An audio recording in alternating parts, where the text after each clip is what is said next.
never guess the places that I've been. You never guess the places that I've been. 'Cause everything is like a dream, yeah, but only in that dream that I live in. I'm never gonna let the day begin. Never gonna let the day begin. 'Cause everything is like a dream, yeah, but only in that dream that I live in. Oh, don't wake me up before you go, and I'll just make this bed my home. Oh, darling, please just let me sleep. Give me my dreams.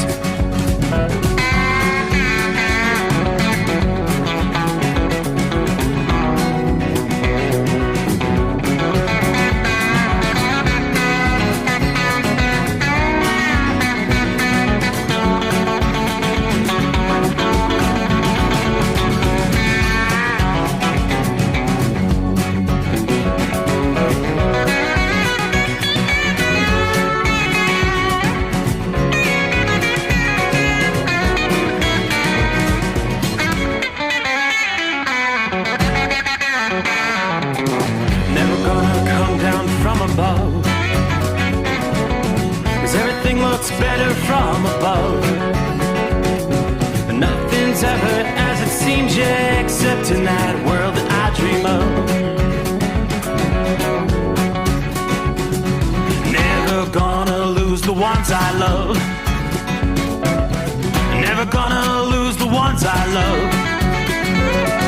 'Cause everything is like a dream, yeah, but only in that world that I dream of.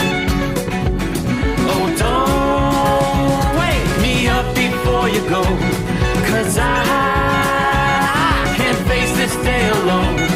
Oh, darling, please just let me sleep. Give me my dreams. Give me my dreams. Give me my dreams.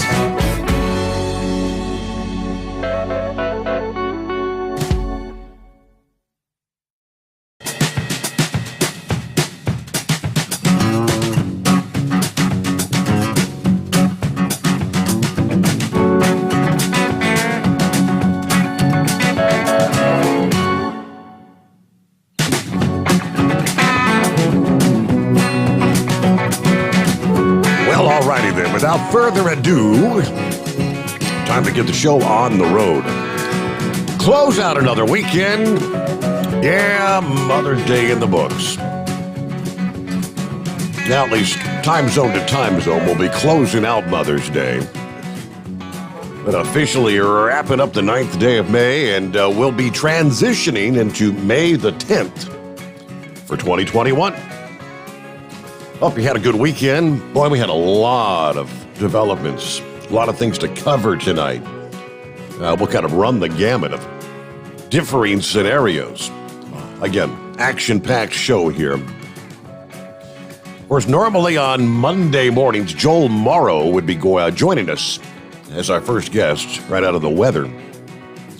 But Joel is a little bit under the weather. I got an email this past day, not feeling real well, got the sore throat, scratchy throat, raspy voice and all that. Yeah, hopefully it's just regular old cold or maybe seasonal allergies. It is really getting to be allergy season. Hope it's not that other crazy scenario. Get well soon there, Joel, and we'll chat with you next week. So this time around on a Monday morning, it's you and me. And the vast audience out there that get things rolling into the brand new week. All right, we'll start things off as we typically do. Look at our travelers' weather. And we do have some issues tonight as we get the brand new week underway. And nothing new in the south, as in rain, and more rain. Yeah, showers, thunderstorms, and yes, even some severe weather tonight. In parts of the southeast, currently we're looking at severe thunderstorm watches through most of central and on down into southwestern Mississippi. That cuts right across northeastern and east central Louisiana, then right across southern Louisiana into the easternmost reaches of Texas, a couple of counties over there. That's severe thunderstorm watches. As we speak, there are several severe thunderstorm warnings in west central and parts of central Mississippi. So some of these storms kind of packing a punch. So the southern states, it's a familiar tune as we start the new week. Downpours and severe weather returns with a fury. Rain that could be more helpful to some of the drought-stricken or fire-prone areas, particularly in the southwestern USA. On the way yet again to the southeast instead, raising the alarm of possible flooding. And we're talking an area that's already had a massive amount of power outages and flooding rescues due to heavy storms so far this month. We're just as tired as you all are, according to the National Weather Service office in Birmingham, when reporting the return of severe weather. Several locations across the South have experienced round after round of rain. Literally over the past few months, we're talking waterlogged. Jacksonville, Florida, for instance, reported nearly 5 inches of rain last month, which is like 188% of the normal for April. Charlotte, North Carolina has been actually dry lately. This year has featured 110% of average rainfall so far as the city racks up over 16 inches of rain.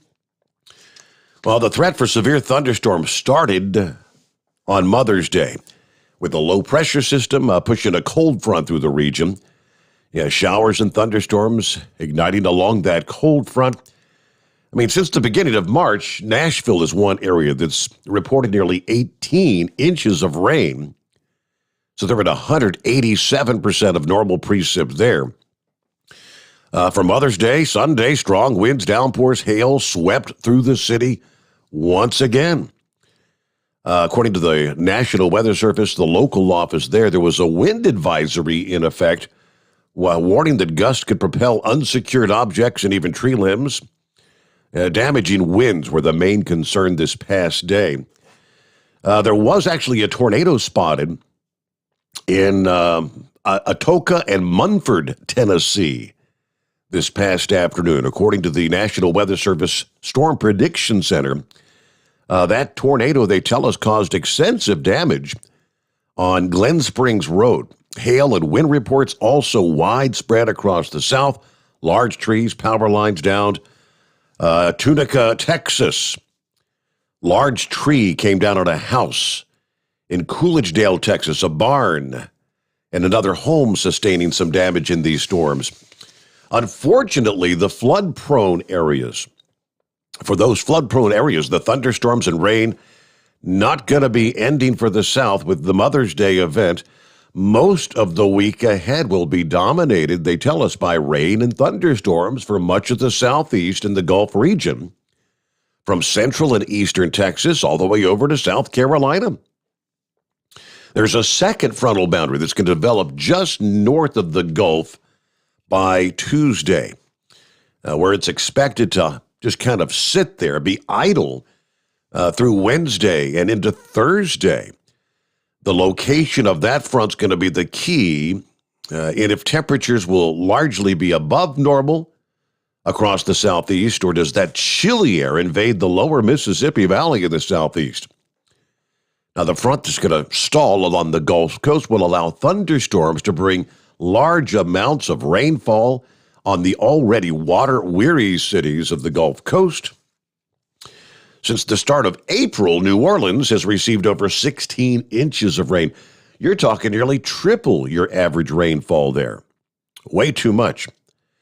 Jackson, Mississippi, Birmingham, Alabama have both reported around 150% of their normal rain, making them likely candidates for flooding as well this week.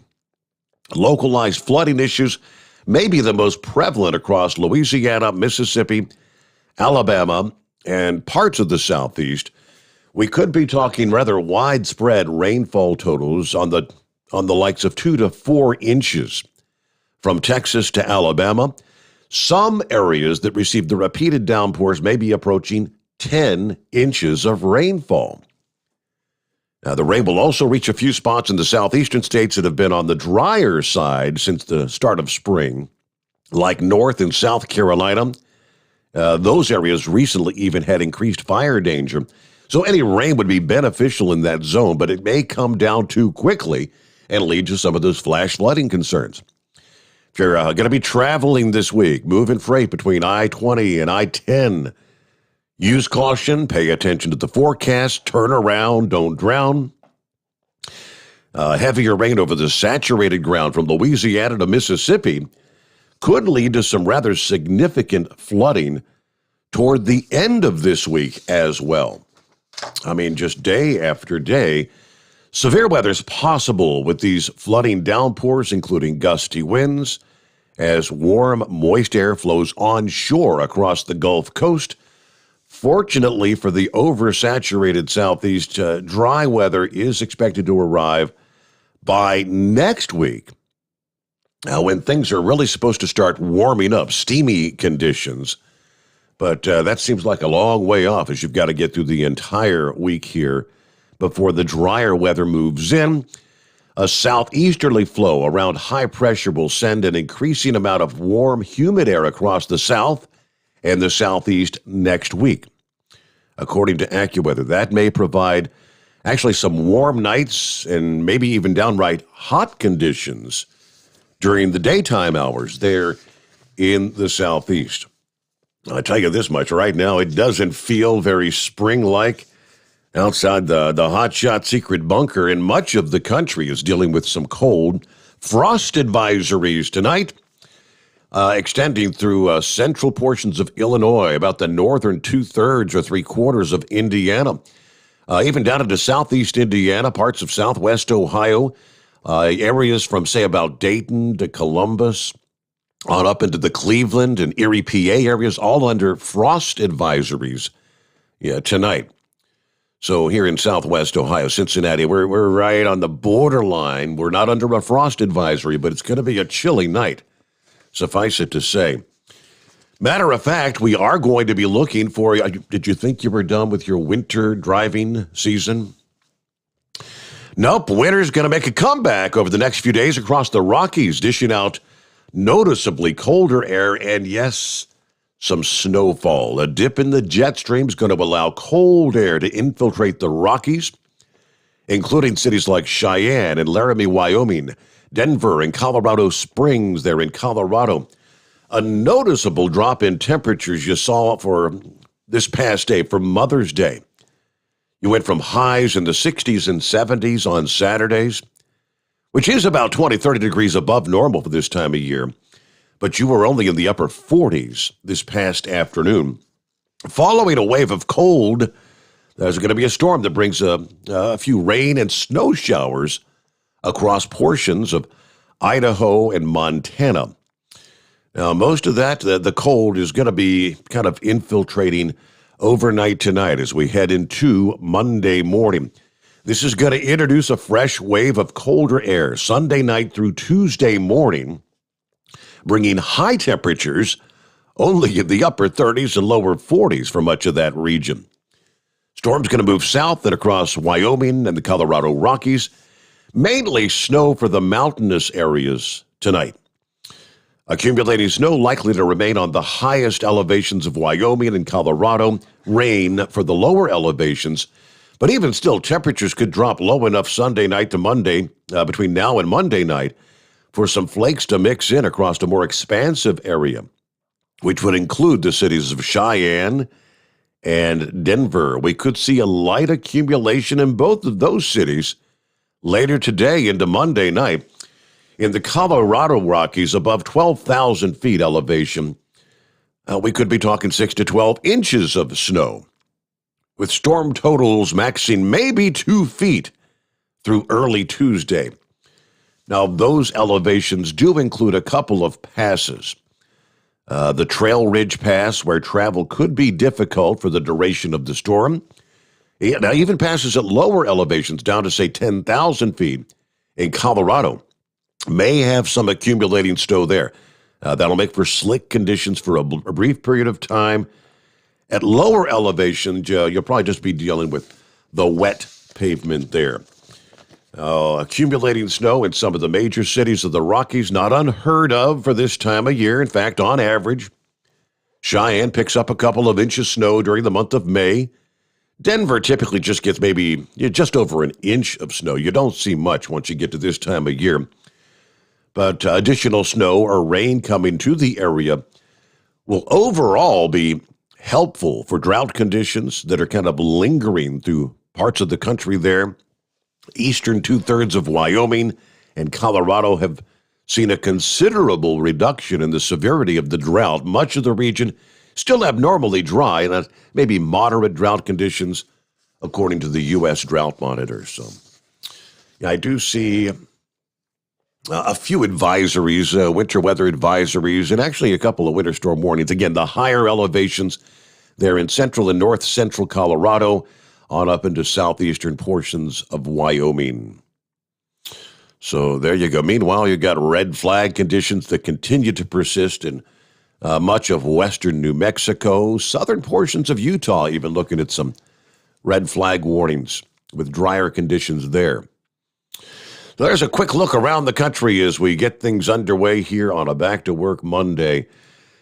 All right, obviously, top story is going to be in relation to the pipeline that has been shut down. Say, what pipeline? What's going on? Some of our friends along the East Coast, maybe you can dial us up tonight and say, are you already beginning to see some price spikes, especially along the eastern seaboard? If you haven't yet, and this shutdown continues, we could be facing a rather dramatic spike in prices at the pump. Now, this has nothing to do with what we've been talking about in recent weeks, the lack of truck drivers to move and deliver gasoline around the country, which they anticipate on a national scale. As we get into the summer driving season, we could be seeing spotty shortages around the country. This is just going to exacerbate things rapidly. One of the main pipelines up the East Coast, the Colonial Pipeline. Does that ring a bell? That's the top U.S. pipeline operator. Colonial has shut down their entire network. Now, this pipeline is the source of nearly half of the East Coast fuel supply. There was a cyber attack that occurred on Friday. So Friday, Saturday, Sunday, we're now entering day number 4 of the shutdown. And according to the Oil Price Information Service, Tom Closa, he says if this gets into the 5-day range or longer, we really could see a price spike at the pumps, all just ahead of the peak summer driving season. And this is drawing attention to just how critical that our infrastructure is vulnerable to hackers. All right, before we delve into that a little more, the first thing that comes to my mind, if hackers can get into the heart of the infrastructure in this country, we've got this ongoing battle and debate out in the state of Arizona with election machines and voting machines. We'll get more into that coming up as well. But how asinine is it for this push by some to do voting via the internet or voting via your smartphone? There's no way there's no way that you could put any confidence or trust in any of the election machines around the country having access via the internet. It's being proven time and time again. But that's another story. So back to the Colonial Pipeline. This pipeline transports 2.5 million barrels of gasoline. We're talking the refined product. It's not an oil pipeline. This is the refined product going to the racks that are going to go to your pump at the locations around the eastern seaboard, all up and down the East Coast. We're talking gasoline, diesel fuel, jet fuel, and other refined products. It's a 5,500-mile pipeline that links the refiners on the Gulf Coast to the eastern and southern United States. They shut down their systems to contain the threat after learning of the attack, as I said, back on Friday. They temporarily halted operations and affected some of their IT systems while the government investigates, which is in its early stages. One former official and two industry sources said these hackers are likely highly professional cyber criminal group. Investigators are looking into whether a group which is known as Dark Side by the cybersecurity research community may be responsible, according to one government official. Dark Side is known for deploying what they call ransomware and extorting victims, while selectively avoiding targets in post-Soviet states. In other words, they believe it emanates from Russia. The malicious software used in the attack was ransomware indeed, according to Colonial on Saturday. That's where this type of malware that's designed to lock systems down. They get your data and they encrypt everything, and then they ask for millions of dollars to unencrypt your information so you can get back into operation. This whole malware attack thing has continued to grow in popularity, especially over the last 5 years. We've seen malware attacks, ransomware attacks affecting trucking companies. We've seen it affect hospital operations in parts of the country. Infrastructure impact. This whole push to put everything under the operation of computers and internet. I've been saying for years it's a bad idea. The time will come when these cyber attackers, if we were to actually go into an honest-to-goodness war with another country, a.k.a. China or Russia, they could literally immobilize this entire country, from the power grid to our water supply, to our fuel supply, to our food supply. Should be rather concerning. Cybersecurity company known as FireEye has been brought in to respond to the cyber attack on Colonial. The U.S. Transportation Security Administration said they're working with other agencies on the situation. Colonial didn't give any further details or say how long the pipeline's going to be shut down. The privately held Georgia-based company is owned by CDPQ Colonial Partners, IMF, Colonial Pipeline 2 LLC, KKK Keats Pipeline Investors, Koch Capital Investment Company, and Shell Midstream Operating LLC. Cybersecurity vulnerabilities. It's become a systemic issue in this country. Unless cybersecurity measures are embedded in the development phase of technology, you're going to see more of these kind of attacks on industrial systems like our oil and gas pipelines, water treatment plants. Remember, there was an attempted attack on a treatment plant down in Florida here about a month and a half ago. So after the shutdown was first reported on Friday, gasoline futures on the New York Mercantile Exchange jumped 0.6%. settling at $2.12 a gallon, while diesel futures rose 1.1%. Both were outpacing gains in crude oil. Gulf Coast cash prices for gas and diesel, meanwhile, edged a little lower on the prospect that supplies would accumulate in the region. They're not moving the refined product, and if the refineries are still running, you got to find a place to start storing all this that would otherwise, like I said, 2.5 million barrels per day that would be moving up through that pipeline. But as every day goes by, this is going to become a greater and greater impact on Gulf Coast oil refining, according to the president of Lipow Oil Associates. Refiners would have to react by reducing their crude processing because they've lost part of their distribution system. If the system is shut down for 4 or 5 days, we could see sporadic outages beginning to pop up at fuel terminals that depend on this pipeline for their deliveries. Gulf Coast prices could weaken further, while prices in New York Harbor could rise, according to one market participant. Gains that could portend increases at the pumps in the Northeast. This is a big deal.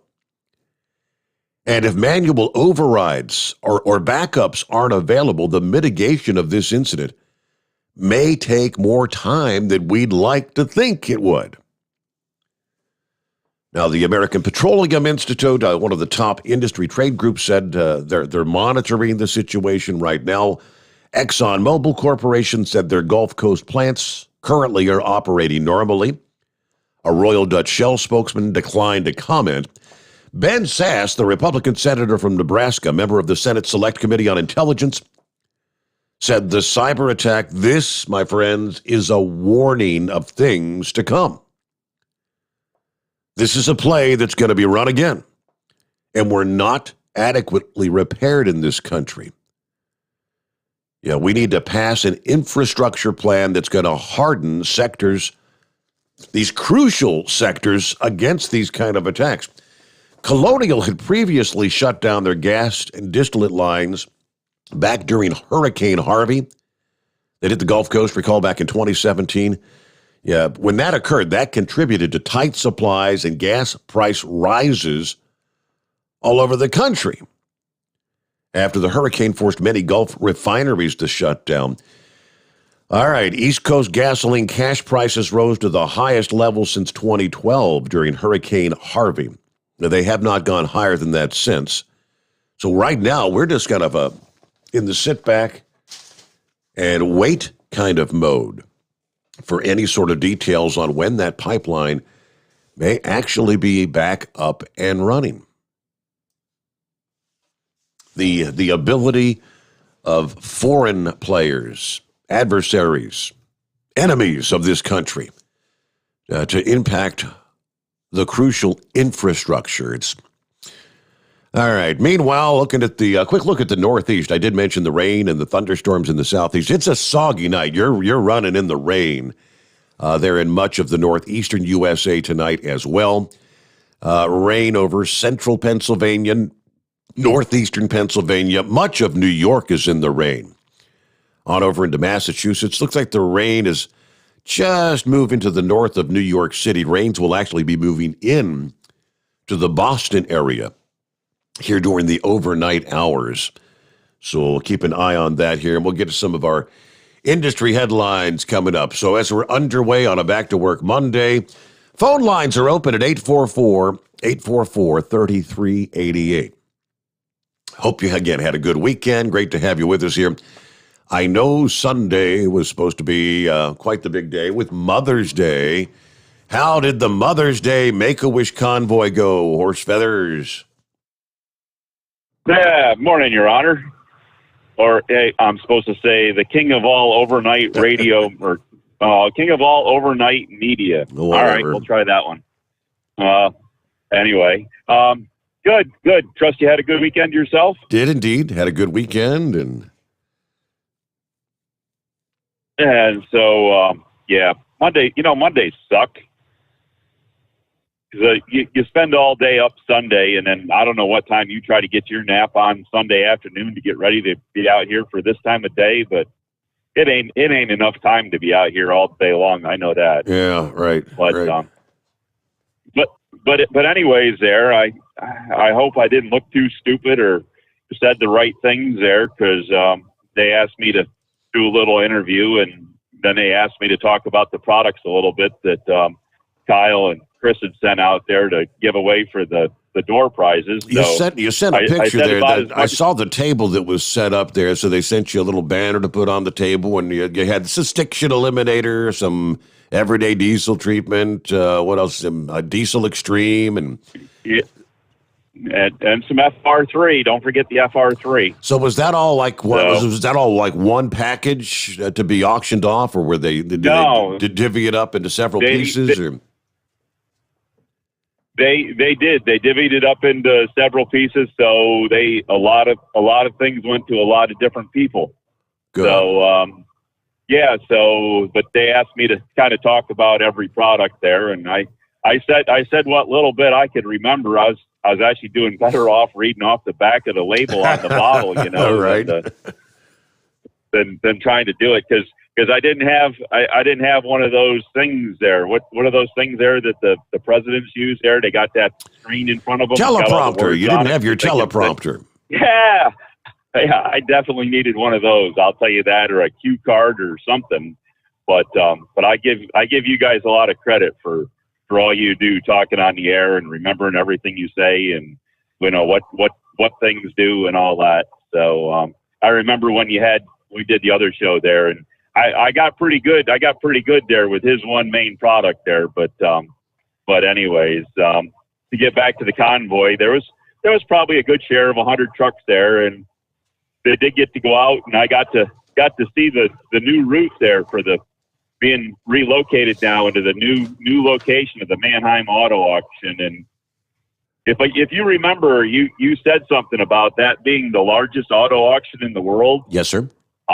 I would have to say, by what I saw of it, that has definitely got to be the largest auto auction in the world, because I mean they had just miles and miles of blacktop, and they had us in one little corner off to the side, and they just had rows and rows and rows of cars already all lined up for whatever their next event or auction is, and they had all the buildings set up, like you see for Meekum or I'm slipping the name now, Barrett, the Barrett auction. Yep, how you see the vehicles go through and all that with the auction and the rings, and they had us inside there for being protected from the weather in one of the auction rings, and it's a pretty amazing place there. But we went out and did a nice route, and even though they didn't have all the collection clowns out there, the clowns out there for the Make-A-Wish with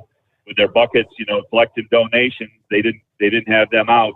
There were still a lot of people that came out and lined the entire route that were out there in support of the drivers out there doing what we did.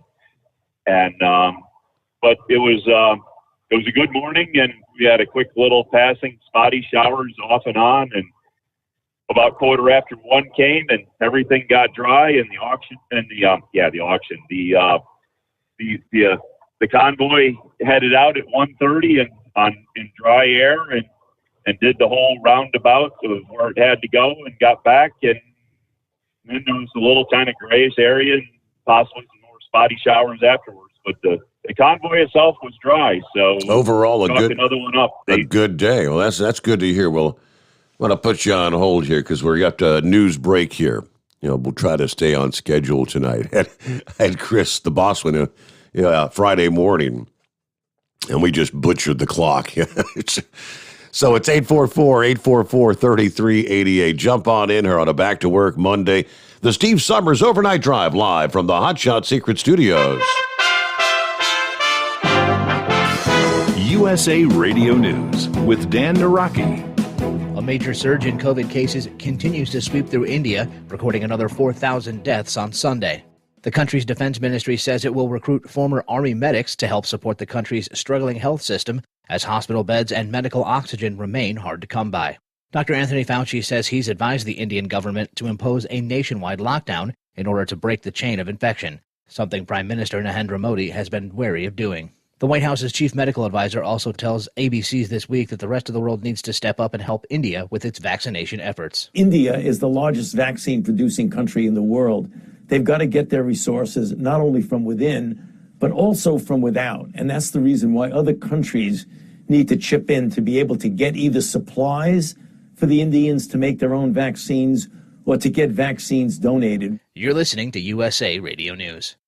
Our U.S. Constitution is amazing. It's full of what's called negative rights, designed to protect us from the corrupt powers of a dictatorship. Like our right to worship our own God, not some official state religion. Our right to prevent the government from seizing our property without paying fair market value for it. Or our right to be tried by a jury of our peers, people like us, not by some star tribunal. And that's why America has become the richest, most just society in the world. Other countries force so-called positive rights onto their citizens. These enable one group to take from another group their free speech, money, and choice by using government force. Socialists love wielding this power over people. Sometimes we take our freedoms for granted, but we can lose our Bill of Rights and our Constitution and become like Venezuela or North Korea, failed, brutal socialist regimes.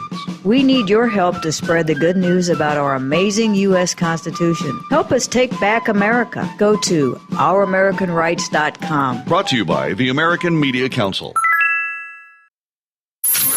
Keep the bugs off your glass and the smokies off your ass. This is the Overnight Drive with Steve Sommers.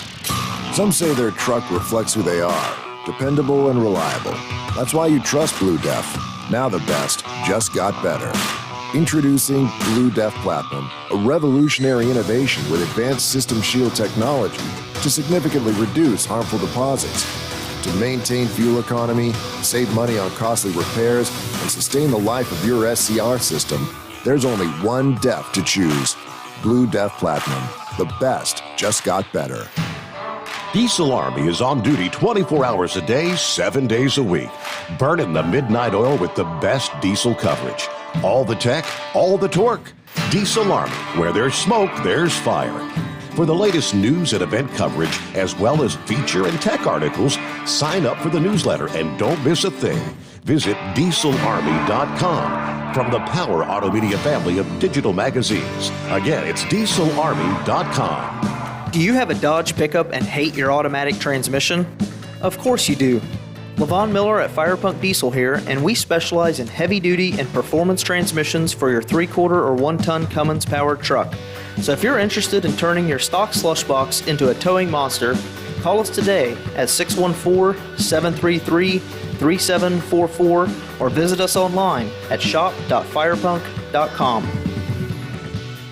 Whether you're a diesel pickup performance enthusiast or just looking for a small upgrade, when selecting common rail fuel system components, look no further than Exergy Performance. At Exergy, you'll find injectors, pumps, and more, engineered like no others on the market using state-of-the-art equipment run by people that have been in the business for decades. So if you're in the market for common rail components at any power level, contact Exergy Performance or one of the many dealers listed on our website at exergyperformance.com. Dean Michael, the tax doctor here. Are you tired of those tax problems following you around like a dark cloud, always in the back of your mind, losing sleep at night? Call me now and get your life back. 888-632-4506 or go to mytaxhelpmd.com. Pretending they're not there won't make them go away. The IRS isn't going to forget. They will levy your bank account and garnish your wages. Don't wait for that to happen. I'm not telling you these things to scare you. I'm telling you so you can benefit from my years of experience. Now is the time to act. 888-632-4506. At Hot Shot Secret, we share the science behind common diesel problems. For example, Stiction. engine oil can break down under extreme heat, leaving behind varnish, a carbon-based deposit that creates drag on the engine's moving parts. This sticky friction is stiction. Symptoms include a rough idle and the loss of fuel economy and performance. Hot Shot Secret Stiction Eliminator is formulated to be left in the engine. It works as you drive. Stiction Eliminator is available at truck stops, Tractor Supply, O'Reilly's Auto Parts, and online at hotshotsecret.com. And now, back to the Steve Sommers Overnight Drive.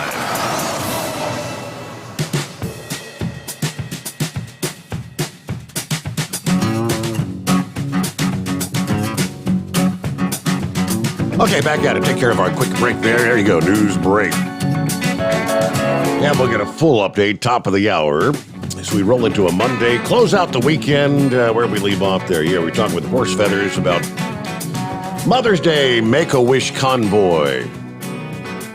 So I'm glad to hear Mother Nature actually held up. We had a rainy Sunday, Mother's Day here in Southwest Ohio. So probably still raining where you are tonight, isn't it, Horse Feathers? Actually, it's dry right now, so I'm I'm headed to Philly this morning, and things are dry right here. So I've had a pretty good night so far. Oh, so no complaints there. See if we can get through the rest of it. The Baltimore weather was talking chance of spotty showers there through, I don't know, mid-morning, I guess, about a 30% chance they were saying. And after that, we're supposed to be good for the week. Okay. Temperatures won't recover too much, but we're supposed to be mid-60s, I guess, through the week. And so, but not down more than down into the high 40s for lows. So I guess that's not too bad, but it's still what, 10, 15 degrees below normal there. Right, right. This time of year. At least you're not talking another frost at this point in time anyway, so. Nope, we're good for that.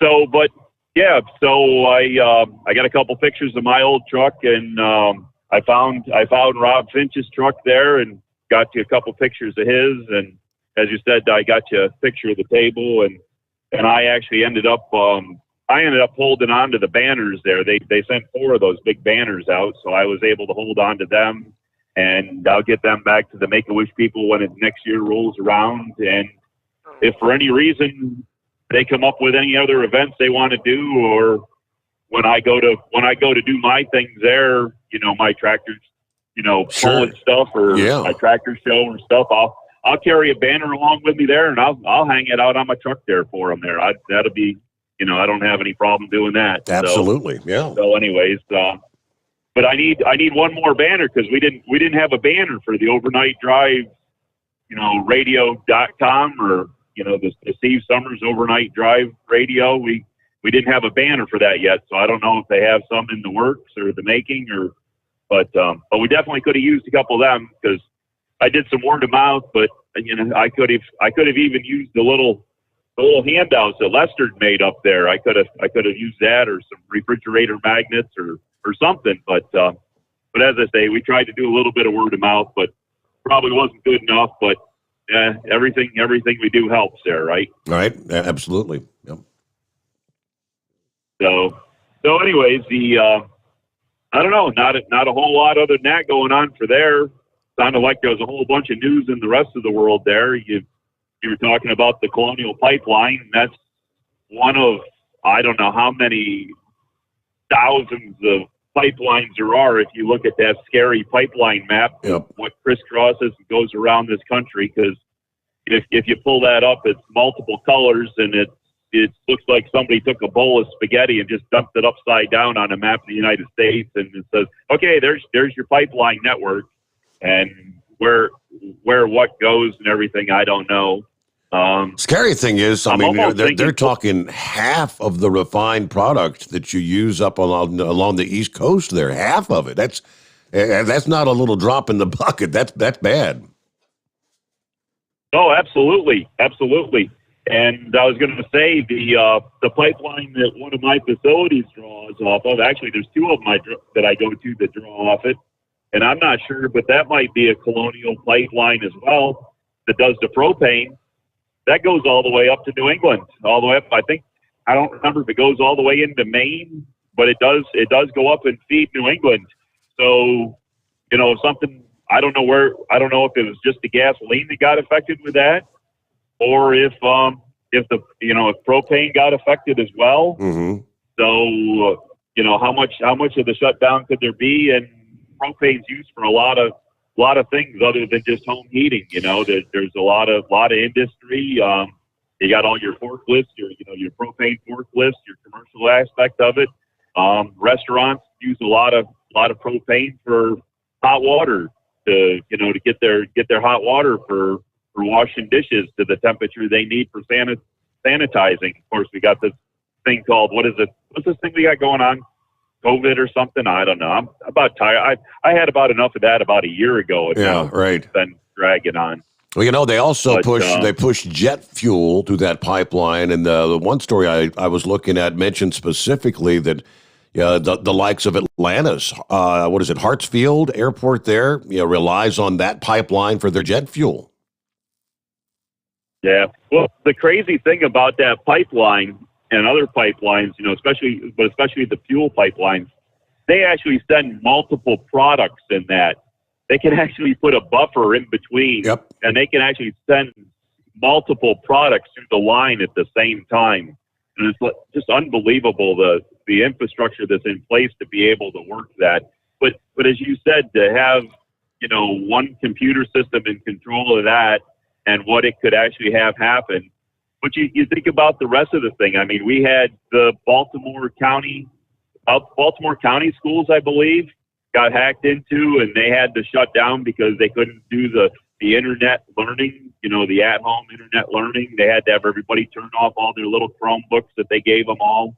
And I'm not sure if Baltimore City got hacked, but think about it, if they got into the electrical grid, or if they got into the infrastructure of controlling traffic lights, or or controlled rail signal. Can you imagine what was going on if they got into being able to control rail signal and being able to take care, activate and deactivate switches and railroad crossing gates and everything else? What would happen?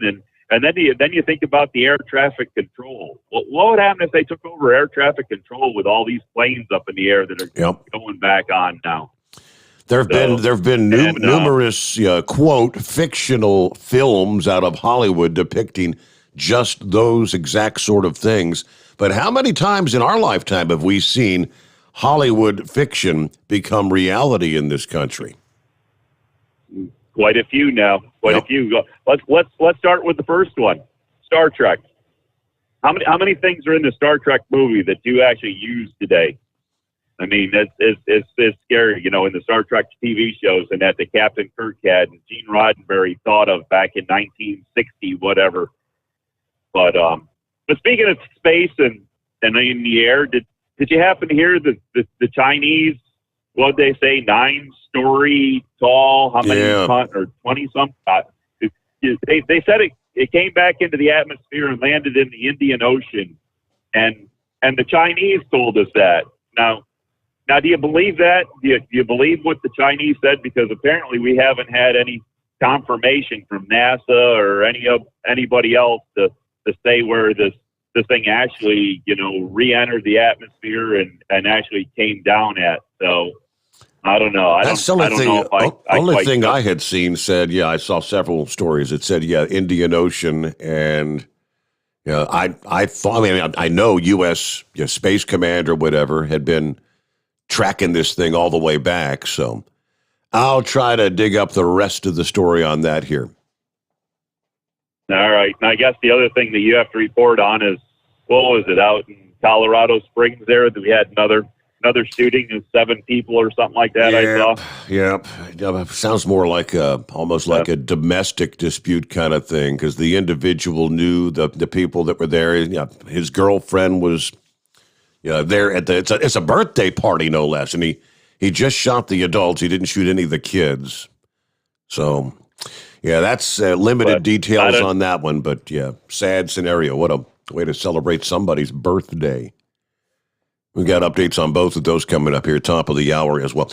Looking at one other tidbit on the Colonial Pipeline. All right, we already talked about the hacker group, the cyber criminal group known as Dark Side, which they are the potential suspects, they say, according to several government officials. This group first emerged in August of last year, and they have already used ransomware on companies including CompuCom, which is an Office Depot subsidiary, as well as a Canadian division of Enterprise Car Rental. Dark Side, according to one security firm, they find vulnerabilities in a network. They gain access to administrator accounts. Then they harvest data from the victim's server and then encrypt all that data. The software leaves a ransom note text file with the demands. Ransoms average typically more than $6.5 million. And on any attack, they typically lead to an average of 5 days of downtime for the affected businesses. There are now fears of a major spike in gas, oil, diesel prices, after what they're referring to as the jugular vein of the U.S. pipeline system was forced to suspend operations. Operations remain shut down as of last report. We're talking about a pipeline responsible for more than 100 million gallons of fuel daily for the pipelines laid out between Texas all the way up to New Jersey. As I mentioned a few minutes ago, it also serves some of the largest U.S. airports, including Atlanta's Hartsfield-Jackson Airport, the world's busiest by passenger traffic. Now, they tell us the president was briefed on the situation over the weekend, with one energy expert telling Politico this is the most significant and successful attack on energy infrastructure we know of in the United States. Other experts predict that if this is a prolonged shutdown, it could cause a surge in the price of gas, oil, and diesel, particularly across the eastern half of the country. One told Newsweek that motorists should expect a price surge at the pump if the outage lasts 5 days or more, at which point we could actually begin to see shortages at locations in the eastern half of the country. So as I mentioned at the onset, we're now into day number 4 of the shutdown, and we'll have to pay close attention. You know, as word gets out, I can't help but wonder if you'll see people, especially over the eastern half of the country, all running out to fill up their tanks or top off their tanks because concerns that there might be shortages. That's yet to be seen, but all right, it's 844-844-3388. Hey, good morning, Steve. Hey, happy Monday morning to you. Yes, sir. Good to have you with us.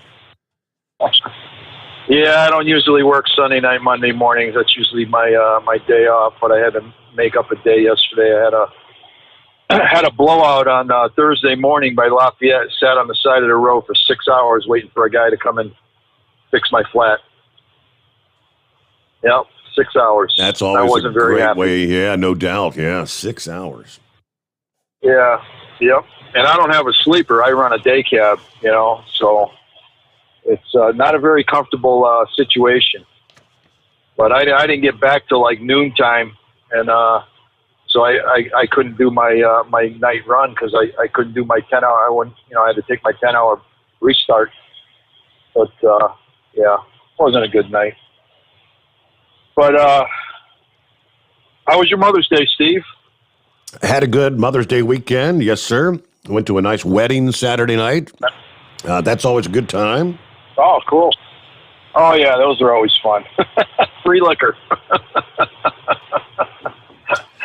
Yes, sir. Free liquor. I like the people watch it. I like the people watch at those things, don't you? It always gets entertaining, yes. Yeah. But this hacking into the infrastructure, Steve, I mean, this has been going on for a long time. We've been talking about this for 20 years. You've been hearing about this, that it could happen to this, could happen to the electrical grid. I mean, it's just, these hackers come up with new ways to get into stuff. I mean, these cybersecurity companies who secure the networks, I mean, they work as hard as they can, but these hackers work harder. I mean, I just can't believe this is what they spend their life on. It's just crazy. I just hope they can find out the origin, where it came from. Did it come from the United States? Yep. Did it come from, China, Russia? I mean, I would really like to know that. The interesting thing is, we do have an enemy. The interesting thing is, typically these hackers, these cybersecurity criminals, they typically demand payment in, what is it? Bitcoin, cryptocurrencies. There's no way to track the transaction. That's another reason that the crypto market has become kind of as they call, the dark side. Yep, the dark money. Can't trace it, can't track it. Just crazy. But yeah, I just hope they can find out the origin, because I mean, we do have an enemy within this country, Steve. We all know it. You know, there's some bad people that live here that we really don't know too much about. Yep. And I don't think the government knows too much about them either. So you know, it just makes you wonder, you know, what kind of group is doing this, or, you know, like Horse Feathers was saying, what can they do with other stuff, especially trains? You know, trains carry a lot of nuclear waste, radioactive waste, especially through major cities like through Chicago on the south side. There's a lot of nuclear radioactive waste that goes through that corridor on the tracks. So, I mean, it's pretty frightening, you know. I mean, they've talked about that before with different terrorist groups, how they, you know, if they ever got a hold of a train or something like that. And we've all seen the movies about it, you know, Pelham 1, 2, 3, and all those different types of science fiction movies. But to change the subject, did you read that article I sent you about Disney? As a matter of fact, as you speak, it's coming out on the printer. I'm printing the story right now. Steve, I really want to hear, because I really enjoy listening to Philip. Yep. I think he's very intelligent. I love listening to him talk about the space program and the rockets, because I'm really into that. But he's very well educated on that stuff. And he seems like a pretty level-headed, conservative guy. And I think he's white, if I'm not mistaken. I could be wrong, but I'm 90% sure he's white. Steve, I read this article, and it blew me away, because if you remember, last week I sent you a letter that my company, who I did not reveal, basically used the same wording that Disney's using in their deal.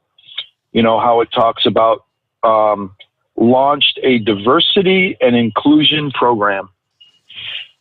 And those are, I guess you would say, cover words, you know, like, what does it really mean? You know, well, when you read this article, Steve, and read it to the audience, it's pretty disturbing what they're really talking about doing at Disney. And this is from a whistleblower, and it's from the Disney handbook that they're going to be putting out. So I'm really interested to hear what Philip has to say about this, and I really hope he finds this article on the internet. It's through the Newsmax, actually. Newsmax had it out. I think it was put out on Saturday night, so I don't know if he knows about it or not. But, yeah, it's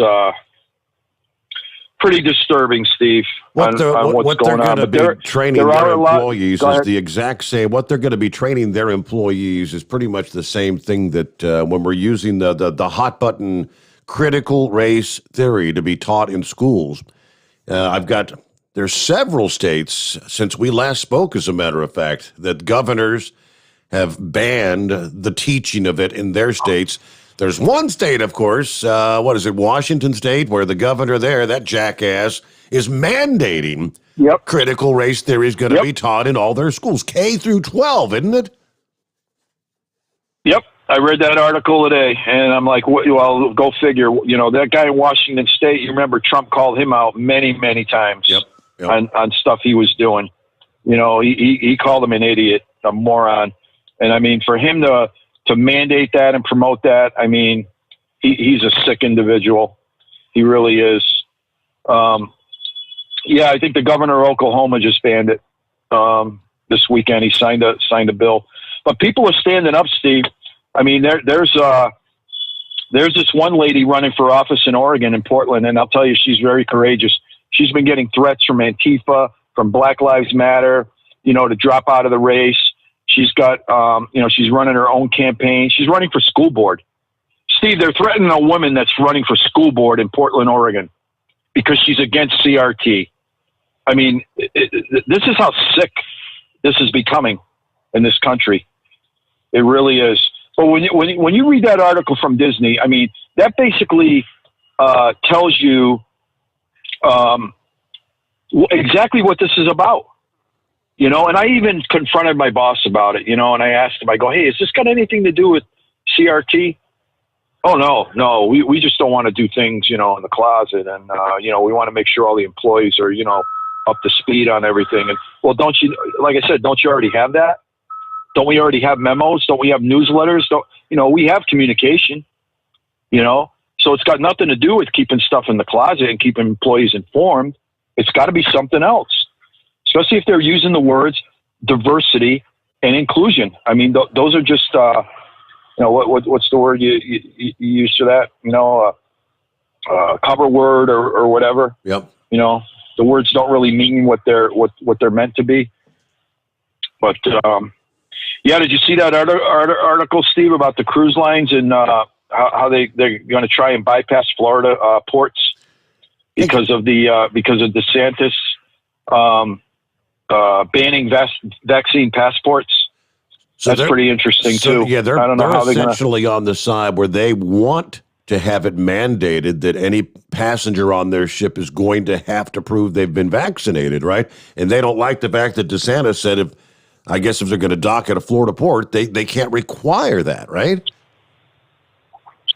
Right, and that's where most of their business comes from, Steve. I mean, Florida is their biggest. That's where most people board ships. So I don't know how they're going to get. I don't know how they're going to survive without going to Florida. I mean, and not taking these passports. First of all, like you said a while back ago, this is an emergency vaccine. This isn't mandated by the approved by the FDA. This isn't like a measles vaccine or a mumps vaccine. This is an emergency vaccine. So you know, that's what these governors are saying. You can't mandate people to take it. You know, if it's not approved by the FDA. So I think the cruise lines are going to lose this battle. They're going to go to Florida and they're going to take people without vaccines. You know, do a temperature check on somebody. You know, I mean, that's all you really got to do. I mean, if somebody's got a fever, you turn them away. That's what they do pretty much everywhere you go now.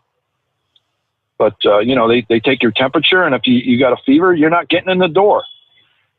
So, anyway, some interesting tidbits this weekend on the news line. No doubt about it. Yes, sir. All right. Yeah. Well, yeah. I'll share all right, that. Steve. Well, have a good Monday morning. All right. Sorry you're having to work on a Sunday night, Monday morning, but yeah, thanks. And I'll share that Disney's critical race theory training. You know, first of all, though, we got to get a news update here, top of the hour. Latest on what transpired over the weekend, and back to your calls ahead. Plenty of room for you on a Monday morning. It's 844-844-3388. The Steve Sommers Overnight Drive live from the Hotshot Secret Studios. USA Radio News with Dan Naraki. A pipeline that supplies nearly half of the fuel to the east coast of the country remained shut down after a cyber attack several days ago. The pipeline running from Texas to New Jersey was shut down by its operator, Colonial Pipeline, after being hit Friday with a ransomware attack. The company says it's unsure when it will be able to resume normal operations. The pipeline runs for more than 5,000 miles and supplies nearly 45% of the fuel used in eastern and southern states. Commerce Secretary Gina Raimondo said Sunday that the White House is working with company, state, and local officials to assist in getting the pipeline up and running again. And police in Colorado Springs say that 6 people were killed in a shooting early Sunday morning during a birthday party. The suspect in the shooting was also killed. Police say they arrived at a mobile home park early Sunday to find 6 people dead in one trailer. They believe the suspect drove to the home and opened fire on the party, eventually turning the gun on himself. This is USA Radio News. Hi, this is Wayne Alaroot. John and Chelsea Jubilee with Energized Health are regular guests on my show, sharing their breakthrough science of intercellular hydration. I love John and Chelsea. The results? People lose fat fast while eating many of the foods they love. You can too. Plus, supercharge your energy, boost your immune system, look and feel years younger. It's simple and natural without painful exercises. How do I know? Because I just completed my first 88 days on the program and I've lost 25 pounds of fat. I'm getting hydrated at the cellular level, but don't just take my word for it. Go to energizedhealth.com EnergizedHealth.com and check out hundreds of amazing testimonials. For all the details, click on the red button at EnergizedHealth.com. Watch the masterclass. It's free. Or cut to the chase. Join right now at 888-444-8895. Join me, 888-444-8895. Mention Ward, get 40% off. 40%! Go now to EnergizedHealth.com, 888-444-8895 or EnergizedHealth.com. States are beginning to order fewer COVID vaccines from the federal government as demand for the shot is falling. The nation now averaging just under 2 million doses administered per day over the last 7 days. The Biden administration says that it's changing its strategy as that demand drops. Mass vaccination sites in many states will wind down in favor of more doses being sent to pharmacies and doctors' offices. Jeff Zients says the administration is trying to overcome hesitancy among some Americans toward the vaccines. The White House's coronavirus response coordinator tells CNN that they are turning to local leaders to help overcome that hesitation. And we have enough supply for all adult Americans to get vaccinated. We just want to make it easier and easier for people to get vaccinated. And for those who do have questions about efficacy or about safety, the three authorized vaccines are all very safe and very effective. So we want people to be able to turn to their trusted leader in their neighborhood, their doctor, their faith leader, to get information about the vaccines, to build vaccine confidence so all Americans get vaccinated. You're listening to USA Radio News. Now you can fly anywhere in the world and pay discount prices on your airline tickets. Book a flight today to London, Paris, Madrid, or anywhere else you want to go and pay a lot less guaranteed. Call the International Travel Department right now at Low Cost Airlines. 800-215-5141. 800-215-5141. That's 800-215-5141. Protests have racked Colombia for the last 2 weeks after President Iván Duque proposed a tax hike meant to help the government deal with the financial strain from the COVID pandemic. Duque withdrew the proposal after the unrest began and the country's finance minister resigned, but the protests have continued. At least 30 people have been killed and more than 900 injured in clashes between protesters and the police over the last 10 days. Former American ambassador to Colombia, Kevin Whitaker, explained to CBS News why the violence has continued despite the withdrawal of the president's controversial tax plan. I think there's a couple of different things that are going on here. First, as you mentioned, we have the tax increase that was proposed, and this was intended to get government accounts more into balance. Colombia experienced a 7% decline in GDP in 2020. And that has gravely affected government revenues, which are used for a variety of purposes, obviously. But in addition to that, you have the great dislocation caused by the pandemic. Colombia has been hurt disproportionately or worse than some of its neighbors in the region. And so you have an accumulation of anger and dissent that are related to both elements, which manifested themselves in these demonstrations. And Navy officials say they've seized a shipment of arms headed for rebels in Yemen. In a statement, the Navy confirmed the Saturday seizure, saying the USS Monterey stopped a dhow and seized thousands of weapons from the ship, including rifles, machine guns, and anti-tank missiles. For USA Radio News, I'm Dan Naraki.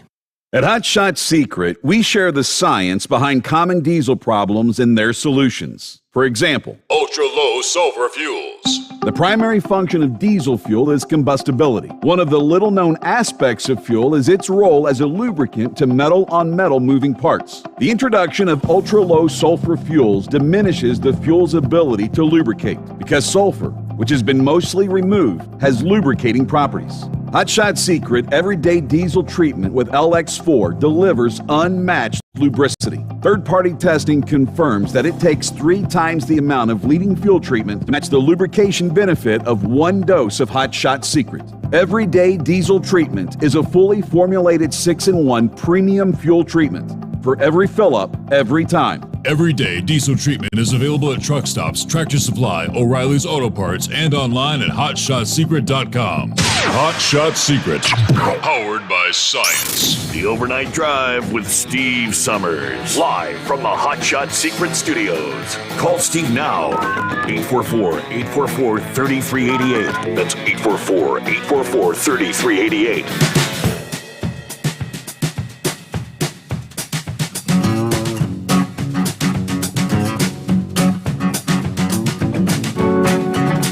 Yeah, talk about some cool, brisk conditions.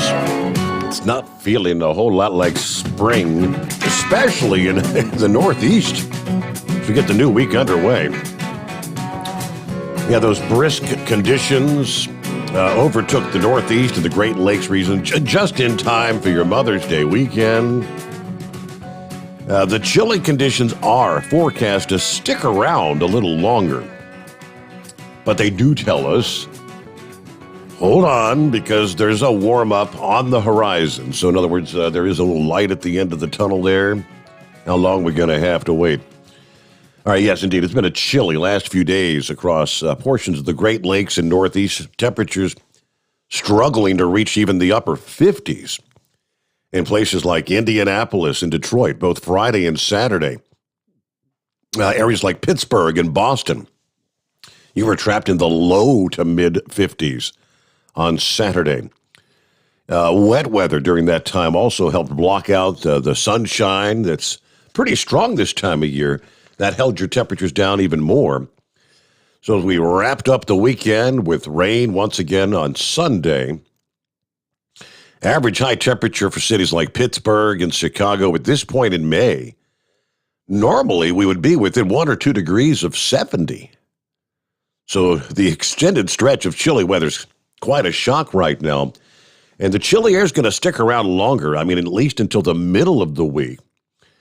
Highs forecast to remain as much as 10 degrees below normal from now through Wednesday, prolonging the chill across much of the Northeast.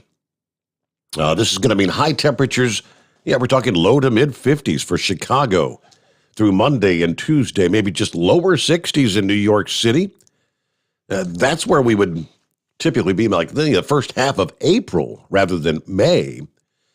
Clouds and isolated showers could linger across the region through Tuesday, but a potent high-pressure system is forecast to deliver one last cold punch of Canadian air into the region Tuesday night and Wednesday. Now, that air should be dry enough to break the clouds and allow for your overnight temperatures dropping down into the 30s. AKA, we could see potentially some frost in areas. Forecasters are warning frost could be a concern as well overnight into the early morning hours, especially Monday night and Tuesday night in the normally colder spots. If possible, any warm season plants should be covered or brought inside. More of the cold-tolerant plants, things like kale, spinach, or peas, may be able to tolerate the spell. If you're wondering what happened to the more normal temperatures for May, yes, less chilly conditions on the way for the end of the week anyway. The air starts to moderate on Thursday, sunnier skies, temperatures begin to rise. Even with a few showers around on Friday, the warmer conditions will be pretty much stationary. Temperatures likely to return to the middle to upper 60s from Michigan and Indiana on eastward through the Northeast to the New England coast. More southerly locations, Philadelphia, Washington, D.C., probably should hit the 70-degree mark by the end of the week. That milder air will also diminish the risk of frost by Thursday night. And it will not be a concern through next weekend. Frost, that would be. For the second half of May, then, temperatures are forecast to moderate, bringing temperatures back to near normal levels or perhaps even a little above normal. That would suggest we could reach the lower 70s in cities like Boston and Detroit, upper 70s in Washington, D.C. to Columbus, Ohio, sometime next week. All right, so you get a couple days with temperatures upper 70s. You'll finally begin to see the ground temperatures warming up, likely to hit that 64, kind of the target mark for the cicada invasion to get underway. All these cold snaps obviously have been keeping them underground, so they're not here just yet. But so I'm thinking, second half of May, the invasion begins. All right, Walt Disney's critical race theory training documents for employees were revealed by a whistleblower. Chris Rufo, a conservative activist and documentary filmmaker. To which he writes, I have obtained internal documents that will shock you. Pictures of the handbook entitled Reimagine Tomorrow. Reimagine Tomorrow appear on one of the posts and the accompanying message. According to a trove of whistleblower materials, Disney has launched a diversity and inclusion program entitled Reimagine Tomorrow, which includes training on systemic racism, white privilege, white fragility, white saviors, microaggressions, and anti-racism. Remember, Disney's now the owner of such franchises as ESPN, Lucasfilm, Marvel, and ABC. The handbook states America has a, quote, long history of systemic racism and transphobia, and states its employees should, again, quote, take ownership of educating yourself about structural anti-black racism and not rely on your black colleagues to educate you. The handbook states white colleagues should work through feelings of guilt, shame, and defensiveness to understand what is beneath them and what needs to be healed. They need to listen with empathy to black colleagues, but not question or debate black colleagues' lived experience. They say there's one such image in the handbook that shows a kid in a wheelchair who can't see over the fence alongside a person standing up, looking over the fence, watching a soccer game. This image was labeled equality. It is juxtaposed with another picture of the same kid in a wheelchair with a ramp to see the soccer game. That image is labeled equity. Disney states employees must reject equality and strive for equity. Or put another way, equality of outcome. In doing so, employees are urged to reflect on America's racist infrastructure. Think carefully about whether or not wealth comes from racist means. They go on to suggest employees should you need to read into 75 things white people can do for racial justice, which list groups or activities such as defund the police, participate in reparations, decolonize your bookshelf, and find and join a local white space. Disney has launched several what they call affinity groups that appear loosely defined as a business advocacy group for minorities. Its Latin group is called Hola. Its Asian group is called Compass. The Black group is called Wakanda. All right, that sounds kind of like who was on the hot seat here a month or so ago? Coca-Cola, with their similar sort of training, which did not turn out to bode so well for Coca-Cola sales, since which time I wonder if that'll prompt some people to say, you know what, to hell with Disney. I'm not going to go down there and spend a dime to see Mickey Mouse. With that sort of mentality. Probably not. I guess most people won't even probably hear anything about it. All right, rolling up on 16 past the hour. You want to jump on board? It's 844-844-3388. Got an email a couple of hours ago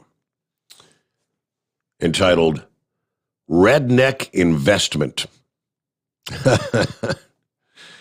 There you go. The inbred red. When I saw that, I said, is inbred redneck posted something on YouTube? Indeed, you have. Yeah, buddy, I didn't know. I didn't. I figured I'd give something back to the world, buddy. You know, let them know some of my knowledge. As you can tell, I'm back in the truck. Yeah. My boss, he talked some sense into me. He said, now, inbred, now, do you really want to retire right during hurricane season and go down there in Florida and be there in hurricane season? And the more I thought about it, the more he was right. He said, man, just finish out the year, you know. I need you. He said, we've always been on good terms, you know, and yeah, let's make it one last run. Yeah, one last run, buddy.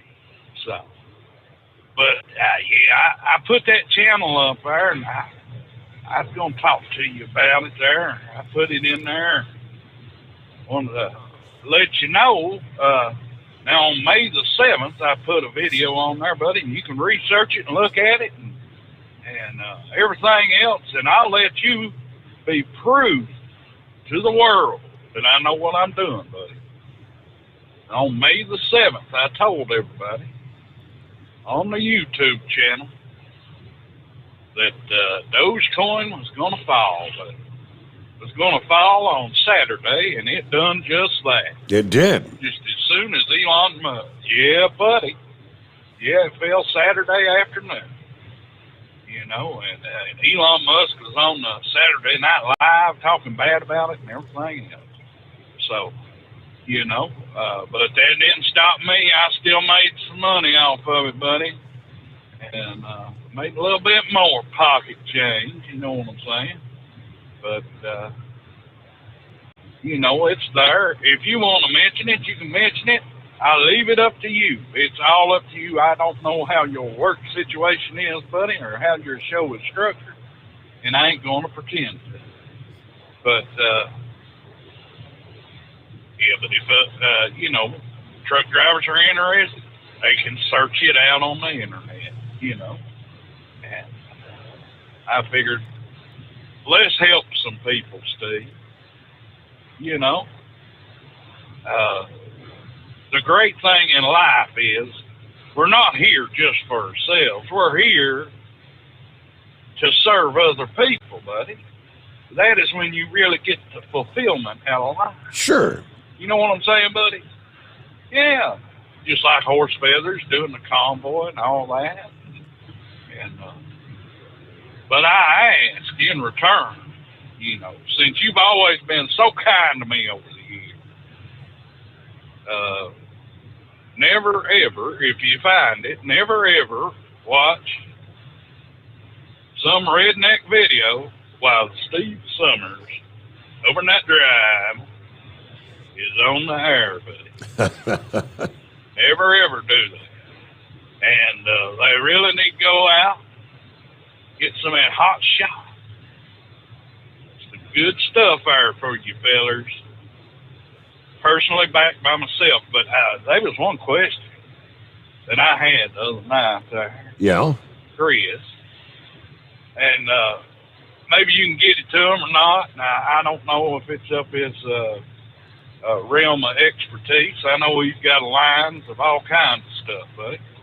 But, you know, a lot of these throttle bodies on these new cars, buddy, it's just like I bought a Jeep for my daughter back in 2017 for to take off to college. Buddy, thing's only got 60,000 miles on it. And daggone, the throttle body went out on it. And it's all electric, man. You know? Yeah. And maybe he knows something about it, or maybe he'd like to look into it. But yeah, it's a Jeep, and anybody that's ever had a Jeep, they know it's a Jeep. It's a Jeep thing, and you always got to work on it. So, you know. But yeah, buddy, had a little bit of fun this weekend. You know, flushing the kidneys clean, buddy. had such a good weekend. I went out and bought a keg of beer. Invited over some of the friends. They're mostly, ladies and ugly fellers, because I really don't need no competition in this life, buddy. And we had us a good time. And you know the way that goes, buddy. Woke up this morning. Let me tell you what. Woke up this morning. Didn't recognize the head laying in the bed beside of me. You know it's a good night when that happens. You know what I'm saying? Buddy? Uh-oh. And yeah. No hogzillas, buddy. No hogzillas. But I'm actively searching, buddy. I think I found the loophole for my little problem, sir. Old Chevy guy was talking about the other day there. I figured I'm gonna give his stuff out to him. Maybe the truck driving community out there can help me. Now say you're a truck driver out there and you don't want your daughter to end up with a bad guy. If she's over 18, buddy, send her the inbred redneck to play. 18 to 80, blind, crippled, and crazy. If there's grass on the field, we're going to play ball. And that's the way it's going to go, buddy. And we're actively searching for a wife, buddy, to escape Joe Biden's taxes. I've got it figured out, buddy.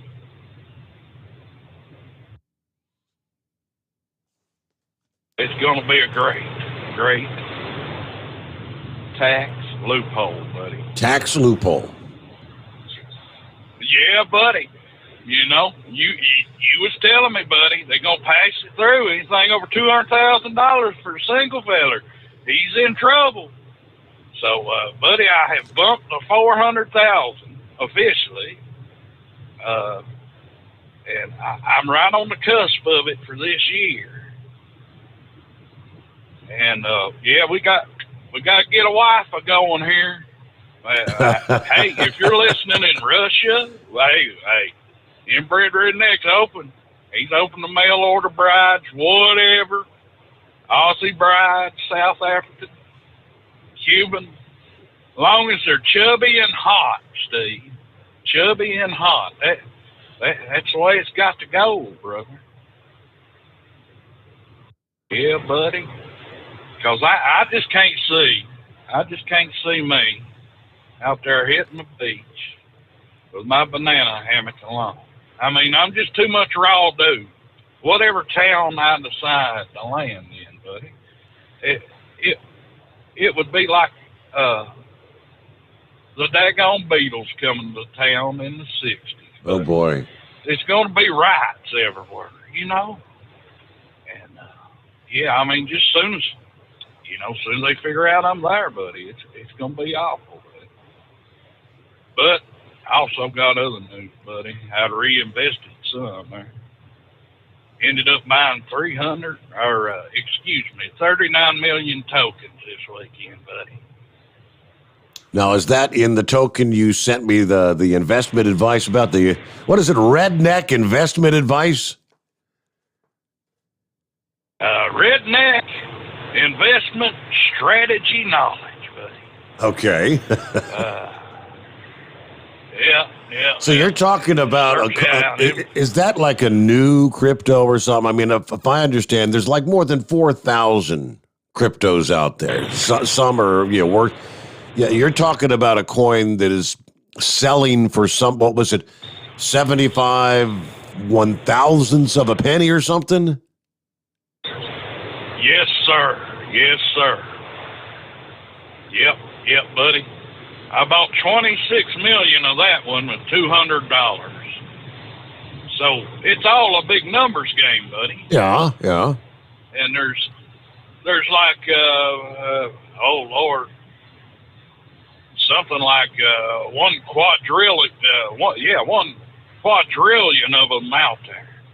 But the good thing about that one is that they will actually destroy tokens They will take them off. All of them that's ever been made have been made already, right? Yeah. And it's sort of a reverse deal for Bitcoin. They're going to start destroying them so that the demand gets bigger. It's quite ingenious, but it's sort of it was like Big Ed was talking. He didn't understand the proof of work or the proof of stake. Now that's a proof of stake. Proof of work is with the mining and all that. And basically, when the mining is going on, they're recording the whole ledger of the blockchain, right? And then they have to confirm it with like 3 other nodes, is the way most of them are set up. And a node is another computer system that is mining. And once they get the confirmation, that's when they release. That is your proof of work right there. Now, proof of stake is a little bit easier. If you're holding it, it's got some sort of value to you. But you see, if they're destroying the token, then they're causing a scarcity in the market. So it'll all work out. And the same principles are at play, but in different ways. Yeah, and hey, Steve, I even got. So I mean, what's a quadrillion? We hear what a trillion is. So a quadrillion is bigger than a trillion, correct? Yeah. It's like one step above it. What our national debt will be soon if they leave Joe Biden in there. Yeah. You know what I'm saying, buddy? So they could literally destroy trillions of coins, but there's still going to be trillions of them out there. Yeah. Well, through their system of destroying, by the time they get it done, there's going to be, I think, on that estimate is 270 billion of them still out there. So you've decreased the supply by like, like 1,000-fold or something like that. You know what I'm saying, buddy? Okay. Maybe even a million-fold. They will end up decreasing the supply. But, it all works through, the price of the dollar. If you think about it, Steve, they keep on printing. They're deflating the currency. Everything is inflating. So the best thing that can happen is, sooner or later people are going to dump out of the American dollar. Now, whether they're jumping into gold, silver, copper, coal, whatever it is, buddy, they're going to jump to something else. And, everything's becoming computerized, so why not computer money, buddy? Oh, because as we're witnessing with our infrastructure, computers can be hacked, and computers, there's no totally secure computer. That's true, buddy. Even Dogecoin's been hacked, buddy. A lot of people don't know about that, but it has happened. So you're absolutely right, buddy. But you're trusting. You're just trading trust, if you think about it. You're trading your trust from the lunatics in Washington to a different set of lunatics. So why not try it out, Okay. And I ain't going to say that everybody's going to be a millionaire, buddy. But hey, sometimes you just got to take a little risk in life. You know what I'm saying? Well, essentially, if you look at the letters of that channel, buddy, I didn't mean to cut you off, but with the exception of us, the United States, I guess there is a finite amount of wealth out there, and you're really just you're juggling the numbers. You're passing. It's kind of like going to the casino. Everybody throws in looking to get a bigger return, but there's winners and there's losers on every side, and of course, the house always gets their cut. Oh, yeah, and I even tell people that on the channel. I tell them everything, buddy, about the rounded bottoms, and that ain't only just Hogzilla talk. That is cryptocurrency talk, buddy. And for every transaction you make, the house, essentially, the coin creator or whatever, whoever's handling the transactions, they pretty much always win because they take a piece of the pie from every buy and every sell. I guess there is a guaranteed winner in there. But with that, Redneck, we got to get our news break in here. It's 844-844-3388. The Steve Sommers Overnight Drive live from the Hotshot Secret Studios. USA Radio News with Dan Naraki. COVID cases in the United States have continued their slow decline, with the 7-day average of new cases falling to a little more than 40,000 a day. That's the lowest level since last September. And with cases and hospitalizations falling, many are calling for restrictions to be rolled back. Dr. Scott Gottlieb believes that infection rates are low enough in a number of states for nearly all restrictions to be rolled back.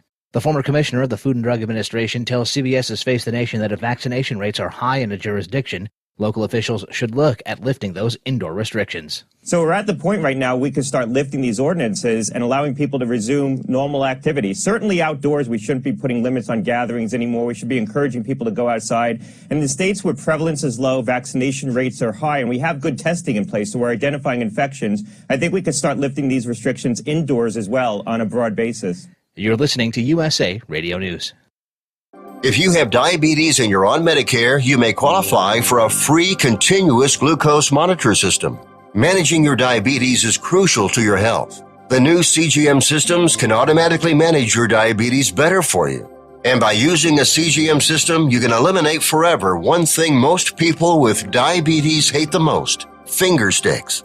Now it's possible to manage your diabetes better, end the painful finger sticks, and get a new CGM monitoring system at little or no cost to you. We even provide in-home delivery and do all the insurance paperwork for you. Now is the best time to manage your diabetes better and get your continuous glucose monitor. Call now for details. Call 800-451-9542. 800-451-9542. 800-451-9542. That's 800-451-9542. Paid for by U.S. Med. Live from the Hotshot Secret Studios, the Steve Sommers Overnight Drive. Dean Michael, the tax doctor here. Are you tired of those tax problems following you around like a dark cloud, always in the back of your mind, losing sleep at night? Call me now and get your life back. 888-632-4506 or go to mytaxhelpmd.com. Pretending they're not there won't make them go away. The IRS isn't going to forget. They will levy your bank account and garnish your wages. Don't wait for that to happen. I'm not telling you these things to scare you. I'm telling you so you can benefit from my years of experience. Now is the time to act. 888-632-4506. For anything diesel, take it to Shy Diesel. They provide a wide variety of services and diagnostics to determine what the problem is with the latest technology. From simple oil changes and preventative maintenance to fuel system diagnostics and repairs, engine rebuilds and cylinder head repairs, and rebuilds with our in-house machine shop. They also have on-site DPF cleaning for exhaust issues and DOT inspections. If your diesel is asking for some attention, Shy Diesel has the specialist you need for anything diesel. Located in Terre Haute and Lafayette, Indiana, and Effingham, Illinois. Shy Diesel has you covered. Getting a good night's sleep while on that long haul can be quite the challenge. That's why Commercial Vehicle Group has partnered with Serta Mattress to bring you the Bostrom plus Serta mattress for the best night's sleep possible while you're on the road. The Bostrom plus Serta mattress, manufactured with Serta's patented Cool Gel memory foam, acts to dissipate body heat and eliminate pressure points, which reduces the tossing and turning that can be so disruptive to your sleep. The Bostrom Serta mattress comes in two thicknesses, 7 and 10 inches, offering support to drivers of all shapes and sizes. The mattress comes in the standard 80-inch length with 4 widths, 32, 36, 39, and 42 inches. For more information on the mattress or where to buy, call us at 800-459-7328. That's 800-459-7328. At Hotshot Secret, we share the science behind common diesel problems. For example, Fuel additives. most fuel additives either impact performance or provide protection. Hotshot Secret Everyday Diesel Treatment provides both performance enhancement and fuel system protection. Everyday Diesel Treatment delivers a 6-in-1 premium fuel treatment for every fill-up, every time. Everyday diesel treatment is available at truck stops, Tractor Supply, O'Reilly's Auto Parts, and online at hotshotsecret.com.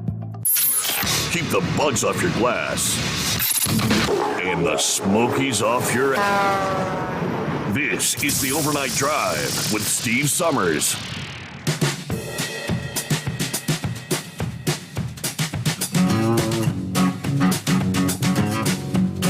All right, the Dogecoin he was talking about. Indeed, Dogecoin dropped. That wasn't the expectation, was it? All the rumbling last week was Elon Musk was going to go on Saturday Night and talk about Dogecoin and maybe send it to the moon. It dropped as low as 41 cents. I mean, you're talking like down 36% from 65 cents before the show. Now, it has since recovered some of that. It's hovering around 52 cents right now. I remember a few days ago, though, it was all the way up, knocking on the 70 cents per coin. Yeah, all those crypto enthusiasts for days eager to see what Elon Musk would say, the Doge father himself. Ask what is Dogecoin? He replied, it's the future of currency. It's an unstoppable financial vehicle that's going to take over the world. Then a Showcast member countered with, so it's a hustle. That's kind of the question. To which Musk replied, yeah, it's a hustle. Wait a minute. No, please don't say it's a hustle. All right. The unconventional CEO of Tesla has posted numerous comments about cryptocurrencies. He's criticized regular cash for having negative real interest rates. He actually, back in February, said only a fool wouldn't look elsewhere. But some of his tweets is what's kicked off this so-called rally in Dogecoin. Now, he did also tweet, cryptocurrency is promising, but please invest with caution. It should be considered speculation at this point. But he also said cryptocurrency has a good chance of becoming what he called the future currency of the earth. Yes, some financial commentators questioning is it responsible for him to be actually commenting on cryptocurrency, given the fact that he actually has the power to move the price? Let's see. One said, I think he's having a lot of fun. He can say anything he wants about Dogecoin or cryptocurrency, fully aware that just him saying something moves the price.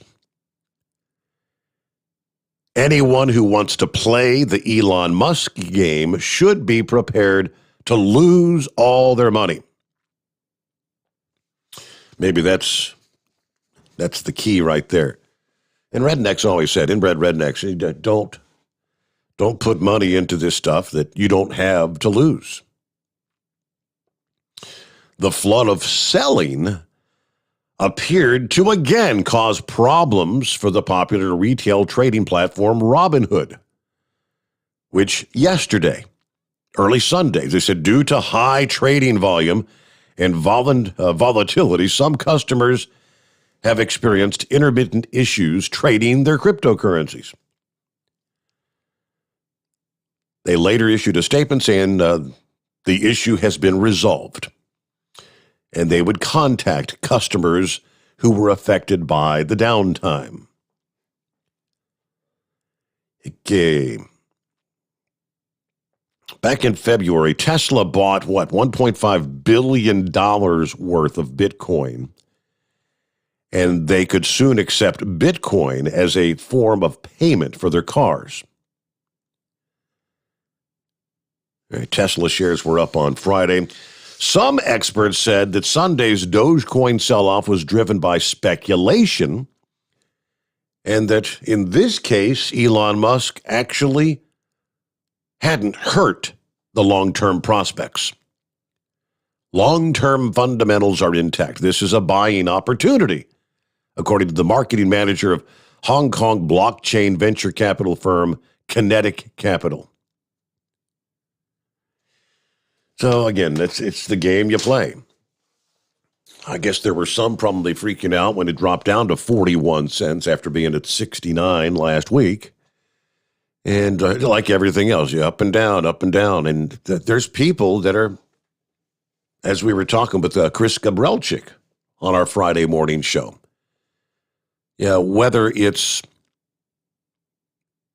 playing on the pennies, when it goes up 5 cents, you'll sell some. Then when it goes down 5 cents, you'll buy some. And just do that over and over and over again. Try to make a little bit of a profit, and then you buy more on the dips and sell for a profit when it goes up. But the key question is, you never know when that drop is going to continue precipitously. It could happen at any given time. All right, back to the phones we go here on a Monday. Hope you had a good weekend. Let me get to Rodney next here, I believe in California. What's happening, Rodney? Red Mule, Steve. Hello, Red Mule. Yeah, my problem is, Steve, when I try to play that game, I never know when it's going to, when it goes back and forth, and I drive by and sell, and then I never know when it's going to take off and go to the moon. And, that's the ones I always miss out on. But, Steve, the old adage on Wall Street is buy the rumor and sell the fact. I haven't quite figured out how that ties into this thing on Dogecoin. Maybe it does, maybe it doesn't. But, Steve, I think we need to get into etiquette here a little bit. They've made so much money in there, I think we're going to have to start referring to him as Mr. Redneck. What do you think? Yeah, well, Mr. Redneck. Sure. But we're going to have to start showing him a little more respect. Steve, you know anybody that's into forgery? Not that I'm aware of, no, sir. Well, I just wonder, you're talking about this malware and ransomware and all that stuff. And now that Mr. Actually, up here, the other line. Now that Mr. Redneck has all this money, and I don't know what his settlement was with Hogzilla, but if we could find a forger that had dropped some papers, how much you reckon he'd pay us not to find a forger to come up with a new marriage certificate for him and Hogzilla? Yeah. If it works for them evil people out of Russia, surely a couple simple-minded people like you and I could come up with something like that, couldn't we? I would think. Yeah, let's put our minds to it on that. Hey, Steve, I've been going to mention something for a while. About a week ago, 10 days ago, I was down here in Southern California for a long Tennessee rat killing, and this car pulled up alongside of me and tooted his horn. I looked down, and they was giving me the thumbs up, I reckon, for the sign on the trailer, and then they got on up ahead of me and had an Ohio license plate. I got to wondering if maybe it was one of your listeners. Ain't nobody said nothing about that, have they? No, sir. Well, okay. Hey, changing the subject, Steve, I was listening to old Maria Barker home over the other day, and she had Newt Gingrich on, and he made the statement, I don't doubt this is true, we talk about the election and everything all the time. He was saying that you can actually buy a Georgia presidential ballot on eBay. Have you heard anything on that? I have not. I'm sure, people selling it as a souvenir, but that's just a another indicator of how poorly that Georgia election was managed. So wow. Not that we need it anymore. New subject. So I'm listening to the news tonight, and they're talking about over there in Israel, they got them protesters and everything going on. Said to bring them protesters out, they have something they call skunk water they're spraying on them. Had you heard that one? Skunk water. Haven't heard about it, but I guess it's a good idea. Well, they said it was hard to get off, and it smelled real bad. And I was just thinking, a young person, not that I've done any of these things, Steve, but a young person, might be inclined to stick a potato up somebody's exhaust pipe or maybe pour diesel in somebody's gasoline car that they didn't appreciate too much. They might get into that skunk water and have a good time with that. What do you think? Yeah. that could happen. So, Steve, on that jobs report, change the subject again, that jobs report came out, and they said that transportation lost 74,000 jobs. You see that? I saw the transportation jobs were down, but over the year they're still up, apparently. Well, I just listen to XM radio, and I hear Cisco and all these other big companies coming on advertising for drivers, say they'll help you get their CDL and everything. I just have a real hard time accepting that. I don't know, maybe it's the Uber drivers or something all quit, but I just have a hard time believing that somebody didn't tamper with them figures, or somebody just totally incompetent when they put those figures together. Because just judging at the traffic that's out here on the road, I can't believe that there's 74,000 less truck driver jobs out here. Yeah. So, hey, Steve, that's the third time I called you. I called once, hit the wrong button, and hung up. And I called about an hour ago, and I was on hold there, and then I remembered that I was on the Idiot's Highway Sunday night. That's the highway from Vegas back to California. And, I can handle about one drunk driver on the road, but when you get several of them out there, how they always try and drive real careful so nobody will suspect they're drunk, and they're doing about 55 in a 65-mile-an-hour zone, and traffic backs up around. So I hung up and said I'd call you back. But I heard Horse Brothers on there, and he's talking something about banners or something, being at that convoy deal there. Now, he wasn't out there in a swimsuit banners across him, was he? No, he had the Hot Shot Secret banners. Well, don't take much confusing me, Steve. Well, I'll be hearing from Horse Feathers for saying that, but I'm just trying to get straightened out. So, all right, Steve, I'm going on down here to the Mexico border, so I'll talk to you later. All right, thanks for checking in there, Rodney. It never gets him right, does it? It's the Red Mule, Steve. All right, the numbers. Employment in the trucking industry fell in April, according to the numbers released on Friday, but remained higher than at the beginning of the year. Trucking employment went down by 1,500 jobs after gaining more than 3,000 in March. Preliminary numbers showed a job loss of 4,000 in February. Revised data put that number at 1,800. However, February still broke a 9-month streak of trucking job increases. Now, they say, remember, these are preliminary numbers. The trucking subsector had a net loss of 42,500 jobs in 2020. The largest annual decrease. It's far from the largest annual. Okay, back in 2009, more than 100,000 trucking jobs were lost. Well, it's because we went into recession in 2008. 2009 was a horrific year. And the number of trucking companies and whatnot that went belly up. All right, compared to the end of 2020, trucking employment is up by more than 1,000 jobs. This time last year, there was a decrease of 93,000 jobs after the trucking subsector experienced its biggest monthly loss since tracking the subsector began in 1990. And that was all obviously from the pandemic. April of 2020 was hit the hardest by the pandemic.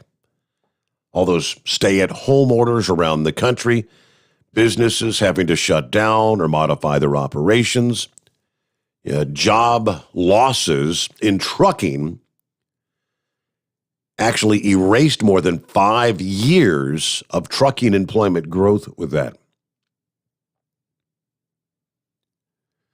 All right, in the analysis of the employment report, online freight network Convoy says April's drop in trucking jobs adds more fuel to the idea that something is not working in the labor market for truckers. Active employment among owner-operators is at or above pre-pandemic levels. But there's also evidence of elevated numbers of owner-operators sitting on the sidelines of the labor market. The gap between elevated slack and net employment gains for owner-operators has been driven by reasonably strong new entrants into the sector. Transportation sector had a significant loss, more than 74,000 jobs in April. That's the number Red Mule was citing. A job loss of more than 77,000 within the couriers/messengers subsector is responsible for the huge drop in the sector. All right, whatever category, couriers and messengers. Okay, maybe that is some of the likes of Uber and Lyft and those sort of jobs. But trucking itself, that 1,000 jobs, that's not all that significant, I wouldn't think. Let's see here. Yeah, actually, one decent-sized company with a number of employees going under could account for that in itself, right? All right, get back to your calls here on a Monday morning at 844-844-3388. Monkey Gouger, hang in there. Got you coming up. Cue Ball's up next, though. Morning, Cue Ball. Good morning, Steve. Steve, I've got a lot of things on my mind regarding this cryptocurrency and this all-in-all world event, right? Mm-hmm. You know, I keep bringing back to a video that I saw. And if I remember the man's name right, he was the defected KGB guy by the name of Yuri Grigorin. There's a bunch of videos out of a interview, like a 60 Minutes kind of thing, that was done in the 80s. He was talking about how the KGB was figuring out how to collapse the United States. I'm trying to remember the terms they used, but one was there was I hate that I can't remember it now. Destabilization came second, but that's right. Demoralization followed by destabilization. Fast forward to today. Now let's talk about this cryptocurrency. This has something to do with what I just spoke of that Yuri Gagarin had mentioned. Steve, I only know this because I know of a guy that bought one. A Ferrari 488 Pista in the 2020 model was worth $600,000. Any idea why that car is worth $600,000? Because somebody's willing to pay that for it? Exactly. Now, it's a hell of a car, don't get me wrong. And it's worth $600,000 because that's what this guy I know paid for the car. It was brand new. And Ferrari isn't stupid. They know that they can get him and a handful of other guys to buy a car just like it for $600,000. Now, it's a tangible item. You can put it in your driveway. You can drive it. You can do whatever you want. You own it. Except for the fact Ferrari likes to put 2 cease and desist orders on people that own the car. You could basically do whatever you want with it, including shred it up in a little bitty, itty-bitty pieces. Of course, that's assuming you own it outright. Now, what do you think if we took this guy's Ferrari and send it through an auto shredder. But, you throw a 2,200-pound car into a shredder, and it come out with 2,200 pounds of bits and pieces. Steel, carbon fiber, aluminum, oil, gasoline, whatever. Is that pile of aluminum and steel and carbon fiber and this, that, and the other still worth $600,000? All we've done is we've cut it apart in a little bitty, itty-bitty piece. What do you think you'd get for that? $600,000? No, $600.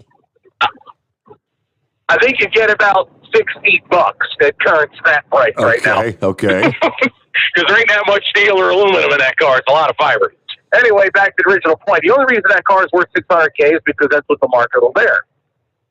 But shredded up, it's still the same car. Shredded up, now it ain't worth spit.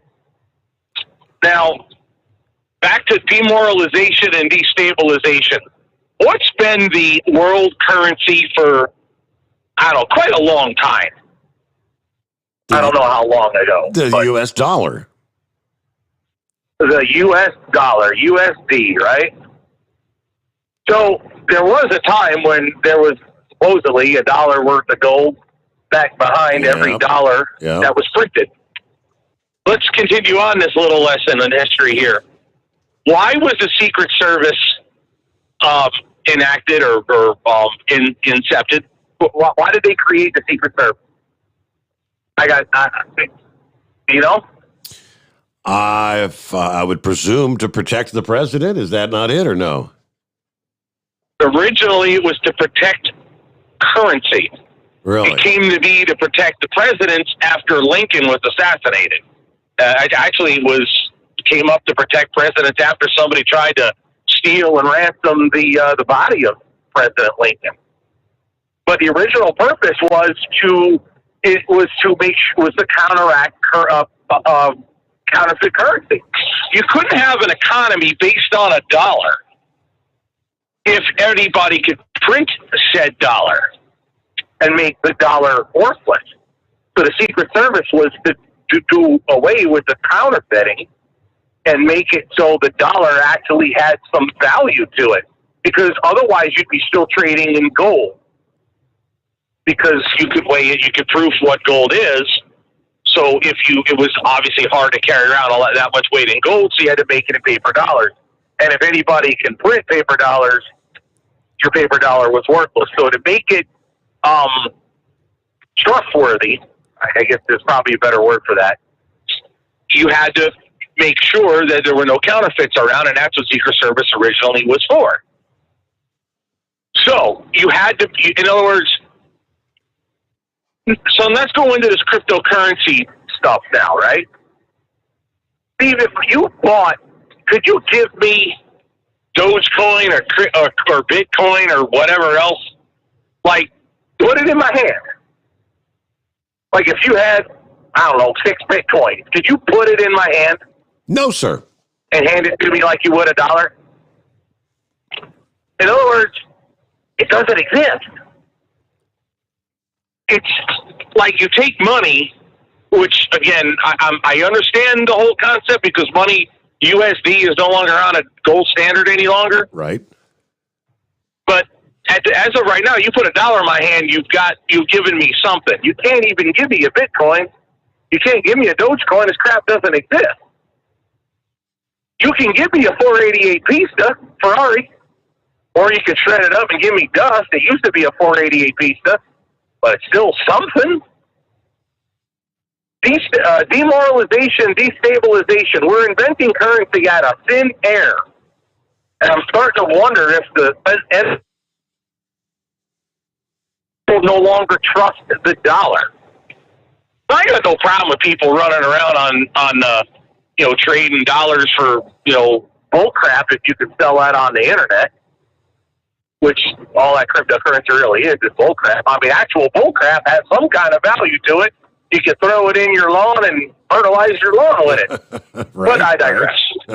My point is, I wonder if all this cryptocurrency nonsense isn't just serving to not do us any favors by destabilizing our faith in the dollar.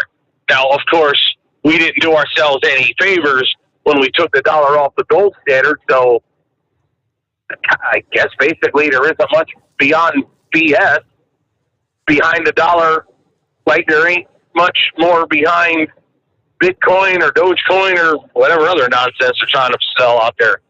And we're not. But I'm starting to wonder if that isn't really part of the goal, or we're not doing ourselves maybe not a goal, but if that isn't the end result. We're printing trillions of dollars worth of U.S. dollars, and we're not doing ourselves any favors by continuing to print dollars. The value is becoming, what's an actual dollar worth today? Right. Well, that's the other part of again, I get the guy saying cryptocurrency is the future. We're destroying the U.S. dollar. And with the cryptocurrency coming out, all it's doing is to serve the destabilization of that dollar in more than we're already doing. Right now, I could care less what you call the currency that we use, as long as I could still buy tangible items that are useful. Let's say, for example, Steve, they talk about like buy gold to hedge, if there's ever whatever you want to buy, silver, gold, copper, you name it. It's if the markets collapse, and I'll go as far as the market collapse, if we go to economic collapse, okay, like literally I don't know, Mad Max type of world, right? Are you gonna give up any food for $1 or a brick of gold, or somebody supposedly has Dogecoin in, I don't know, a computer chip or whatever? You're probably, I'm sitting there thinking that dollar's pretty worthless, but that half-inch piece of steel right there, I'll probably give you something for that. I don't know. I'd probably give you some food for some bullets or a usable rifle, half-inch sheet of steel, stuff like that. Stuff that's tangible and usable to survive, dog and cat getting along, mass chaos, that kind of crap, right? Tangible items. But right now, if you're going to invest in anything, make your money, don't get me wrong. But if you're going to invest in anything, pull your head out of your rear and start looking into the future. I don't know how much of a future we actually still have. Mm-hmm. Not living the way we're living now. I want to think about it. You can't eat a Dogecoin, but you can eat your, you can eat some canned goods. Think about it. I wouldn't waste my money. What might be the better investment? Yeah, I'm with you, Cuba. All right, a little late on our news update, though. It's 844-844-3388. The Steve Sommers Overnight Drive, live from the Hot Shot Secret Studios. USA Radio News with Dan Naraki. COVID cases in the United States have continued their slow decline, with the 7-day average of new cases falling to a little more than 40,000 a day. That's the lowest level since last September. And with cases and hospitalizations falling, many are calling for restrictions to be rolled back. Dr. Scott Gottlieb believes it is time that indoor restrictions in some areas can begin to be eased. The former commissioner of the Food and Drug Administration tells CBS's Face the Nation that San Francisco is one place where local officials should look at rolling back those restrictions. And that's probably partly what's holding back the economy right now. People are not going back to work, not just because of the benefits. I know there's been a lot of talk about that, but also because they're being told they have to wear masks and still have to exercise cautions that probably in many parts of this country you don't have to do. You look at San Francisco, 20 cases a day, more than 70% of the population vaccinated, very good testing in place. They don't need mask ordinances indoors anymore, and certainly not outside. You're listening to USA Radio News. Hi, I'm Wayne Alaroot, and I'm in the best shape of my life. I love working out hard every day, but I turned 60 this year, and working out can cause some serious aches and pains. I was commiserating with my buddy Jay Schrader, the Super Bowl champion and former Raiders quarterback, about the challenges of staying in great shape for anyone over age 50. Jay said I had to try sonsoflibertycbd.com, and it would heal my body, mind, and soul. USA. Here's the best deal you'll ever get on a MyPillow premium pillow. $29.98 for a standard or queen size pillow. King size only $5 more. You're saving $40. Go to mypillow.com, click on the radio listener square, use my promo code USA, or call 1-800-951-8175. You can save up to 60% on any MyPillow product when you use my promo code USA, or call 1-800-951-8175 and ask for the MyPillow Premium Pillow Special. The price of gasoline is up 6 cents a gallon this week and expected to increase over the next several days due to a cyber attack. John Clemens reports. Colonial Pipeline, the nation's largest, has been shut down since Friday after the cyber attack. A Russian criminal group is believed to be responsible for the shutdown of the 5,500-mile network that supplies 45% of the gasoline, diesel, and jet fuel to the East Coast. Trilby Lumberg is a petroleum analyst. No one knows the duration that this cyber attack may cause the crippling of the Colonial Pipeline. There are efforts to prepare for movement of fuel via barge and other vessels, and also to import more gasoline from Europe. However, no one knows how long it will take. From the USA Radio News Texas Bureau, I'm John Clemens. The White House has declared a regional state of emergency for the 17 states affected by the pipeline shutdown. This is USA Radio News. Hi, this is Wyatt Cox. Each and every day, the USA Radio Network produces 3 hours of the greatest radio programs of all time. Comedies, drama, suspense, it's all there. Classic radio theater. Now, if your radio station doesn't carry the program, you can find them anywhere podcasts are served, including iHeartRadio, Spotify, Spreaker. Just search for USA Classic Radio Theater. Find it. USA Classic Radio Theater. You'll love it. Protests have racked Colombia for the last 2 weeks after President Ivan Duque proposed a tax hike meant to help the government deal with the financial strain from the COVID pandemic. Duque withdrew the proposal after the unrest began, and the country's finance minister resigned, but the protests have continued. At least 30 people have been killed and more than 900 injured in clashes between protesters and the police over the last 10 days. Former American ambassador to Colombia, Kevin Whitaker, explained to CBS News why the violence has continued despite the withdrawal of the president's controversial tax plan. I think there's a couple of different things that are going on here. First, as you mentioned, we have the tax increase that was proposed. And this was intended to get government accounts more into balance. Colombia experienced a 7% decline in GDP in 2020, and that has gravely affected government revenues, which are used for a variety of purposes, obviously. But in addition to that, you have the great dislocation caused by the pandemic. Colombia has been hurt disproportionately or worse than some of its neighbors in the region.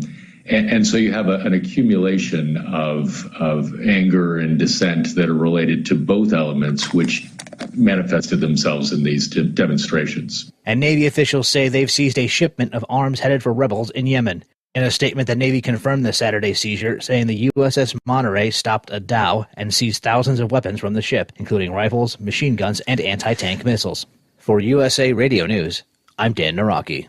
At Hot Shot Secret, we share the science behind common diesel problems and their solutions. For example, ultra-low sulfur fuels. The primary function of diesel fuel is combustibility. One of the little-known aspects of fuel is its role as a lubricant to metal-on-metal moving parts. The introduction of ultra-low sulfur fuels diminishes the fuel's ability to lubricate because sulfur, which has been mostly removed, has lubricating properties. Hot Shot Secret Everyday Diesel Treatment with LX4 delivers unmatched lubricity. Third-party testing confirms that it takes 3 times the amount of leading fuel treatment to match the lubrication benefit of 1 dose of Hot Shot Secret. Everyday Diesel Treatment is a fully formulated 6-in-1 premium fuel treatment for every fill-up, every time. Everyday Diesel Treatment is available at truck stops, Tractor Supply, O'Reilly's Auto Parts, and online at HotShotSecret.com. Hot Shot Secret, powered by science. Because Channel 19's a little congested. Call Steve now at 844-844-3388. The Overnight Drive.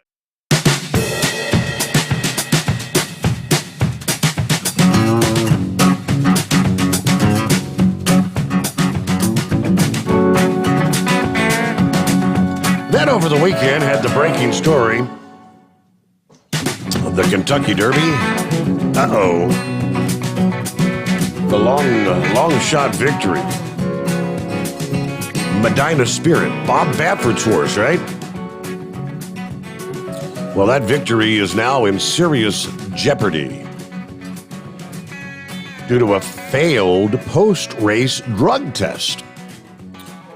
One that has led Churchill Downs to suspend Hall of Fame trainer Bob Baffert this past day in the latest scandal to plague the sport of horse racing. Baffert hastily put together a little press conference outside his stable, denied all wrongdoing and promised to be fully transparent with the Kentucky Horse Racing Commission during the investigation. His barn received word Saturday that Medina Spirit had tested positive for an excessive amount of the steroid, what is it called, betamethasone, something used to treat pain and inflammation in horses.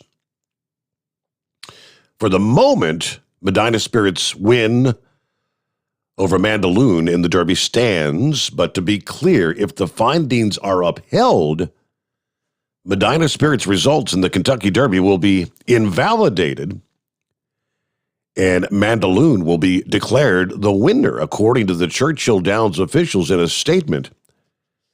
The track said failure to comply with the rules and medication protocols jeopardizes the safety of horses and jockeys, the sport's integrity, and the reputation of the Derby itself. Churchill Downs will not tolerate it, they said. Given the seriousness of the alleged offense, Churchill Downs will immediately suspend Bob Baffert and trainer of Medina Spirit from entering any races at a Churchill Downs racetrack. Now, Medina Spirit's expected to run in the Preakness Saturday. Barring some abrupt changes in plans or maybe a decision from officials at Pimlico or Maryland's Racing Commission that might prevent him from entering that second jewel of the Triple Crown. Officials from 1ST Racing, a branding arm of the Stronach Group that owns and operates Pimlico, said this past day they'll consult with state authorities and that any decision regarding the entry in the Preakness will be made after review of the facts. Officials rescheduled the post-position draw for Tuesday afternoon, moving it back from today due to the uncertainty. Now, Baffert said, I got the biggest gut punch in racing for something that I didn't do. Talking about the failed drug test, and it's disturbing. It's an injustice to the horse. I don't know what's going on in racing right now, but there's something not right. I don't feel embarrassed. I feel I was wronged. We're going to do our own investigation. We're going to be transparent with the Racing Commission like we've always been. He's a great horse. He didn't deserve this. He ran a gallant race. No, they say the only horse to be disqualified for medication after winning the Derby was Dancer's Image way back in 1968. But now here's something interesting. Medina Spirit is Baffert's fifth horse known to have failed a drug test in just over a year. So yeah, what is going on? Flanked by his attorney, Baffert said his barn was told Medina Spirit was found to have 21 picograms of betamethasone, slightly more than double what the trainer said was the allowable amount in a post-race sample. That's the same drug that was found in the system of Gammon, another Baffert-trained horse who finished third in the Kentucky Oaks last September. That horse was eventually disqualified from that finish because of the test. Baffert was fined $1,500. Betamethasone is legal under Kentucky racing rules, though it must be cleared 14 days before a race. Baffert said, I'm not a conspiracy theorist. I know everybody's not out to get me, but there's definitely something wrong. Why is this happening to me? You know, there's a problem in racing, but it is not Bob Baffert. Someone going into the stables and sabotaging his horses. Now, Mandaloun, who lost the Derby by half a length, is not going to the Preakness. If Mandaloun is declared the Kentucky Derby winner, that would mean the Triple Crown for 2021 would end right there. Don't know how long it'll take Derby officials or Kentucky officials to determine whether the results are going to stand or they're going to change. But if Mandolin Spirit is disqualified, his connections will not receive the $1.86 million winner's share of the Derby purse money. But for bettors,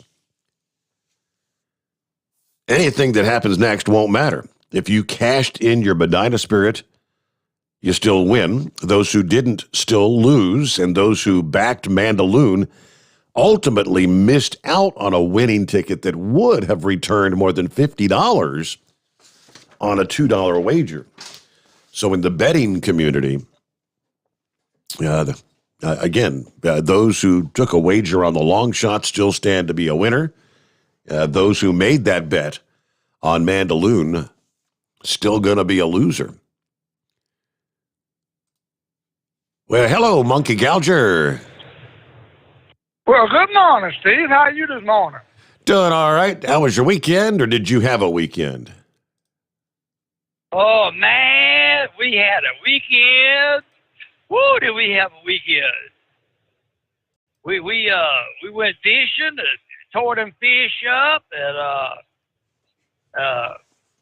it was a great weekend, man. That's good. Everything went good.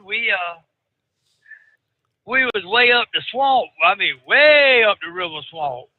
And we was coming down through there. I told old JB, I said, you count them fish? He said, yeah, we got 59. I said, I hope we got 59. I said, you sure? Oh, yeah. Well, by that time we looked up, there's a boat sitting in the boat road there, crossways. I said, what the hell is this? Got a little bit closer, the guy holding a starter rope up in his hand. Had this real good-looking lady sitting in the boat with him that had on one of them, it wasn't a string bikini, it was a micro bikini. Oh, boy. She looked like yeah, boy, old JB, he's going crazy, right? So I pulled on up there, and he got that fella's got that starter rope in his hand. Well, I knew the lady. She used to be my physical therapist when I messed my knee up. She's the one that got me back on my feet there. I thought, like, what the hell y'all doing up here? Well, we come up here to go fishing and let me get a little bit of sun. And said, I look like a baked lobster. We were going to stay up here, and we tore the motor up. I said, well, where y'all going out at? They said, well, we at Spockleberry. I said, well, we going around that way anyway. I said, we put in down at the other landing, but I said, just cause it's you, I'll drop y'all off at that other landing, right? So we get them over there in the boat, hooked their boat up behind our boat, and we easing out through there. And old JB, boy, I could see him. He just couldn't keep his eyes off of her. And so I was laughing. Got them to the hill there where they put in at, dropped them off, and we was going down to the other landing to take the boat out. And old JB looked at me. He said, "Does that woman know she didn't hardly have on no clothes?" I said, "What in the hell ever made you think about she didn't have no clothes on, Bo?" I said, "Fred down that a blind man could have seen that one." But anyway, we got on down there, got out, went back Saturday morning real early and knocked them in the head again, but we didn't see no swamp queen that time, but had a good weekend. But, you know, Steve, what I was calling you about is what you were just reporting about this horse racing deal. Yeah. You know, I could understand if it happened to one horse. You know, hey, somebody juiced him up a little bit. But 5 horses in a year? Yeah. Now, there's something definitely wrong. And, Bobby Baffer's has been in horse racing a long time. And they got 24-hour security on them horses. But, why didn't they take a blood sample before the horse ever run to see if he was hot or not? That's what I'm thinking. Why do they take the sample post race instead of pre-race and post race? Right. I mean that's the part I'm not really, because I don't know a whole lot about that horse racing and what goes on. I know them horses usually get there a week, 2 weeks ahead of time, get them settled in, where they can walk them or get out there and trot them, whatever they got to do. But I mean, if it would have been me running that racetrack, the minute they unloaded that horse, I'd have been drawing blood to see if he was able to meet the requirement to run in my race, where we wouldn't have no scandal like this. But I mean, it's getting where every year there's some kind of BS up there at Kentucky Derby. Last year was it horse crossed into the other horse. They crowned, knocked him down because he interfered with the path of the other horse. Hell, it's just every year it's something up there at the Kentucky Derby. It's starting to get old, Yep. But the other thing is, have you got a list of those 14 states that's going to be affected by this pipeline hacking job they done? I'm sure I could pull it up. But the reason I was asking you is tonight I didn't even know none of this had happened. I mean, I was just oblivious to the news. I was in swamp mode. Debbie called me tonight and she said, "Hey," "you heard the news?" I said, "Well, what's happened now?" And she said, the Colonial Pipeline had been hacked, and said it's already starting. They're going to start limiting people in Sumter to 20 gallons of gas and a purchase. Okay. See, that's what I was saying a little bit ago. I said, for a lot of people, it was the weekend, it was Mother's Day weekend, and when they get back out and head off to work today or whatever, or check the news, will we see a run of people looking to go fill their damn tanks up because of the shutdown of the pipeline? Exactly. So I had about a half a tank of fuel, and I said, I better pull in here, top this boy off in case, I get me enough to get me into Texas. So I stopped and filled up, and there was a gas tank driver dropping a load of diesel there, and I walked over there, and I said, "Hey, man," I said, "what you know about this pipeline deal?" He says, it's probably going to start in Atlanta tomorrow. They're going to start, gas stations are going to start limiting you to 10 or 20 gallons of gas. He said, "But I'm on the diesel side of it." He said, "Now, right now, we're not seeing no real problem with diesel." Yeah. He said, "But the gas," he said, "yeah, they're going to start knocking at the head." So, in the morning when everybody gets up and realize what's going on, they're going to make a run on the gas stations. But have they said anything about when they're going to have this thing back up and running? That's what we have not yet heard, how long the shutdown's going to last. It's mighty funny. You remember when old Obama was up there? It seemed like every month there was a break in that pipeline, that Colonial Pipeline. If you go back and look at it, they had that big thing down in Alabama where it just sprung a leak and dumped the gallons, and they shut it down, and then there for a week or 2 weeks, we were having to buy fuel where we could get it, It just mighty damn funny. We got old Knucklehead up there running the country now, trying to run it, whatever you call what he's doing up there. And then all of a sudden we have a Russian hacker come in and crack down, crack the code on shutting the Colonial Pipeline down. Ain't that a damn coincidence? Uh-huh. But the other thing is, Steve, and everybody better take notice on this. I don't think people are taking this serious enough. Have you been watching that AB5 deal that's been taking place out in California? Yep, and that's what they're going to implement in California could be national if the PRO Act gets passed. Is that what you're saying? Exactly. You better start getting on the phone. Now, a couple of weeks ago, they had one of them people on there talking about that they didn't, the PRO-ACT's going to need 60 votes. And, but the way things are being shuffled around up there right now, you better get on the telephone to your congressman and your senator and tell them that they can knock 75% of the truck capacity in this country in the head. And I mean, everything is going through the roof right now. I mean, it's just ridiculous of what's going on. But can you imagine what's going to happen to this country if they kill 75% of the truck capacity? It's going to be just like down there in Venezuela. People are going to be knocking one another in the head to get a damn heel of bread. Heel of bread, yep.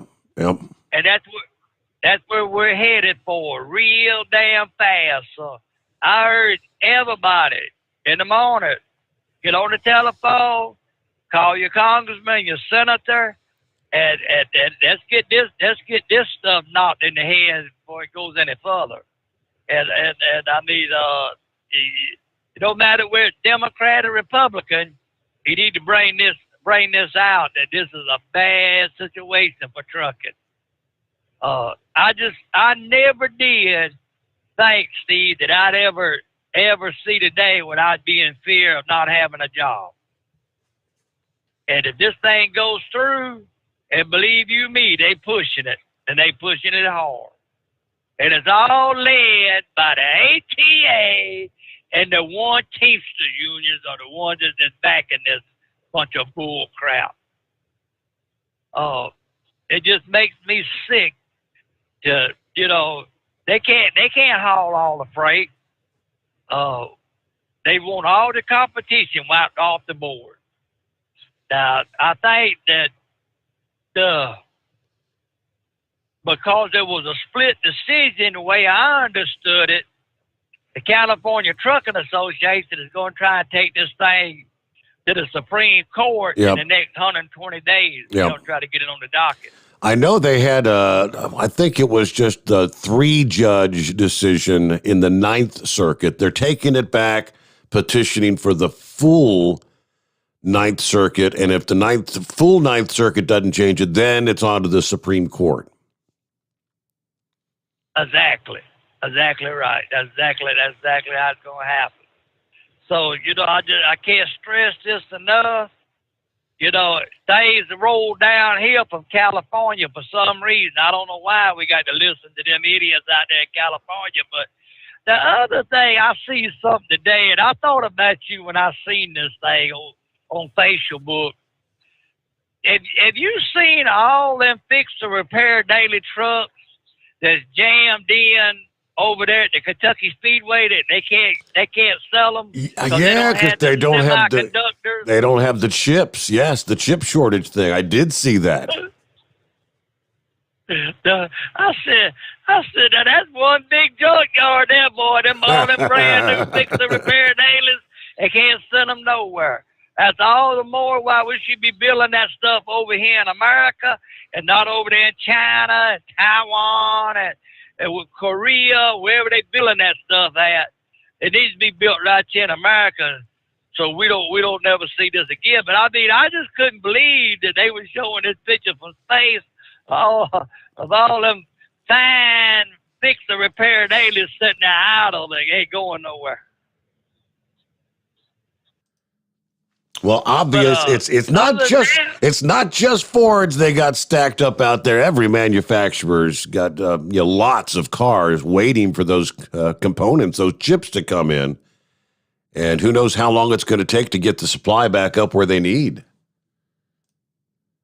Oh, that's the truth. But I mean, I think it's just funny seeing all them Fords sitting there nowhere to go. I ain't seen no pictures, no Chevrolets, nothing sitting around, but have you been by a car dealer lately? Well, I drive past, but I ain't been paying attention to nothing as far as prices, you mean, or what? Look over there at the inventory. There's not a pickup. There's not a new pickup, I think, on the Chevrolet dealer at home that they said that can't get them. And I said, well, I'll be damned, how you gonna sell something you can't get? But the other thing is, did you happen to glimpse at that runaway today at Darlington Speedway? I didn't catch the race yesterday, no. Well, I tell you what, if I was them fans, I'd have been PO'd over that deal. At the drop of the green flag, that old crybaby Martin Truex went to the front of the field, and for 400 miles he wore their butt out. I think at one time he was something like 13 seconds ahead of the field at Darlington. Wow. Now they did, yeah. It was. I got so damn mad, I just turned the thing off. I said, "This ain't a race. This is a one-man show." Said, one-man show, buddy. I mean, he put it out there and he would run away with it. I think at one time, Kyle Busch got within 3 seconds of him. And I know they had some lead changes because of the lead cars coming off, but Martin Truex run away with that show. I said, if I was a ticket holder and witnessed that, I'd be wanting my money back. It was terrible. But, hey, Steve, I'll talk to you tomorrow night, hero. All right, yes, and thank you very much. Okay, we've got wide open lines here on a Monday morning. Jump on in at 844-3388. When we come back, yes, it is getting harder every week to find a new pickup truck. I pulled up some of those pictures from Kentucky Speedway. There were thousands of new trucks being stored out there just waiting.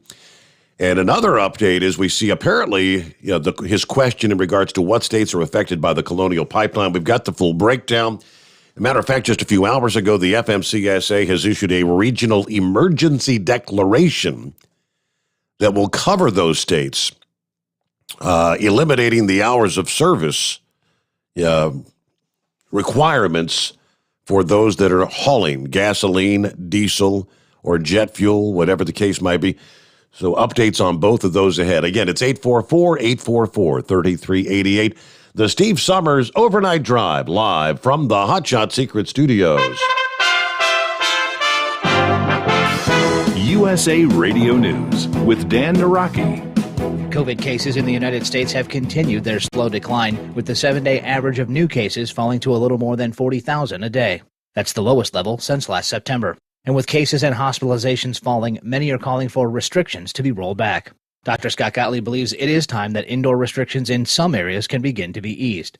The former commissioner of the Food and Drug Administration tells CBS's Face the Nation that San Francisco is one place where local officials should look at rolling back those restrictions. And that's probably partly what's holding back the economy right now. People are not going back to work, not just because of the benefits. I know there's been a lot of talk about that, but also because they're being told they have to wear masks and still have to exercise cautions that probably in many parts of this country you don't have to do. You look at San Francisco, 20 cases a day, more than 70% of the population vaccinated, very good testing in place. They don't need mask ordinances indoors anymore, and certainly not outside. You're listening to USA Radio News. Okay, we are running a car drive right now to help veterans all across America. So if you have an old car, truck, or van, even a motorcycle or an RV sitting around, you can right now give it away and help the vets. They really need your help. And your car will help support the vets and their families. And guess what? You even get a tax donation. Plus, we'll even come and pick up your car for free. And all you've got to do is pick up your phone right now and make a free call. Now is the perfect time to do something good for the vets. Give back to the vets right now for all they've done for this country. And your old car can really help them. So call the Veterans Car Donation Program right now for free pickup of your vehicle. Help the vets and help your taxes at the same time. Call right now. 800-882-2093. 800-882-2093. 800-882-2093. That's 800-882-2093. You're listening to the Overnight Drive with Steve Summers. At Hot Shot Secret, we share the science behind common diesel problems and their solutions. For example, Hot Shot Secret Diesel Extreme. today's ultra-low sulfur fuels leave injector deposits causing frequent DPF regens and low throttle response. Diesel Extreme is a once every 6-month treatment that will clean your entire fuel system, including the tank, lines, pump, and the injectors. Hot Shot Secret Diesel Extreme is available nationwide at truck stops, fine farm and auto stores, and online at hotshotsecret.com. Some say their truck reflects who they are, dependable and reliable. That's why you trust Blue Def. Now the best just got better. Introducing Blue Def Platinum, a revolutionary innovation with advanced system shield technology to significantly reduce harmful deposits. To maintain fuel economy, save money on costly repairs, and sustain the life of your SCR system, there's only one DEF to choose. Blue Def Platinum. The best just got better. PureFlow Air Dog, your leader in fuel air separation system technology. Our systems filter out water, particulates down to 2 micron, and remove all of the air out of your diesel fuel. This allows for nothing but pure, clean diesel fuel to reach the expensive injection system equipped in your vehicle. Not only do our fuel systems protect, they also come in a variety of flow rates to meet your performance needs. Our systems are compact and use OEM-style fittings for an easy installation. Learn more about our product at www.pureflowairdog.com and be sure to follow us on Facebook and Instagram. Protect your investment with PureFlow Air Dog.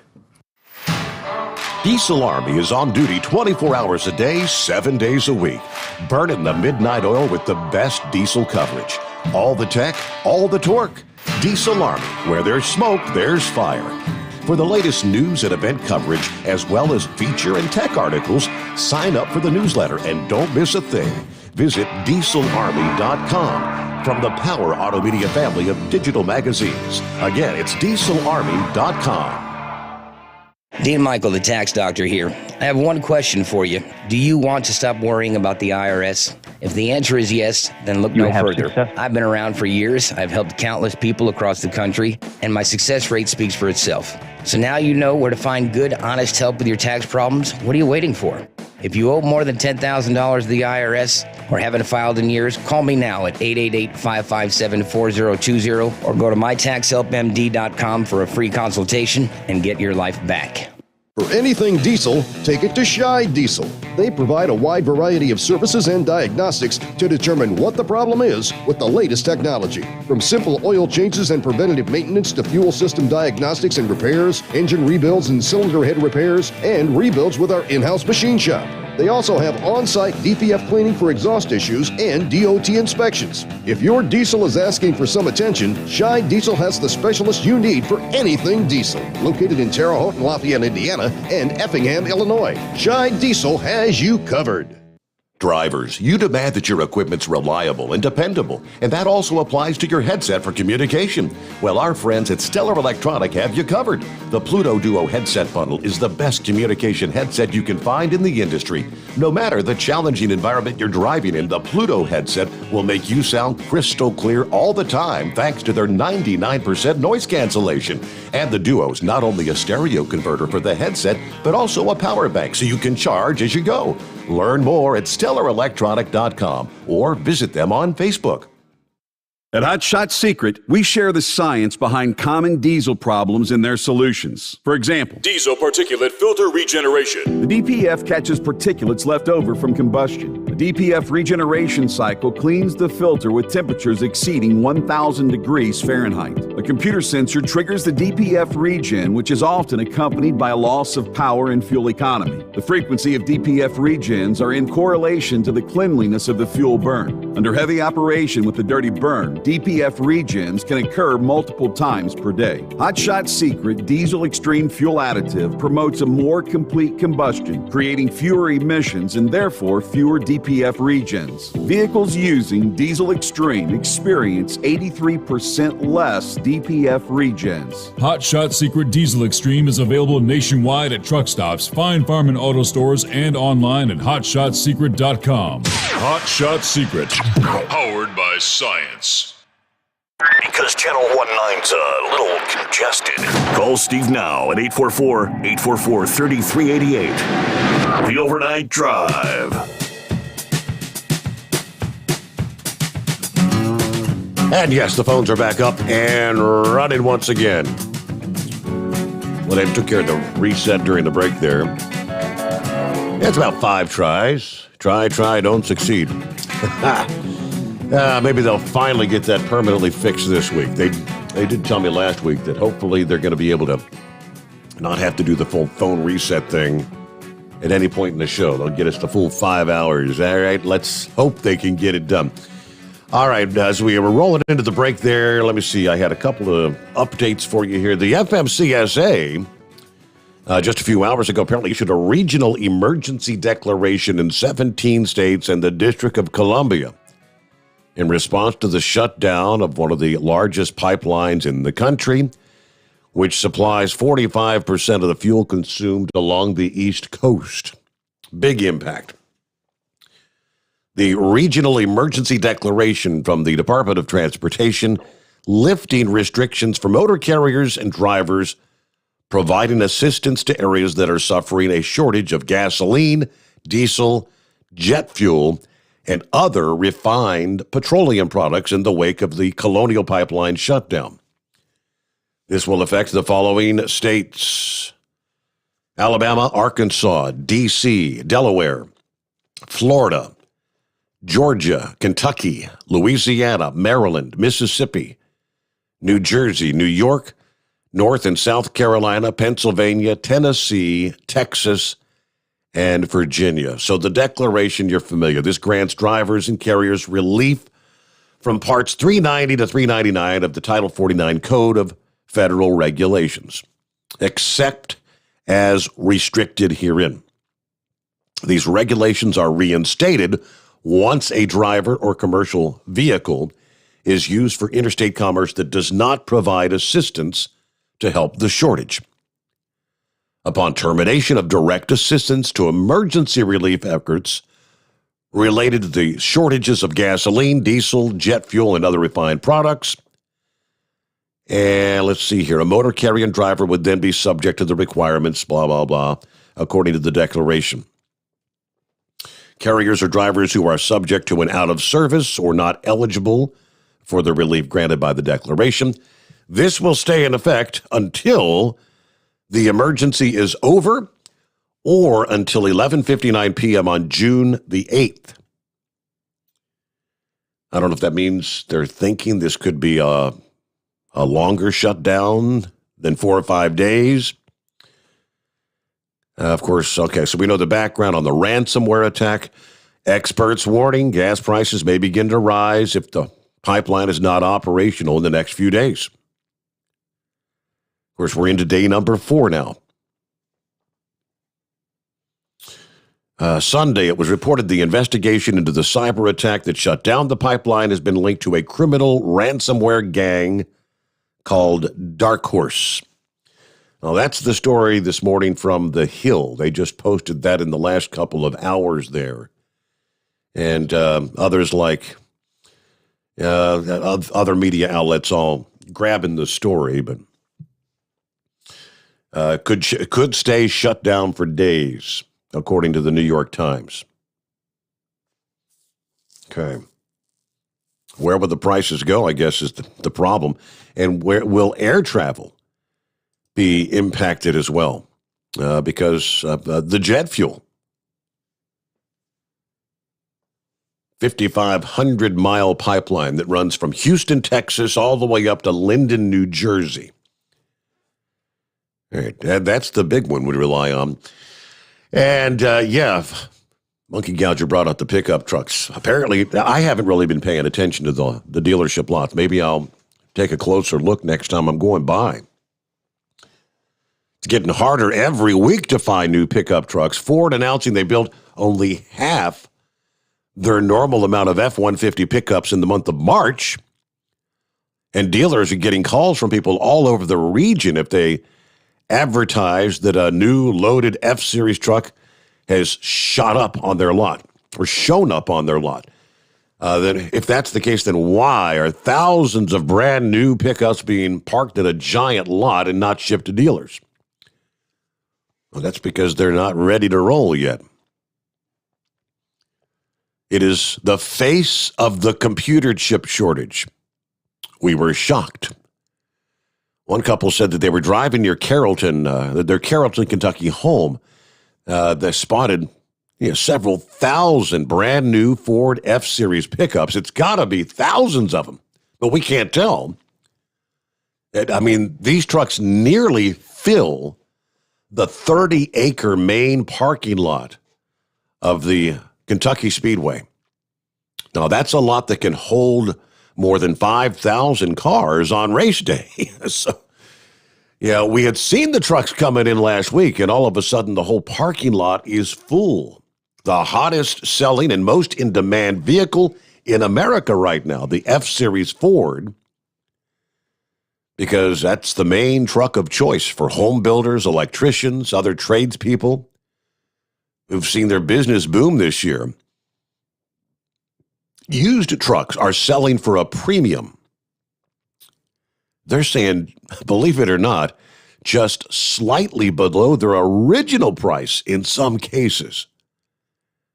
Wow. So I guess if you've got a used Ford F-Series pickup truck that you're looking to sell, maybe, you could get a premium price right now. Ford spokesman confirming that these trucks built in Louisville are waiting on parts.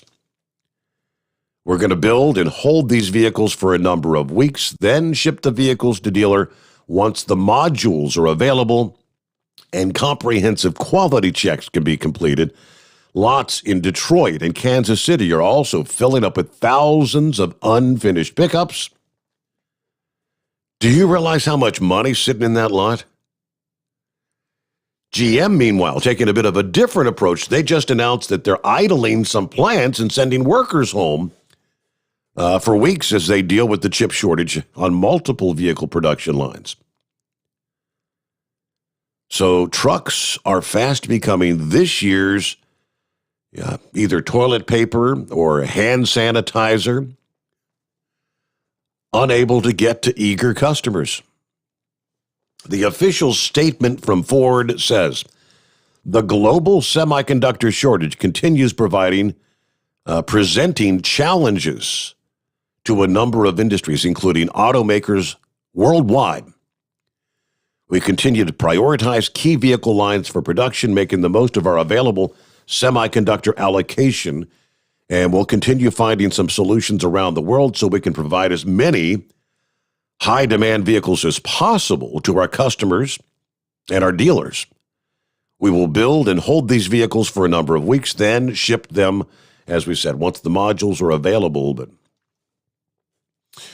I don't know, just you wonder if in the process of assembling these things, again, they're going to have to do quality checks, but might we end up with a bunch of trucks that have some technical issues once they are finally available for the market? Boy, oh boy. But yeah, those photographs are just staggering down at Kentucky Speedway. All right, back to our calls here. Good morning, Heatwave. Good morning, senor. Well, how was the weekend? I had a good weekend. Thank you, sir. Oh, good. Treat Mama like a queen, or even more so than it, because it was her day yesterday. Well, I don't know. Maybe I let her down on that. Now, we have been doing some projects, and including landscaping and whatnot, and I've bought her a lot of flowers and shrubs and things that we've been planting, so I didn't actually get her anything special for Mother's Day. Well, that's special enough. I mean, she's got something to take care of now. Yeah. That's good. Good. Oh, man. What a week.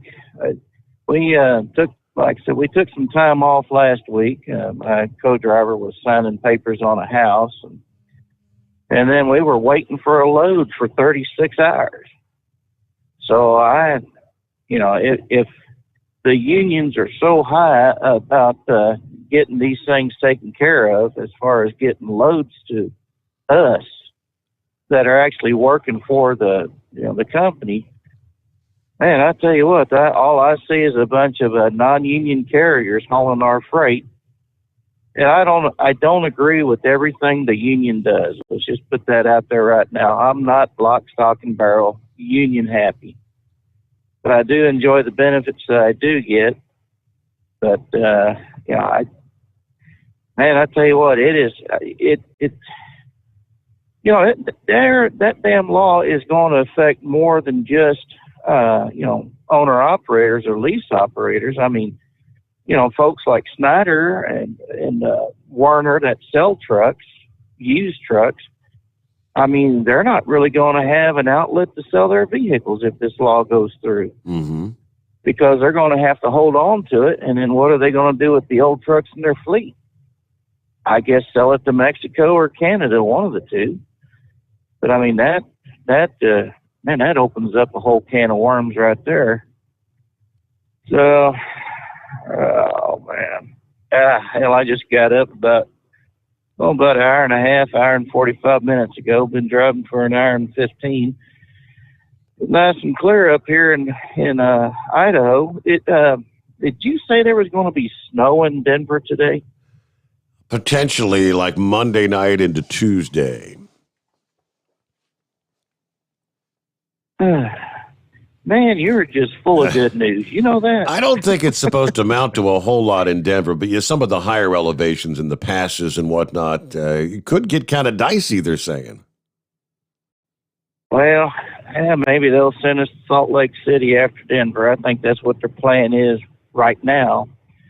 But we don't have to take 70 if we go to Salt Lake. Other than that, I mean, we just been, after we got back out on the road about 3 a.m. Saturday morning, I mean, it's just been getting and going. And I think the deal is that as long as we can stay out away from Albuquerque or away from Bloomington that loves to send us back home, we'll do all right out here. So I did refinance the house. I got the lower interest rate of 2.25%. The only problem is every time I refinance, it adds about $3,600 to the total that I owe. So the house that I bought for $187,000, now I owe $206,000. And it's like, well, where in the hell are all the payments that I make go to for 6 months? Apparently, it's not going toward the house. It's going somewhere else. Really? So, well, it sure seems like it. I mean, and I think I'm paying just about $1,150 a month on the house. And they said your payment won't change. It's just the interest rate. Okay. Well, in the 2.5 years I've owned this house, I've added 19. What would that be? 19,000? That's crazy. But the good news is it's now valued at $290,000. So I don't know if it's due to the solar panels I got on there. I don't know if it's just the state of New Mexico so damn hungry for money right now that they are going to raise our taxes, property tax. But I'm not going to complain too much. I pay $1,400 a month in property tax, and I understand there's a lot of people out there paying a hell of a lot more than that for their little bit of land in the city with what they got their house on. So I think I'll just shut up about that. So, well, have you heard anything about our cookbooks? I did speak to Fly Rod there on Friday morning briefly, and okay. Uh-huh. Well, said you've added some new recipes or something. Well, you can always substitute cicadas for grasshoppers or mealworms or whatever else you want to do it. And he was asking me the other day if I had if I knew where we could find some big old dream catchers. And I says, well, yeah, New Mexico's full of them. I said, what do you want them for? And he says, well, we can hang them up in the trees. And then when them cicadas climb up them trees, they get caught in the strings. And now we basically got ourselves nets. And I thought, well, yeah, that makes sense. That makes sense. But I don't know. You know what the original intent for a dream catcher is? To hang over your bed and keep bad dreams from occurring while you sleep. Right. Yep. And the only place that a good dream can go through is right in the dead center hole. All the bad dreams get hung up in the other strings. And I don't know if you equate that with the cicadas coming up, this might be a bad dream coming up. Maybe we ought to bug old inbred redneck for a little bit of a boost to get our books going. But yeah, Fly Rod's wife, I was telling her about it, and she's like, she wants absolute nothing to do with them cookbooks. So I thought, well, we could print one out and hold it for 17 years till the next bunch comes out, and it'll just be worth more in 17 than what it is now. But yeah, go to F&H Inc. and see if we can't get you a good deal on a buggy book. Well, you're actually you're jumping into a market that's already somewhat saturated. If you didn't realize, there are numerous recipes and cookbooks available right now. Yeah, but our recipes, you can go ahead and put any crawling critter inside, slithering or crawling. You can season it up, chomp on it. Hell, you never know. Here, with the way things are going right now, that may be the only sort of protein we get, and it's going to be the bugs. So, anyways, well, you just add the Southwest flavoring to it. Hell, you won't notice the difference because your mouth will be so hot to begin with. You'll be begging for water and something good to cool off with. Yeah, boy, some cicada hot sauce. Yeah, thanks for checking in, Heatwave. But even AccuWeather has, I just pulled up the AccuWeather website. While the whole debate over whether pineapple is acceptable as a pizza topping, entomologists are adding a different ingredient to the mix. Bugs have long been on the menu around the world, and with the emergence of trillions of brood 10 cicada just around the horizon, there are even a few recipes and cookbooks floating around to feature these critters. Anything from Maryland cicadas, southern cicada tartlets, to banana cicada bread.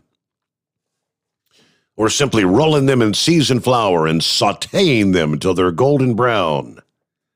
There's something for almost anyone looking to try them. And yes, that includes pizza toppings. When the soil temperature hits 64, at a depth of about 12 to 18 inches, they will begin their emergence for the first time since 2004. Time to start laying those eggs. While the newly emerged cicadas are edible before their shells harden and they have been safe to consume. Now, experts warn against eating the bugs that surface and feed in fertilized areas or areas that have been sprayed with pesticides.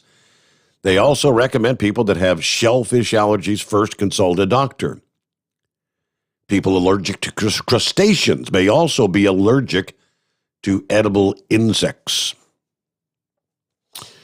On more than one occasion, cicadas have been referred to as shrimp of the dirt.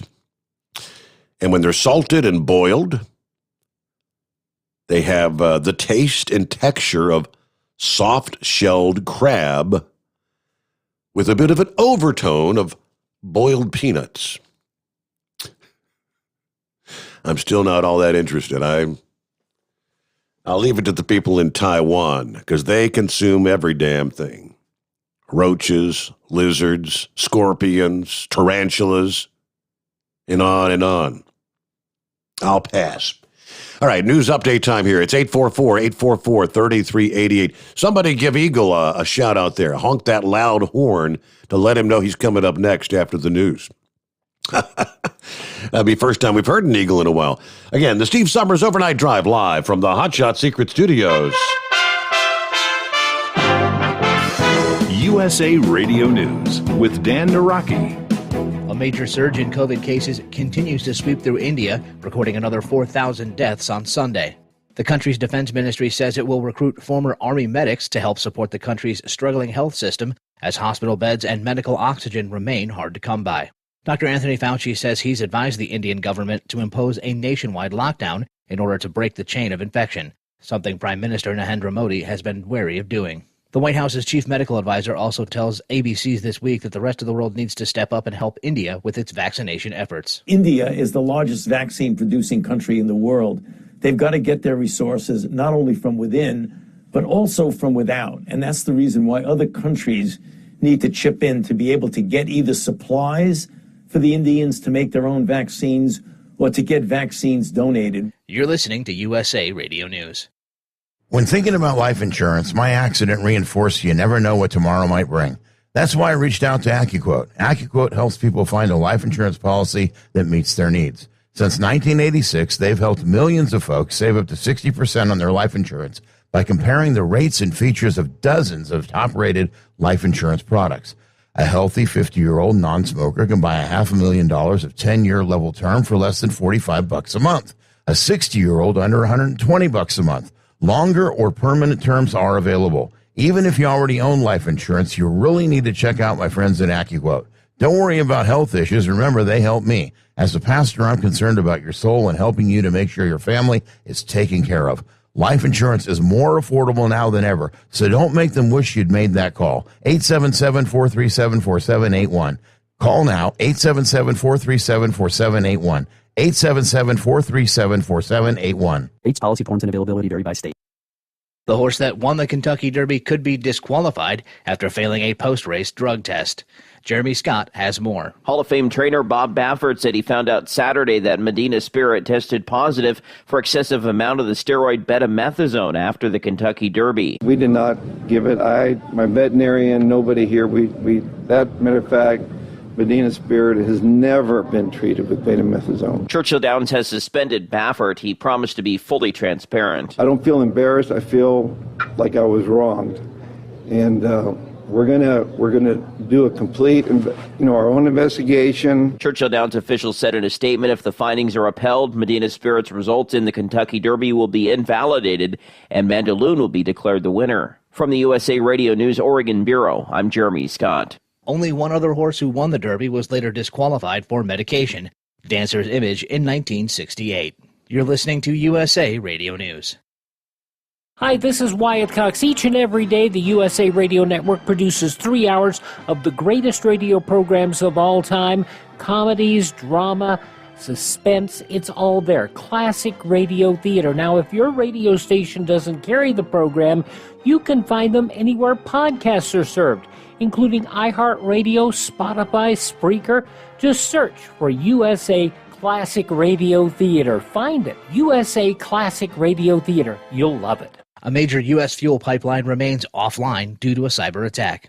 Jeremy Scott has the story. Biden administration officials are working with the operator of Colonial Pipeline, a top U.S. fuel pipeline in Georgia that serves a large part of the East Coast. The president was briefed yesterday. It's an all-hands-on-deck effort right now. And we are working closely with the company, state and local officials to make sure that they get back up to normal operations as quickly as possible and there aren't disruptions in supply. Commerce Secretary Gina Raimondo on CBS's Face the Nation. A ransomware attack has taken the pipeline offline. Colonial operates a network of more than 5,500 miles of pipeline from Texas to New Jersey, transporting about 2.5 million barrels per day of gasoline and other fuels that serve customers, including major U.S. airports. From the USA Radio News Oregon Bureau, I'm Jeremy Scott. And the death toll in a deadly bombing near an Afghan school has risen to over 50 people.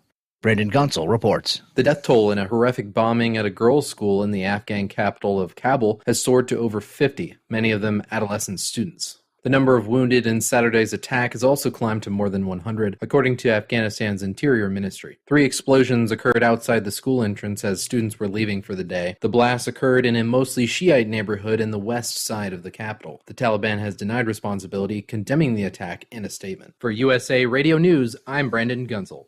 And for At Hot Shot Secret, we share the science behind common diesel problems and their solutions. For example, ultra-low sulfur fuels. The primary function of diesel fuel is combustibility. One of the little-known aspects of fuel is its role as a lubricant to metal-on-metal moving parts. The introduction of ultra-low sulfur fuels diminishes the fuel's ability to lubricate because sulfur, which has been mostly removed, has lubricating properties. Hot Shot Secret Everyday Diesel Treatment with LX4 delivers unmatched lubricity. Third-party testing confirms that it takes 3 times the amount of leading fuel treatment to match the lubrication benefit of 1 dose of Hot Shot Secret. Everyday Diesel Treatment is a fully formulated 6-in-1 premium fuel treatment for every fill-up, every time. Everyday Diesel Treatment is available at truck stops, Tractor Supply, O'Reilly's Auto Parts, and online at HotShotSecret.com. Hot Shot Secret, powered by science. You're listening to the Overnight Drive with Steve Summers.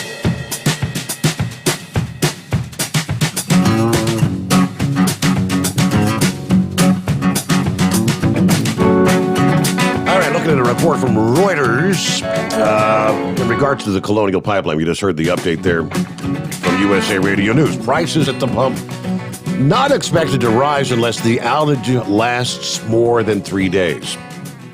Well, here we are. It's day number 4 beginning. If it ends up being a longer-term shutdown, the impact could be significant given the size of the pipeline. According to the head of petroleum analysis at GasBuddy.com, the challenges brought on by the Colonial Pipeline shutdown would only develop after a few days of outage. He warned drivers against panic buying. What could make a temporary pipeline shutdown much worse if Americans wrongly feel or fear shortages. Now, the American Automobile Association said the shutdown can have a large impact if it is prolonged.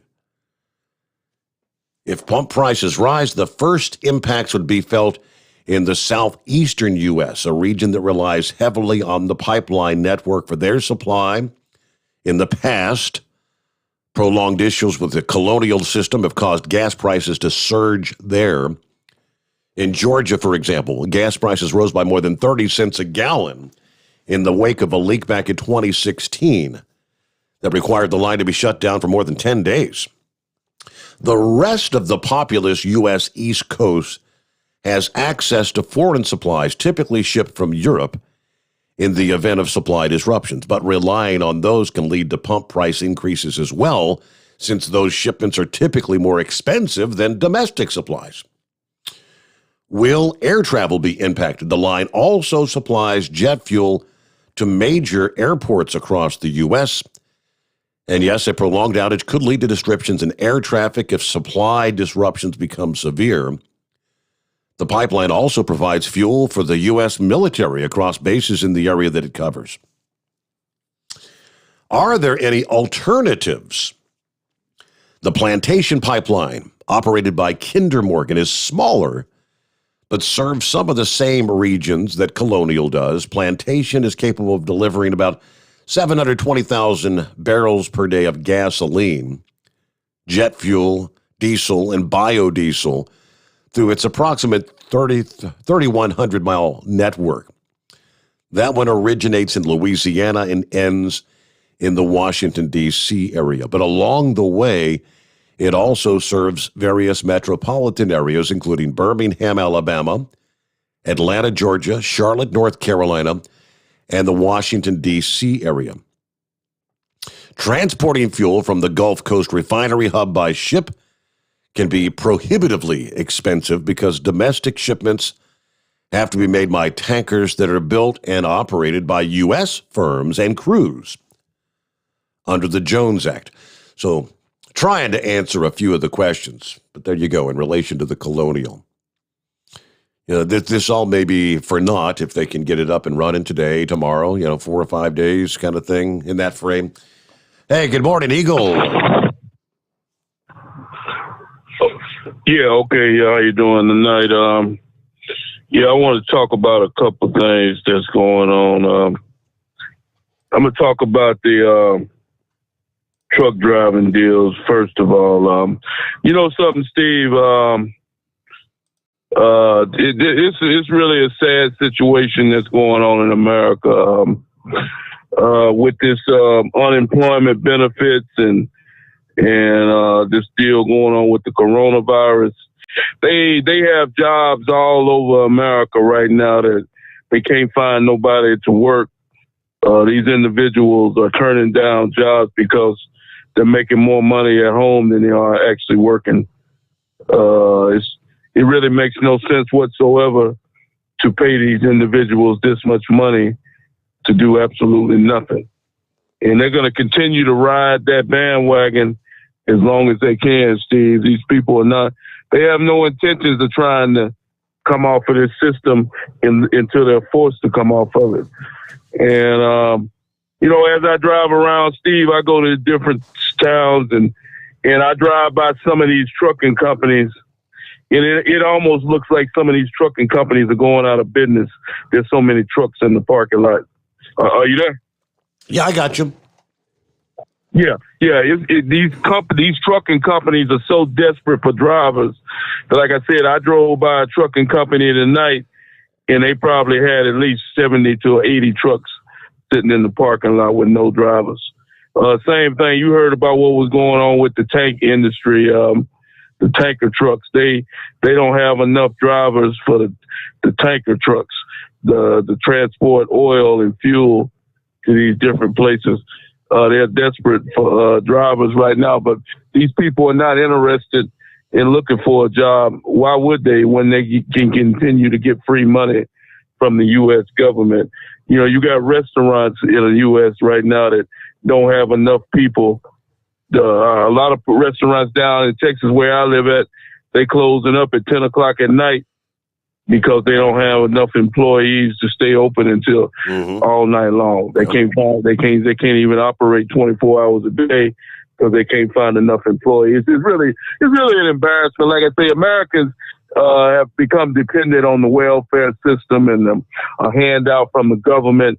And they're going to continue to do that as long as the government continue to give out this money for doing nothing. It makes me sick, because some of these guys are actually making more money than people that's working. That's really what really aggravates me when I hear about a man making more money than somebody's working. That makes absolutely no sense for that to happen, but it's happening. Okay, now let me talk about this other situation, Steve. With this gas pipeline, you're going to see more and more issues like this come up in the future, because other countries are out to attack the United States and shut the United States down with these cyber attacks, getting into the computers, getting into the grid. I seen a video a couple of years ago. If they get into the grid, they could shut the United States could be without power and light for a real long period of time, and it wouldn't be a pretty situation if it ever happened. So Joe Biden, he better get on his game and stop playing games and try to figure out how to stop these people from getting into our computer system, because they're going to continue to hack into our systems, and the people that's going to pay the price is the average everyday citizen with higher gas prices, food prices, and everything else that occurs with that situation. Now, one other thing I want to talk about, Steve, and that's the situation with the police in America. That's the situation with the police. Okay, as you know, Derek Chauvin, the cop who killed George Floyd. Okay, now they're saying that one of the jurors possibly was a supporter of George Floyd. Okay, so now here's the situation that they look at, Steve. They know that these people already went over what Black Lives Matter and all these other losers that look for trouble. These guys, they already know they could care less about George Floyd and what happened to him. They're looking for an opportunity to create havoc in America. And if that judge, if they release Derek Chauvin out of jail on drop charges due to the fact of a juror being not the right person, you and I both know what's going to happen in America, in Minnesota. And these people are just waiting for the opportunity for that to happen. Meanwhile, like I said, the police officers around, and then speaking of that, that's another job that people are not applying for. Not only they don't want to be no truck driver, they don't want to work in no restaurant, they also don't want to be a police officer. And I went over with you before on that, and I can understand why they wouldn't want to be a police officer. So, like I said before, we're in a lot of trouble in America, Steve, and I don't see a very bright picture for the U.S. in the next 3 to 4 years. Down here in Texas, where I'm at, they still got these immigrants coming in at record pace. And guess what? I remember I told you a couple of weeks ago I was going to keep count of when Kamala Harris and Joe Biden was coming to Texas. Guess what, Steve? You and I both know neither one of them. I don't think neither one of them has stepped foot in the state of Texas since they've been in the White House, let alone since we've had this crisis with the border, with the illegal aliens. And they ain't coming to Texas because they want the crisis to continue. Like I said, Kamala Harris nor Joe Biden is going to step foot in the state of Texas no time soon. I promise you that. And I thank you for taking my call tonight. All right, Eagle. Hey, it's been a while since we heard from you. Thank you so much for checking in. Be safe out there. You got it.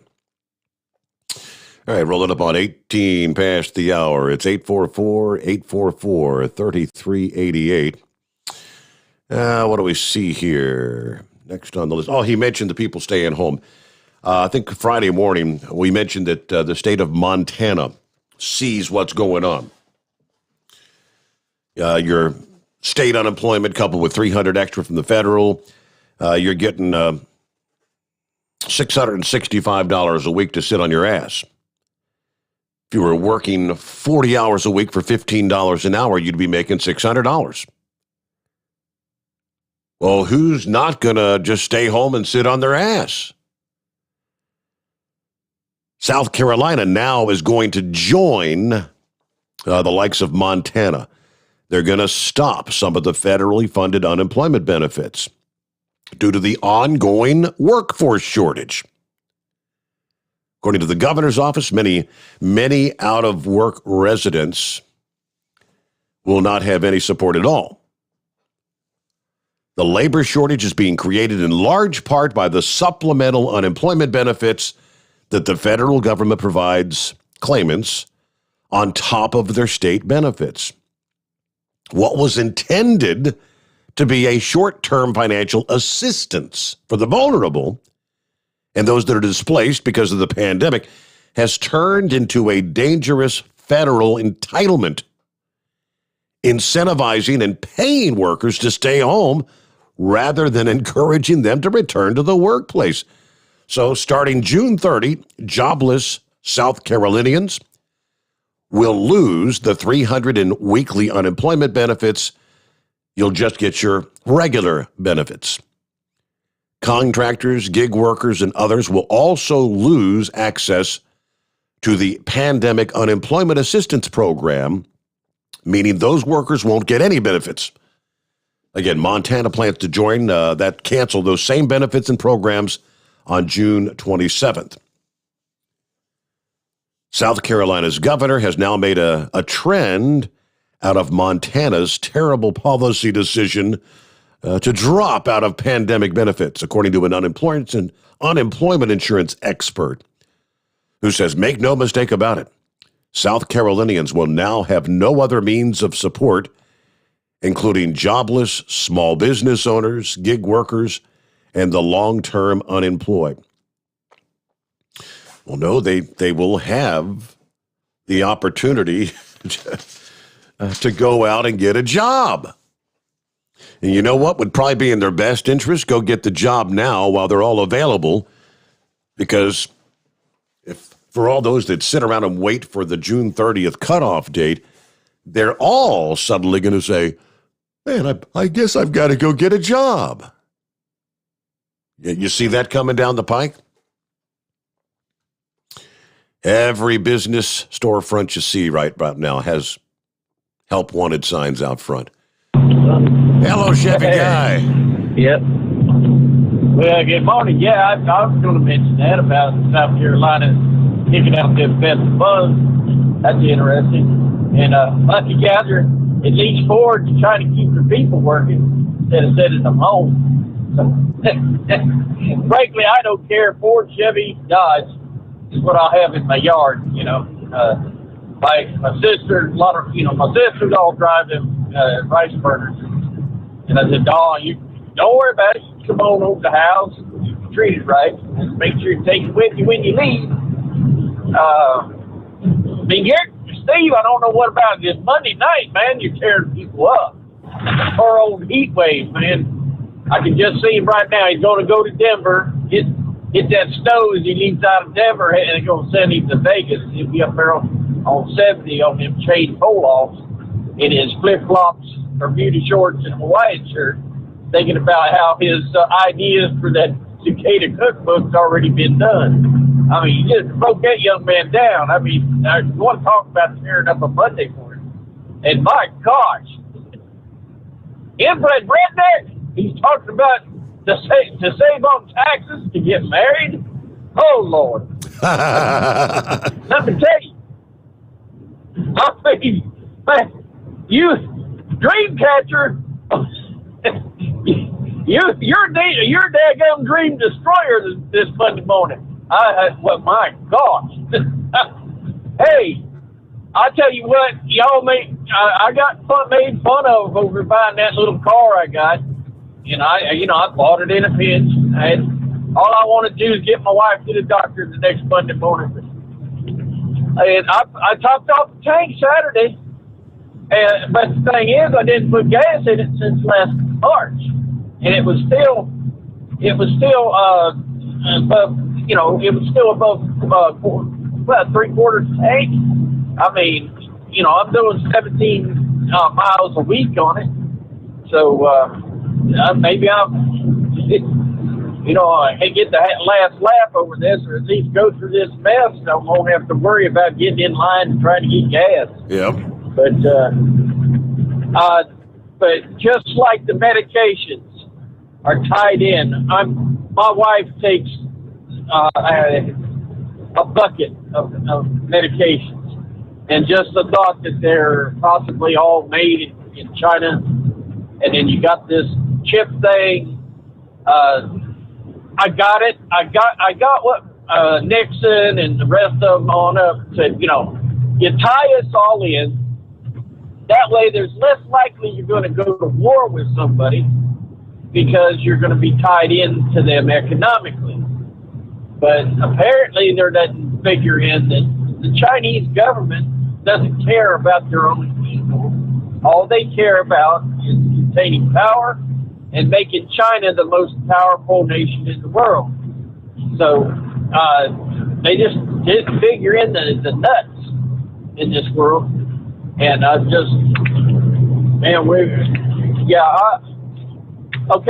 we ought to know by now, right?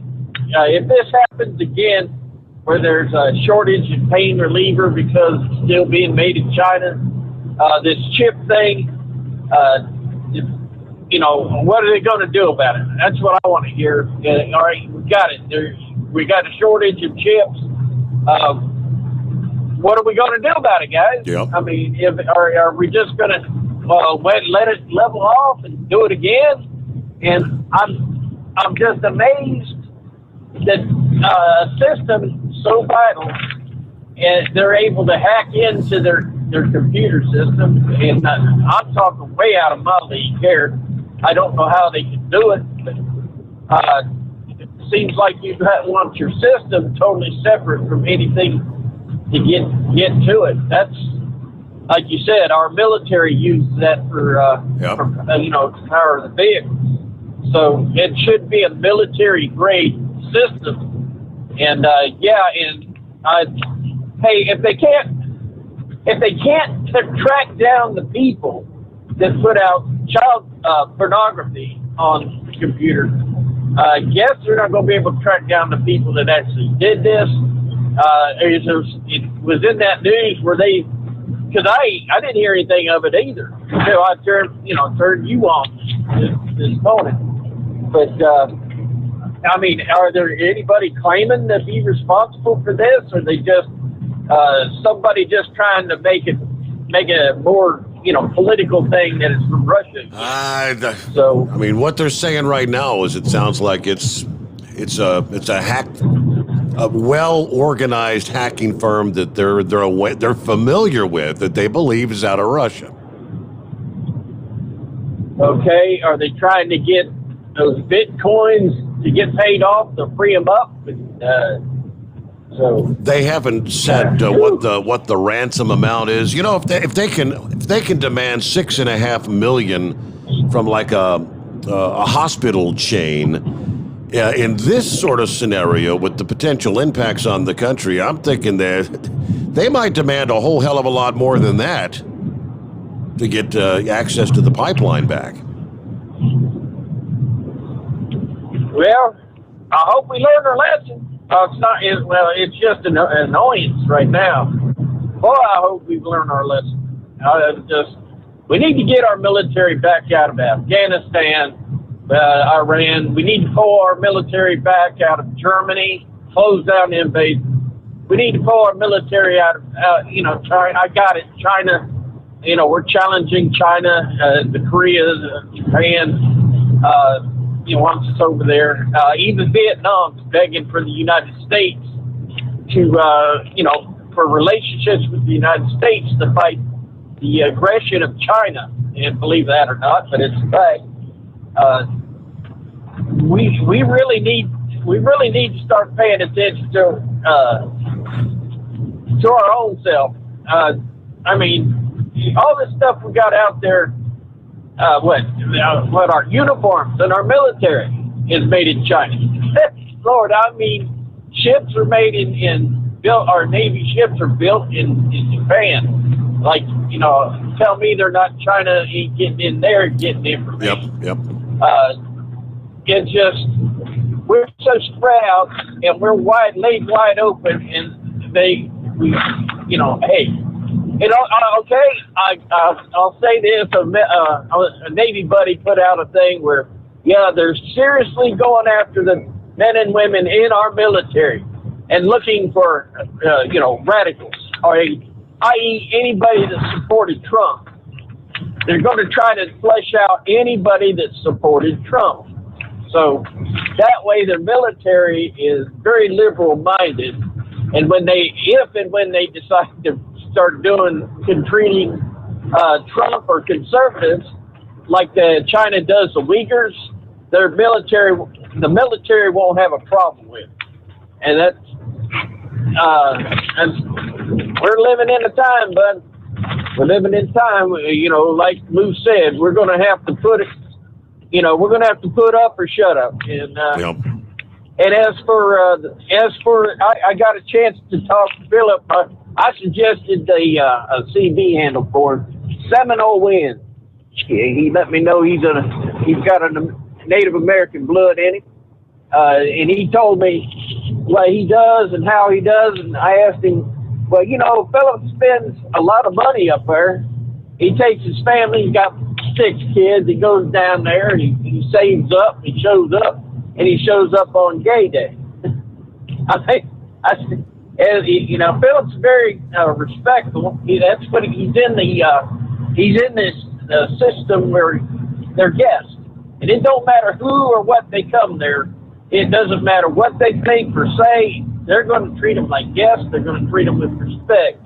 But he's seen some things, and he'll do fine, because I believe the man, he knows his job, and he's going to treat everybody the same. In other words, they don't need to show that stuff to him because he's already there. And what a great opportunity to talk to a train driver.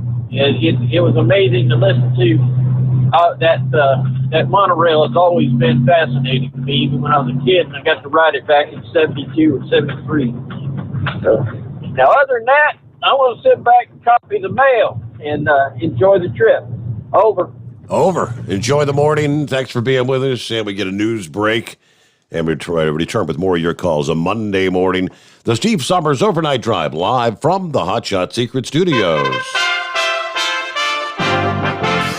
USA Radio News with Dan Naraki. COVID cases in the United States have continued their slow decline, with the 7-day average of new cases falling to a little more than 40,000 a day.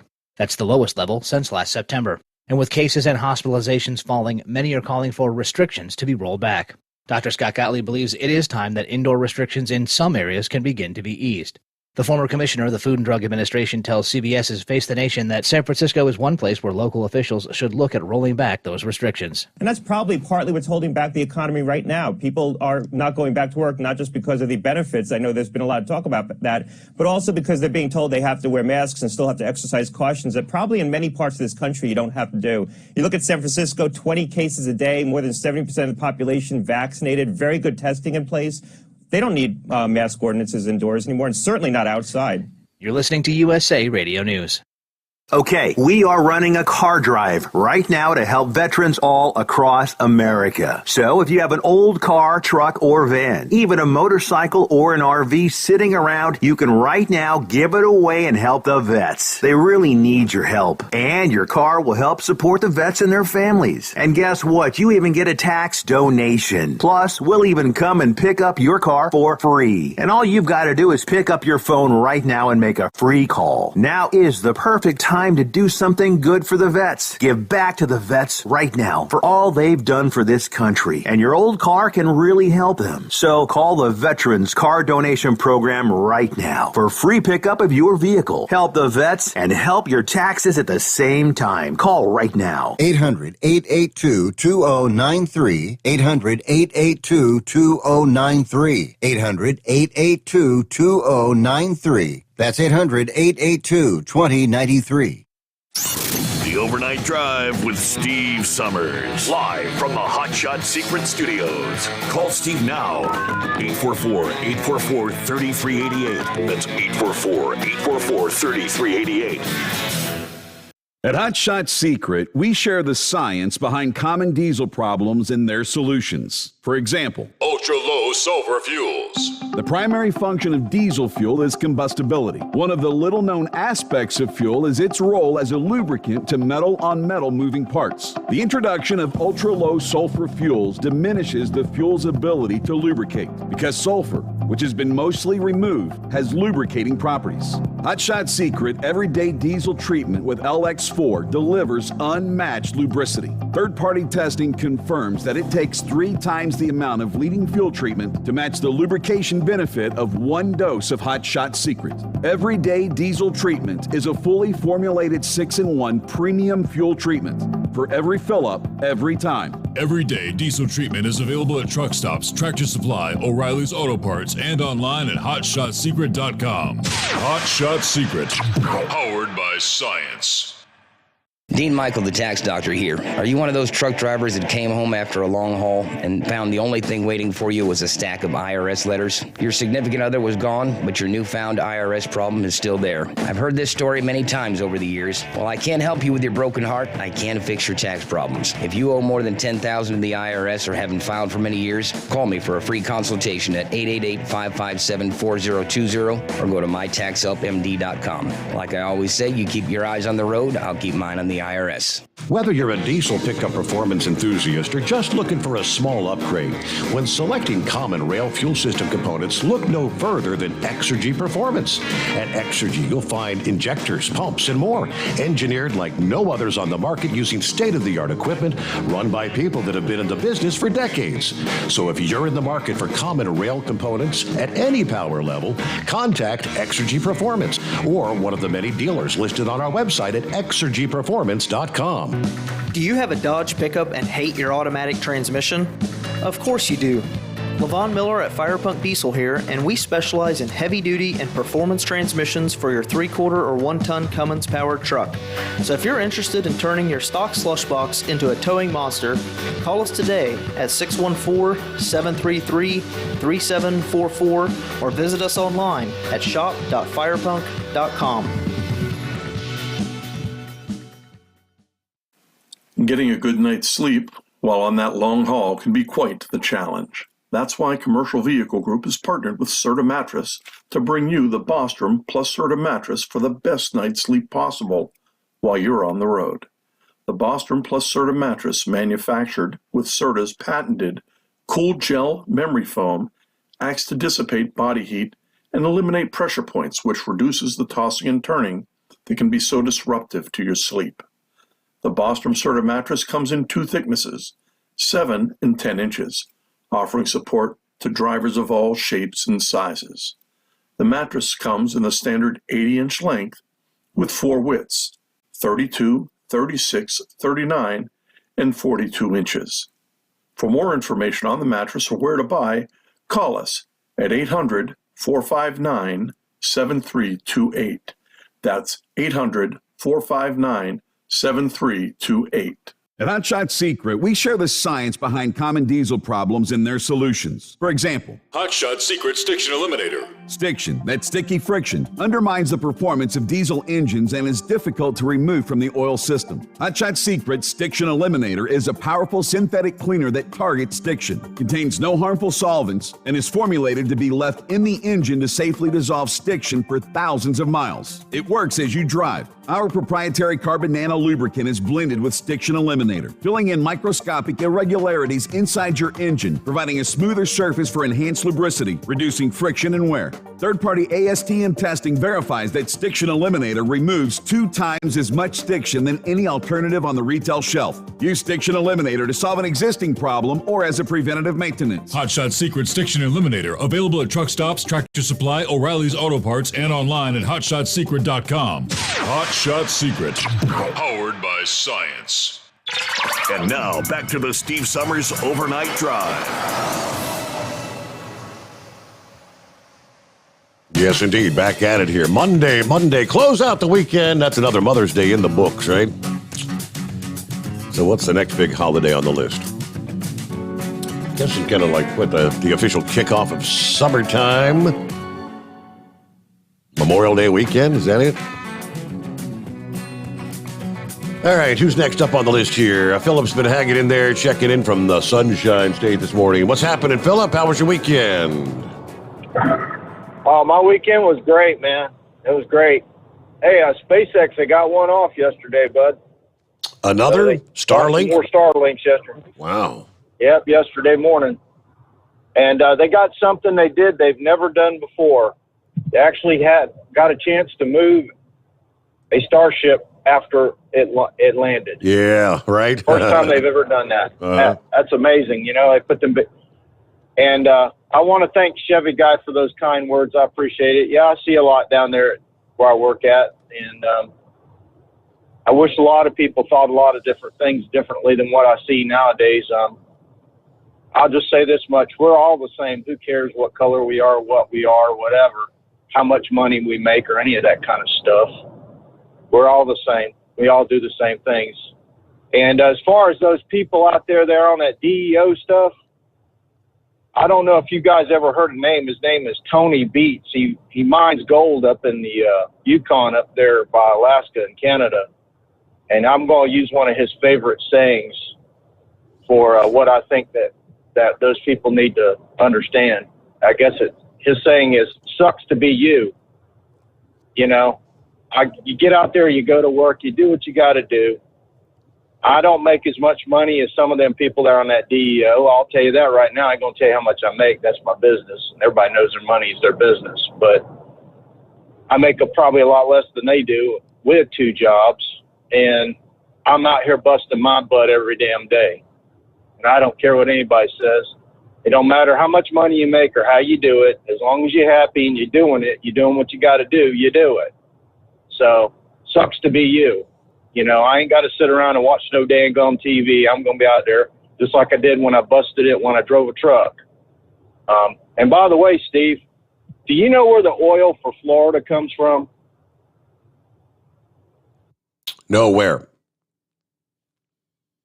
Okay, so most of our oil that comes over here in Florida comes from Texas. Okay, if you look at the map, everything's got to come across the Gulf of Mexico on the tanker over here to Florida. Okay. That's where we get our oil from. We're not on the bottle like those Northerners are, and everybody up there on that East Coast. They're on the bottle, we call it, which is that pipeline. Okay, so picture this, Steve. Eagle mentioned earlier that they had a shortage in drivers for the tankers. So what happens when South Carolina needs fuel? So what they'll do is they'll hire a team out of Tampa to go to South Carolina, which is closer than some of the other places. Well, that's going to drive up our prices in Florida because that load's got to go there. But you ain't got nobody to haul that load because you need 2 guys to haul it. So, that's why our prices are going through the roof. So I don't know what they're going to do. I hope they get an idea on that computer. If it was me, I'd rip all that crap off that line and I'd be retooling everything, even with the computers and the software, and just start over from point A. It's funny they don't have a plan B. They got a plan A, but they don't have no plan B for this big old pipeline. That's crazy. You agree, Steve? Yes, sir. Yep. I mean, it's plain damn stupid. You always got to have redundancy in your system. If you don't have no redundancy in your system, you're useless. I'm sorry. I mean, heck, everybody has redundancy. I mean, it is what it is. I mean, look at Monkey Gouger. I mean, even he'll tell you he's got a backup plan for his backup plan when his bass boat goes down. He's got a plan. He knows he got to go out there and get that fish and drink that beer. He got a backup plan. So, but that's all I pretty much got to say. I appreciate what y'all do. Yeah, and I want to thank you for your call. have something for you Go here, ahead. Philip, because that was the first hour, and I'm sure you're probably not with us that early in the show. And Steve had called in, and we talked about, and maybe as an employee you probably can't much talk about it, but I mean, Disney is now back in the political headlines. Have you heard about the white privilege checklist that they're asking employees to complete? Have you had to complete one yet? Okay, I haven't heard of that, bud, and I won't do it if I do hear about it. I'll just put it to you that way. Okay. Because I about had enough of inclusion in CRT, and I'm not going to tell you what CRT is. I'm pretty sure you know what that means. Absolutely, yes. That's pretty much what it is. Yeah. And I'm going to tell you like it is. And the other day I didn't talk much about it. And I'm really not going to talk much about it because my opinion is, like I said earlier, Steve, we're all the same, buddy. We're all the same. We're just trying to get through life and have a good time. Do what we got to do. Yep. But as far as my unit where I work at in our area, the only thing that we've brought out, we've talked about, they haven't brought it out full force yet, but is inclusion. That's the only thing that we've talked about. Okay. And that's a company-known thing. That's a thing. But my personal opinion, it might, you never know, it might come away. But if that does come about, I'm going to tell you what, it's like this. I'm white. I'm proud of it. I'm Southern. I'm proud of it. I have family that served in the Civil War. I'm proud of that. I'm proud of my heritage. I'm also partial Seminole Indian. I'm proud of that. But I'm not going to let anybody take that away from me. And I'm not going to act dumb to do it. There's more ignorance about racism now than there is anything else. Yeah. And that's the thing that gets me. They always say racism is ignorance. Well, you just keep bringing on about ignorance when you talk all that stuff. When you tear down monuments that were, back in the day of historical things, that's ignorance. People need to do their research before they go off the deep end and have a opinion about somebody and who they are. Why don't you do your research? Why don't you find out what the Civil War was about other than racism? Other than, I should say, slavery, my bad. Right. But there's other things that it was about than that. And people need to get that understand. I mean, because ignorance is a funny word. It really is. It sometimes it really, for lack of a better term, it really pees me off. And you need to get with a program, I'm telling you. And I'm not going to change the way I am. I'm serious. I'm not going to do it. I mean, I'm not going. Hopefully, I don't lose my job over it, which I don't think I will, to be quite honest. Because Steve, I'm going to tell you what. There's a lot of legality in this world, and I think there's just a little bit too much you can push in somebody's face, and then it becomes into what they call reverse racism, and that can be taken to a legal aspect, if you know what I mean, Steve. Absolutely, yeah. So, certainly.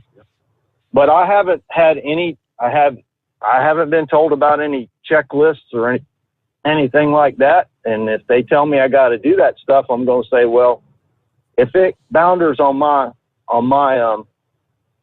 beliefs, then we're going to talk. That's pretty much it. I'm there just to drive a train and put people in the park. That's what I do. I take people out of the park, put people in the park. That's my job. My job ain't to judge anybody. My job ain't to complain about somebody because their kid's screaming. It ain't my job. My job is to take a person from one point to the other. Just like when I drove a truck, my job was to take a load from one point to another. That's all I do. I don't care who you are, what it is, and hopefully it was legal. That's all I got to say. Yep. So Okay.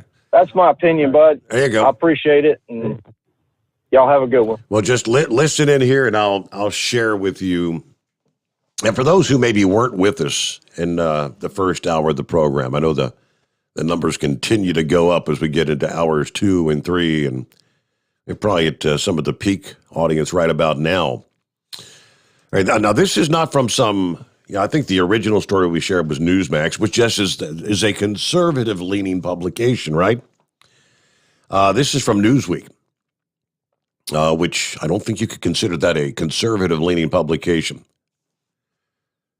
There's something called Reimagine Tomorrow. Leaked documents from the Walt Disney Company ask employees to complete a white privilege checklist and to pivot away from white dominant culture. Again, the company document entitled Reimagine Tomorrow, Where We All Belong. They call it an anti-racism discussion guide that teaches allyship for race consciousness. That states that the killings of George Floyd, Breonna Taylor, and other black Americans are, quote, part of a long history of systemic racism and transphobia. It covers topics such as white privilege, white fragility, white saviors, microaggressions, and anti-racism. It suggests that employees need to reflect on the diversity of their personal and professional networks. Consider how other dimensions of their identities give or do not give you access and advantage. Workers are encouraged to work through feelings of guilt, shame, and defensiveness to understand what's beneath them and what needs to be healed. You're discouraged from questioning or debating the lived experiences of your black colleagues, or from asking those colleagues to educate them about racism, since these discussions can be emotionally taxing. Go on down. The document ends with a 21-day challenge for employees to reflect on the effects of being, quote, raised in a society that elevates white culture over others. Part of that includes completing a white privilege checklist. The checklist asks if a person has ever experienced racial slurs, discrimination for their skin color, threats due to their gender or sexual orientation, bullying or conditions of poverty. Some of the statements on the checklist include, I have never been told I sound white. I have never been called a terrorist. I'm always comfortable with showing affection to my partner in public. I have never been raped. I don't rely on public transportation, or I can't afford a therapist. Another section of the document asks participants what they can do to pivot from white dominant culture to something different. Some features of the white dominant culture, according to the document, include seeing things as either absolutely racist or not racist, treating input from non-senior work leaders as a threat, overly focusing on individualism and fearing open conflict. The different alternatives to all the above include holding contradictory thoughts and feelings, collaborating with stakeholders on all levels, working on community collaborations, and learn how to take direct, constructive feedback. The training was created with input from the Disney Parks Experiences and Products Division and the company's diversity and inclusion team. See, just think back in February when the documents were leaked from the Coca-Cola training. Diversity training materials. Try to be less white, less arrogant, less certain, less defensive, less ignorant, and more humble. See, they tried to defend that initially, but then they later removed the training module from their website. It's a hot button issue, but critical race theory. That's the word. Liberals and progressives view this critical race theory training as necessary to help combat systemic racism and build a more equitable society. Critics say this sort of training, it is unfairly asking white people to acknowledge that you have advantages for being white, when similar questions posed to any other race would undoubtedly be considered offensive. That is correct. All right, about 7 before the hour. What do we got here? It's 844-844-3388. Maybe I should have touched on a different topic first. Or maybe you just want to talk about something else, Big Moose. What's going on, Big Moose? Well, thanks, Steve. I just looked at the clock, and hell, if it ain't noon already. Oh, no. I tell you what, it sounds like Disney getting their training manuals right out of the back of Mein Kampf to me. Well, you know what? This stuff here is going to have to come to a head pretty quick because, you know, if they, just like you was reading there, if they would have been singling out any other group of society, could you imagine the head rolling that'd be taking place right now? Yep. You know, and I tell you what, it's just shameful. You know, well, they trying to guilt people in to feeling guilty about their lineage, you know, and that's BS. I don't care where you come from, you know, and it shouldn't be right for one group and not for another, you know, and if that's not discrimination, I don't know what is. So, but yeah, it's just a mess. But I had a stroke of genius over the weekend, pal. Did you? You know, yeah, buddy. That's what I'm gonna do. Get the old knee patched up. I'm gonna sneak into Mexico. I'm gonna live there for about 3 or 6 months. I'm gonna sneak back into the U.S., collect that $15,000 Biden buck paycheck for being an illegal. Then I'm going to go steal one of my own trucks. I'm going to drop a trailer off at your house on my way to Texas to make that $18,000 a week as an illegal immigrant in a stolen truck. That is a sheer stroke of genius, Big Moose. That is. And you know, I do that for couple, 3 years, get the bankroll nice and big, slip back down to old Mexico, find me a nice spot on a white sandy beach down there around Sayhuataneo, and my legacy will go down in the annals of history. But, you know, there'll be school children 30 years from now talking about me. And you know, they'll be making movies about it. The legend of how they say, Caminero Company Army. Yeah, buddy. And as far as inbred rednecks deal about getting married to save that $200,000, I got news for him. I've done that, and I've come out in the hole every time, because time you buy a house, an SUV, and child support payments, that $200,000 goes away real quick.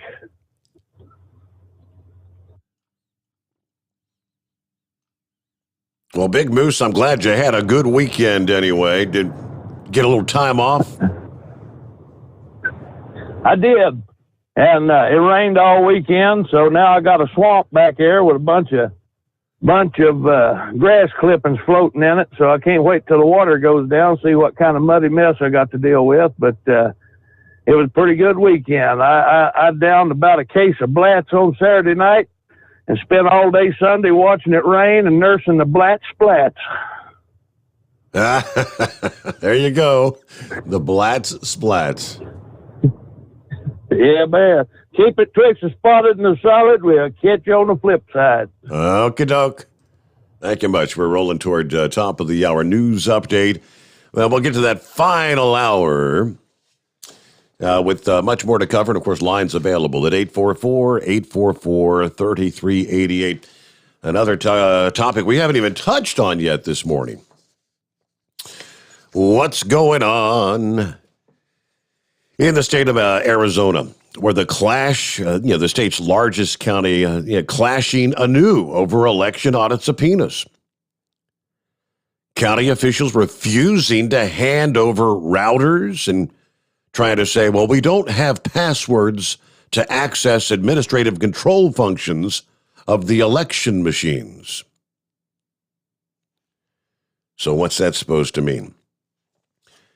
Arizona's Senate told Maricopa County on May the 7th that they're going to issue subpoenas for live testimony from the county's Board of Supervisors unless they receive materials that are being withheld.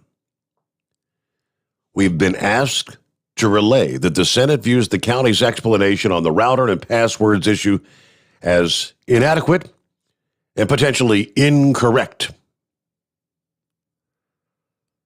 The Arizona Senate subpoenaed election materials like ballots following the 2020 election. Lawmakers also issued subpoenas for the election machines, passwords, and other technologies. So what's next? Maricopa County alleged in a lawsuit that the request was overly broad and threatened voter privacy. Of course, a judge ruled that the request was the equivalent of a court order. But the county says they will not turn over routers or router images, claiming that doing so poses a significant security risk to law enforcement. I mean, with each passing day, they get deeper and deeper into refusing to turn anything over. Why? That's the question we all should be asking. Why? Now, the audit that's going on right now, according to the Senate president in Arizona late last week, said this will likely uncover some issues. I hope we don't find anything serious. I think we will find irregularities. And that's going to say, you know what? There's this many dead people that voted. And there's this many that may have voted that don't live here anymore. We're going to find those. We know those exist, but everybody keeps saying, well, you have no proof. Well, maybe we'll get some proof out of this so we can fix those holes that are there. I hope there's no fraud there. I don't even like using the word. But that's what's truly shake the utter ground of everything we believe in our election system. But if, and I mean a big if, there is, then it will be turned over to authorities. They can take care of it, and the Senate will do whatever it can do to close down those loopholes. Of course, they had ordered the audit of the Maricopa County ballots and the machines after the county fought subpoenas we were just talking about. They agreed to send most of the subpoenaed materials. The audit started about April 23rd, but the county is still, to date, withholding the routers. And the fight goes on. All right, we get our final hour just ahead. Again, lines available. Jump on in here. Help me make it through the night on a Monday, as they say. It's 844-844-3388.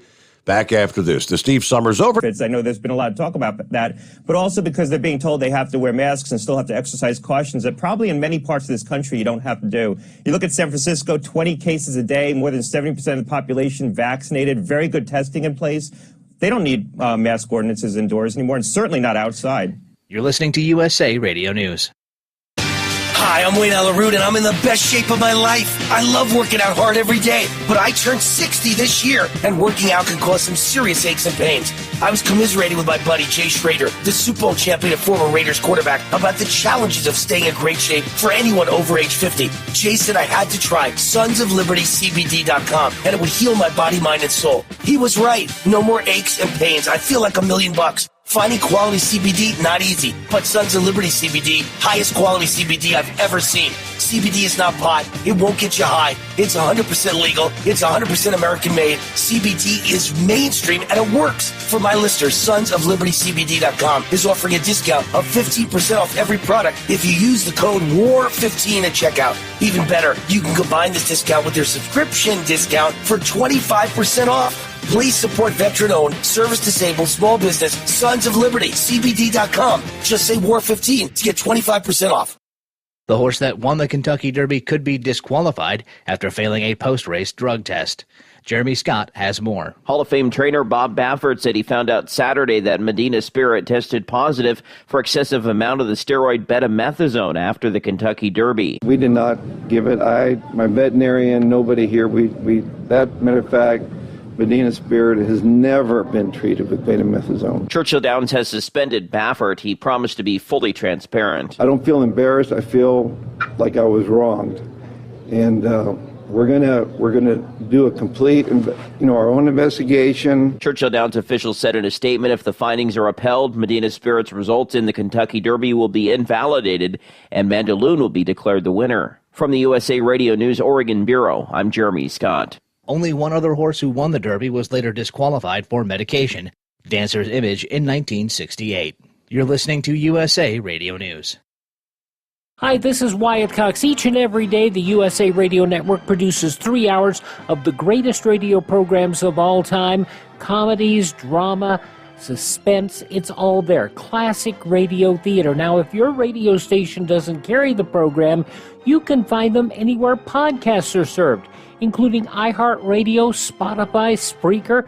Just search for USA Classic Radio Theater. Find it. USA Classic Radio Theater. You'll love it. Hundreds of National Guard troops are currently deployed to sections of the U.S. southern border, assisting Border Patrol agents as they try to deal with the surge of illegal immigrant crossings. But some are being assigned to non-law enforcement duties. The Washington Examiner reporting that members of the Texas National Guard are being used to clean up trash and belongings left behind by migrants crossing into the United States. That's something Sheriff A.J. Louderback says is an embarrassment. The sheriff for Jackson County, Texas, tells Fox News that the trash left behind is another result of the Biden administration's failed immigration policies. How embarrassing, to highlight the Biden policies from the current administration on our National Guard, our Texas National Guard, picking up garbage, I'm still wondering why the conservation groups are not outraged over the damage to the ecosystem there in the Rio Grande Valley. It's incomprehensible that a national security border, our border with a foreign country, is in the shape that it is in now. It's a complete embarrassment, and it's so preventable. This is so preventable. Maybe if we could get the president or the vice president down there, they maybe could see for themselves and would have to admit what they've caused down there.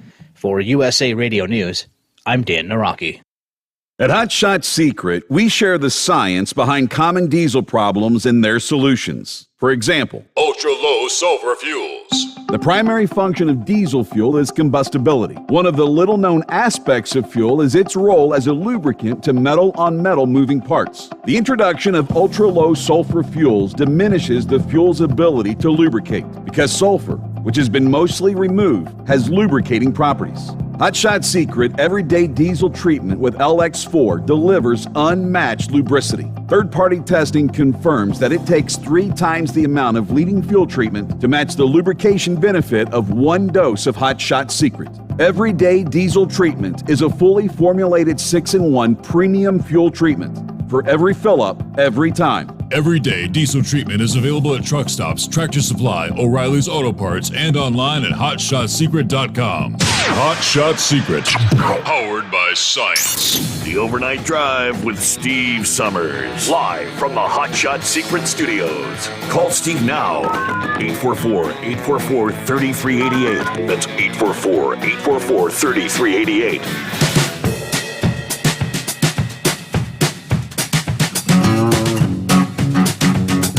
Okay, final hour here on a Monday morning. Trust you had a good weekend. Thanks for being with us. And yeah, I got lines available here. Let's get to some of our industry headlines and from CDL Life this morning. Start off with the sad tale in the trucking biz. It's a dangerous occupation, not just driving the truck, but working on trucks, working in the yards. A mechanic was accidentally crushed at a truck yard in Washington last Thursday afternoon. A mechanic was working on a trailer at SeaTac Trucking Company when he was accidentally crushed by the trailer. Officers attempted CPR on the 62-year-old, unable to revive him. It was declared an industrial accident. And in this case, next story, the day just got even worse for this truck driver. He might should just get a DA of the Week nominee. He was already getting pulled over for a load securement issue, flatbed. Friday, the Georgia Department of Public Safety took to social media to deliver a message to truckers about the importance of load securement. The Facebook post read, quote, MCO Callaway Region 4 observed this commercial motor vehicle traveling with improper load securement. When we pulled the vehicle over to conduct an inspection, the load shifted, which this shows exactly the importance of properly securing your load. In this case, the driver was hauling a load of lumber, no less, which would be a high dollar load this day and age, right? And the whole middle section of the top layer of lumber, slid forward, slammed into the back of the trailer. One post on the Facebook response said, sucks to be him, but he definitely learned his lesson. Another thing said, good thing that lumber didn't go through the cab or maybe start falling off the flatbed going down the highway, smashing into other cars. Smacked my head. All right, speaking of the importance of load securement, that was probably a part of Road Check last week. You survived Road Check, right? But the CVSA has another driver-focused enforcement effort in the works already. Here's what you need to know. It'll be Operation Safe Driver Week for 2021, July the 11th through the 17th, at which point in time law enforcement officers across the country will be patrolling for commercial motor vehicles and passenger vehicle drivers engaging in risky driving behavior in and around a commercial motor vehicle. Officers will issue warnings or citations as they deem necessary. This year, the area of emphasis will be on speeding. Of course, they'll be on the lookout for everything else. Reckless or aggressive driving, distracted driving, following too closely, improper lane change, failure to obey traffic control devices, failure to use your seatbelt. All right, then on a happier note, a Savannah-based trucking firm, Veteran Carriers, is showing its appreciation of the trucking industry this year by launching a program to provide free lunches to drivers. Yeah, pretty much once a month through the end of the year. The Feed a Trucker program will launch. Well, it actually launched this past Friday. A partnership between the trucking firm and end market convenience stores. Feed a Trucker will involve participating groups gathering at the end mark on Pine Barren Road at Highway 80. That's a high volume of big rigs that go in and out of the Georgia ports there, Georgia Port Authority.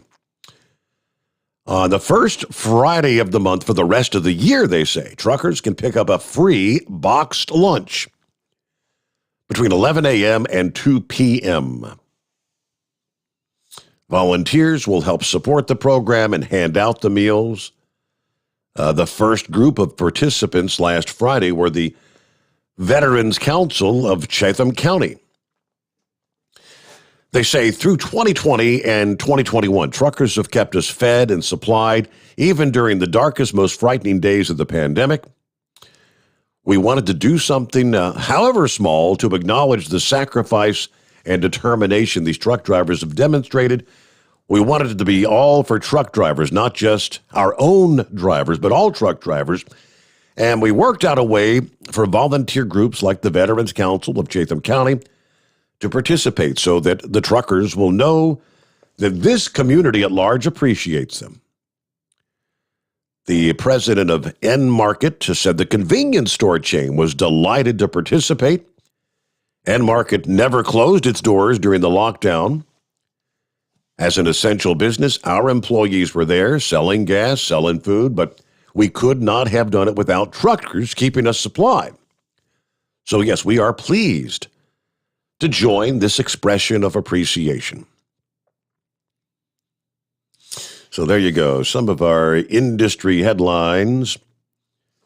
See, one other here. I mean, here's another. Yeah, we had not one but two DA of the Week nominees in our industry headlines this Monday morning. We're talking a tractor-trailer driver, an intoxicated tractor-trailer driver arrested after nearly colliding with another vehicle near Chester, New York. Police say the driver was operating the vehicle at twice the legal limit for intoxication back on last Wednesday. All right, but they're wrong about the twice the limit. It's, I believe, much worse than that. State police responded to the area, exit 25, blah, blah, blah, after a report of a tractor-trailer driving out of control, pulled the vehicle over after witnessing it nearly collide with another vehicle. The driver, 46-year-old Sergei Listenson, failing sobriety test conducted by the police. The trooper said he could smell alcohol and observed signs of impairment. Listenson was arrested, taken to the state police station where he provided a breath sample with a BAC of 0.21, according to police. Now, 0.08 is the legal limit for the general populace. Correct me if I'm wrong, but I believe it's 0.04 for a commercial vehicle operator, right? I mean, you're held to a much higher standard. So, yeah, 4, 8, 12, 6. He'd been like 5 times the legal limit for a commercial vehicle driver. Yeah, charged with misdemeanor aggravated driving while intoxicated and taken to the Warren County Jail, but yeah, I believe that's the threshold for commercial vehicles. Is that correct? Is it 0.04 for commercial vehicles, Pappy? You know, Steve, I'm not 100%. You are correct. It is lower. I'm not sure if it's 0.04, 0.02. I'm not sure, but it is lower. You are correct. Yep. Hey, man, if Big Moose talking about dropping a trailer at your place, he should probably stop and pick up a load of that Miller Lite first before he dumps that trailer at your place, right? I thought he would have. I kind of figured he would have thought of that himself first. I mean, I don't want no blats now, Moose. I don't want your blats. But yeah, Miller Lite, that'll work. Man, a whole trailer full. Wow, we're talking Smokey and the Bandit days. There, you know? Steve, listen. I drew unemployment one time in my life when I got out of the Navy, right? Early 1980s, 81. Drew it for like 2.5, 3 months, and that was it. Went back to work. But I remember going down to the unemployment office, and you correct me if I'm wrong. I don't know if you ever drew unemployment or not, but you had to give them a list of places that you went to fill out applications. And if you didn't, they would take that unemployment away from you. And you had to fill out that list and update it every month, I believe it was. And they had a had a threshold, a number. You couldn't put in one or two, and you had to have at least 6 applications put in per month. Yes, sir. And it just goes to show you what's going on today. I'll tell you what, Steve. If you're unable to work, I don't care how old you are, 18, 35, 65. If you're unable to work, this country will take care of you. Correct. Nobody disputes that. But if you're able, body, and willing to work, get your caboose off the couch and go to work. This crap of other people expecting other people to take care of them has got to stop. Get your ass off the couch, and go to work. It's crazy. You know who else is into this critical race theory? Who's that? Steve, did you hear this? The military. Really? There's a high up in the DOD, Department of Defense, is pushing this critical race theory. I think they're looking at any Trump supporters, Steve, trying to get them out. They're calling any Trump supporters now a threat to the United States. I don't know if you heard that or not. I had not heard that, no. Yeah. Check it out. Do a little Google search, or if I can find a link, I will send it to you. You were talking about these chip shortages, right? Uh-huh. Man, you remember, Steve, I told you, I don't know, a couple months ago, at least, where do we get some of our chips from? Remember? I thought we got most of them from, Taiwan. I was thinking most of them came from China, didn't they? Taiwan, Steve. There's a couple plants in Taiwan that we get these advanced chip design, these microchips and these semiconductors. And I'm telling you right now, if China takes over Taiwan, these manufacturing companies for these products cannot fall into the hands of the Chinese, that these plants will get destroyed. And I don't know if people realize if that happens, what it's going to do to the United States. Or microchips, semiconductors, all this stuff that we need just to run anything nowadays. All these chips that are in cars and everything, Steve, all your electronics, refrigerators, you name it, we're not going to have. It would cripple this country. Food for thought.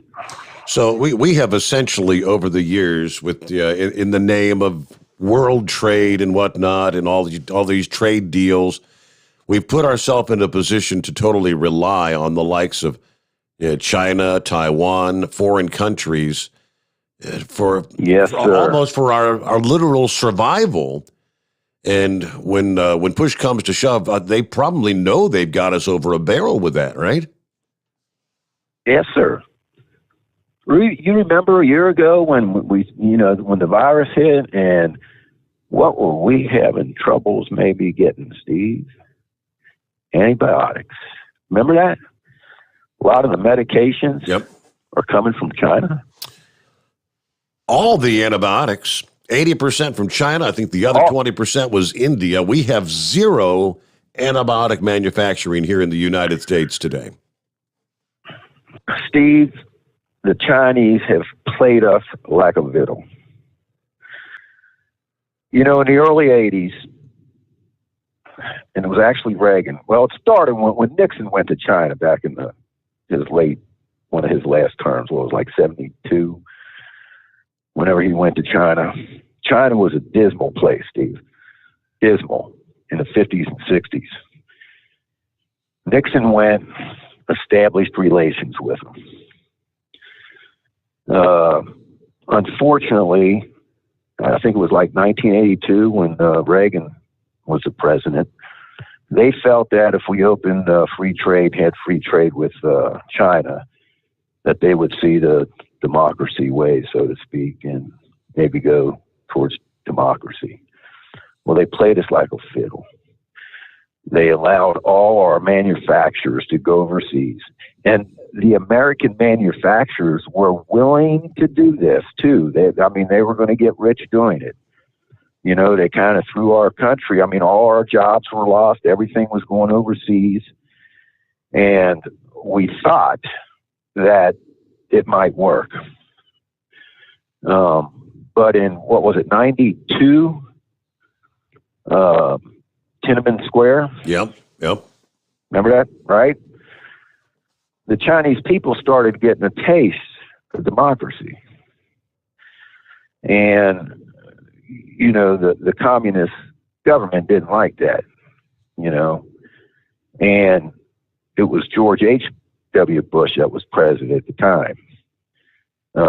Had a chance then to squash that Communist Party. It could have went either way, and he chose to look the other way when they slaughtered.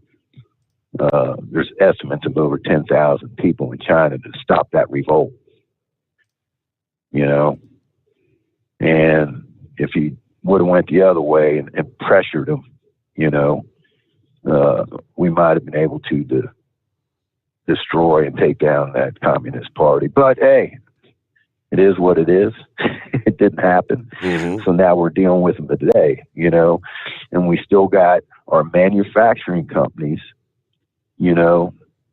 that are willing to send our jobs overseas because they're getting rich doing it. They don't care about this country as long as they get their money.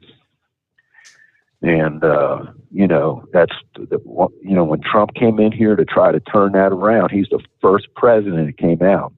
He's first anybody that came out talking about, what are you all doing? You're destroying this country and building up China?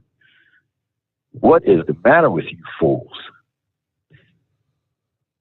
And they didn't like it because he was cutting into their piggy bank. Yep. That's another reason they wanted to get rid of him. But, yeah, sorry I had to hang up before. I don't know if you noticed I called, but duty called, Steve. I kind of figured as much. Night. Those things happen from time to time. Yep. Mother's Day, and people act like fools, Steve. I don't know what to tell you. Never fails. All right, sir. You have a good night. Thanks for checking in, and you do the same. Have a great day. I think he's pretty much wrapping his day up here. I got the new week underway, about 25 past the hour, and it's 844-3388. I had a couple from the email bag. Let me flip over here. Truck and Phil, I believe, checking in. There he is. Morning, Steve Sommers in the Hot Shot Secret Nation. Happy Monday. Yeah, right on, Steve. 0.04 breathalyzer tolerance for CDL.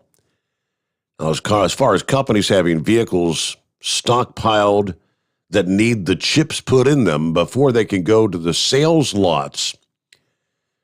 General Motors, in pretty much the same boat, they've got fields of stockpiled GMC and Chevrolet pickup trucks in Fort Wayne just waiting for the chips. Anyway, I'm ready to depart Fort Wayne for Sterling Heights and then to flip back to Fort Wayne. 229 days till Christmas. All right. Thank you, Truck and Phil. Appreciate you being with us. And, okay. Dave sent me a photograph. Just sent this a moment ago. Here's a pic of the 2000 Ford pickups parked at the Kentucky Speedway right now, waiting on their computer chips. That's a lot of pickup trucks, isn't it? What do you say, Horse Feathers? Yeah, morning, Your Honor. Thanks for taking me back. Yeah, talking about that driver with the DWI. Now, you said Chester, New York, and then Warren County. Well, the two don't kind of go together. Chester, New York is in Orange County, and there's a Chestertown, New York in Warren County. So one way or the other, I would say it's one or the other, but I'd assume it was probably Chestertown up in Warren County by the sounds of it. Okay. But anyways, that's neither there nor here or whatever. So I guess a couple things I kind of forgot earlier there was Bob Baffert there, the whole deal on him. Did you get to touch on that there this morning at all? How about that? Now, if that horse, I mean, there's going to be a lot of PO'd people in the racing world who put wagers on that horse that finished second because they lose their wages, and that's not going to change. So what I was going to ask is what happens with all these betting places and all that paid out all the big money if that horse gets taken out for medical reasons and isn't the winner that, yep. They already paid out all their big bucks for win, place, and show. So I was kind of wondering how all that would work. That all stays the same. And for those, especially people that may have put a decent amount of money, that second place horse, had that been the winner, a $2 a bet would have paid you $50. Okay. So if you want to hold me over real quick, I thought maybe I'd recap, because you said the people that missed in the first hour there about the convoy there. If you want to hold me over for your break, I don't know, got another minute or so. Yeah, you're right about there, up to the news break, as we call it. Yes, sir. So anyways, one of the things that Chris and Kyle sent out there, and I've been leery to open, is they sent out some of these air fresheners, these Hot Shot Secret air fresheners.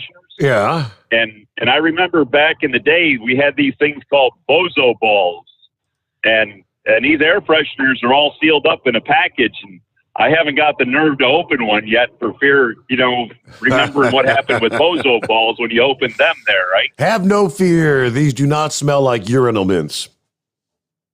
I'm hoping. Do you got one dangling around there somewhere? You can guarantee that? Yeah, I've got one. I had one hanging up right behind that computer there. I don't know if it may have fell off, but. All right. Well, maybe I'll take a venture and try that. But I hope quite a few of them looked like they disappeared, and there was a lot of the Hot Shot Secret stickers that disappeared, and the catalogs that were there. I was going around and handing them to people saying, take a look. There's an 800 number on the back. Don't be afraid to make a phone call. Ask somebody. Get some information. The knowledge is good. So, but as I say, did he send you some of the overnight drive stickers by chance, or no? No, we haven't. We didn't receive any of them there. So, okay. I was hoping to see them. So, but anyways, yeah, I would have gone around sticking them on everybody's trucks if I saw them there. See, you missed an opportunity. All right, well, hang on here. We'll get our news break and come back with more, and plenty of room for you. Rolling into a Monday, it's 844-3388. The Steve Sommers Overnight Drive, live from the Hot Shot Secret Studios. USA Radio News with Dan Naraki. The White House has declared a state of emergency in response to the shutdown of a vital fuel pipeline on the East Coast. The declaration for 17 states and the District of Columbia lifts restrictions for drivers who are transporting gasoline and other petroleum products into the affected areas. The Colonial Pipeline, which supplies the East Coast with nearly 45% of its fuel needs, has been offline since Friday when the company that operates it was hit by a ransomware attack. And the United States has expressed its concerns to Israel over the recent violence that has erupted in Jerusalem. National Security Advisor Jake Sullivan spoke with his Israeli counterpart on Sunday to express the White House's concern over a plan to evict Palestinian families from their homes on land claimed by Jewish settlers in eastern Jerusalem. The U.S., UN, and EU have all called for calm after a weekend of protests that saw hundreds of Palestinians and several Israeli police officers injured. This is USA Radio News.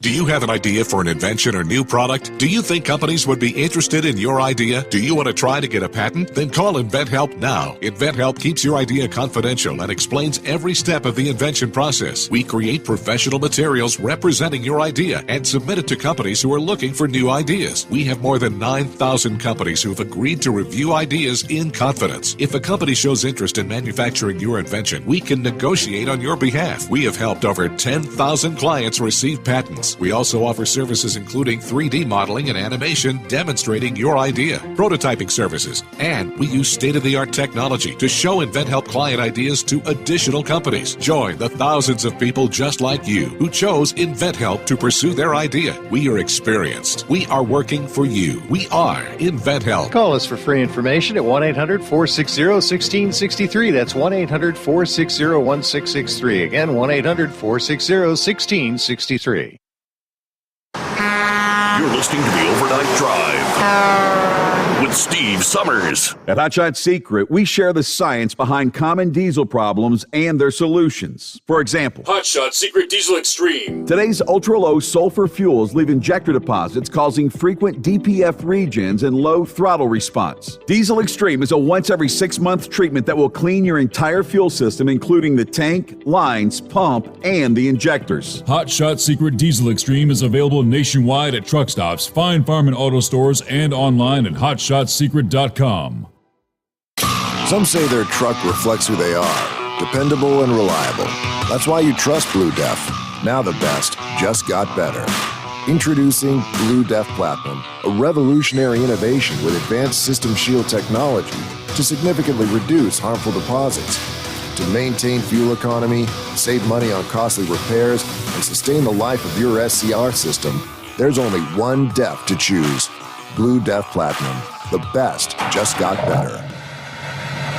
PureFlow AirDog, your leader in fuel air separation system technology. Our systems filter out water, particulates down to 2 micron, and remove all of the air out of your diesel fuel. This allows for nothing but pure, clean diesel fuel to reach the expensive injection system equipped in your vehicle. Not only do our fuel systems protect, they also come in a variety of flow rates to meet your performance needs. Our systems are compact and use OEM-style fittings for an easy installation. Learn more about our product at www.pureflowairdog.com and be sure to follow us on Facebook and Instagram. Protect your investment with PureFlow AirDog. Diesel Army is on duty 24 hours a day, 7 days a week. Burning the midnight oil with the best diesel coverage.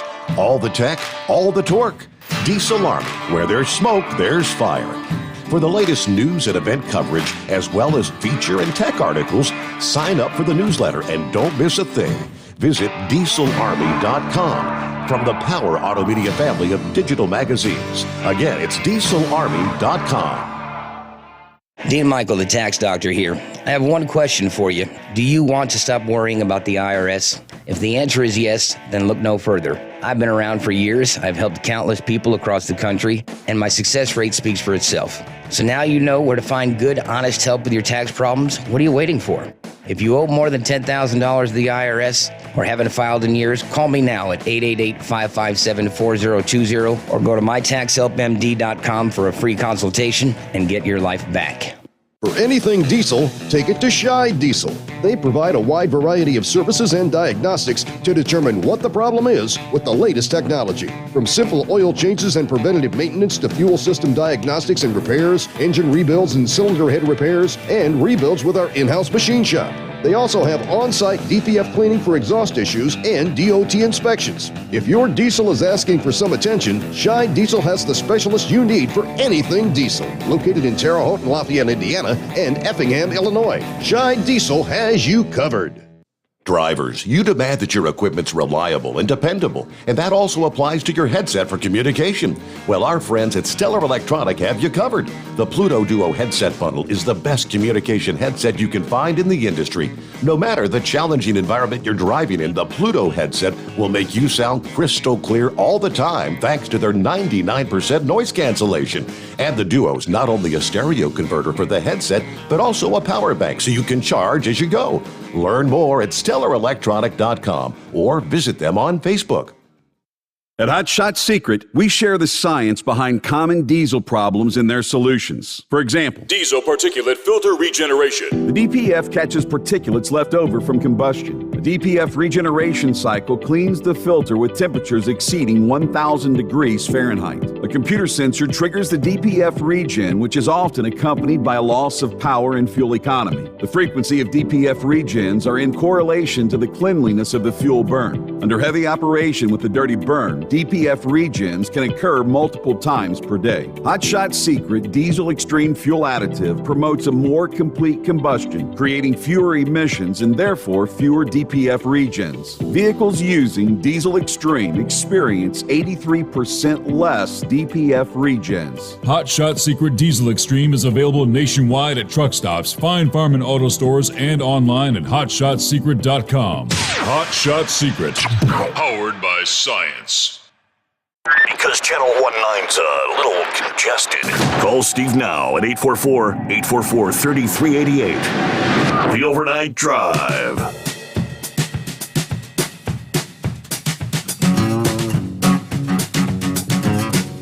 I sure do wish we could find more commonsensical governors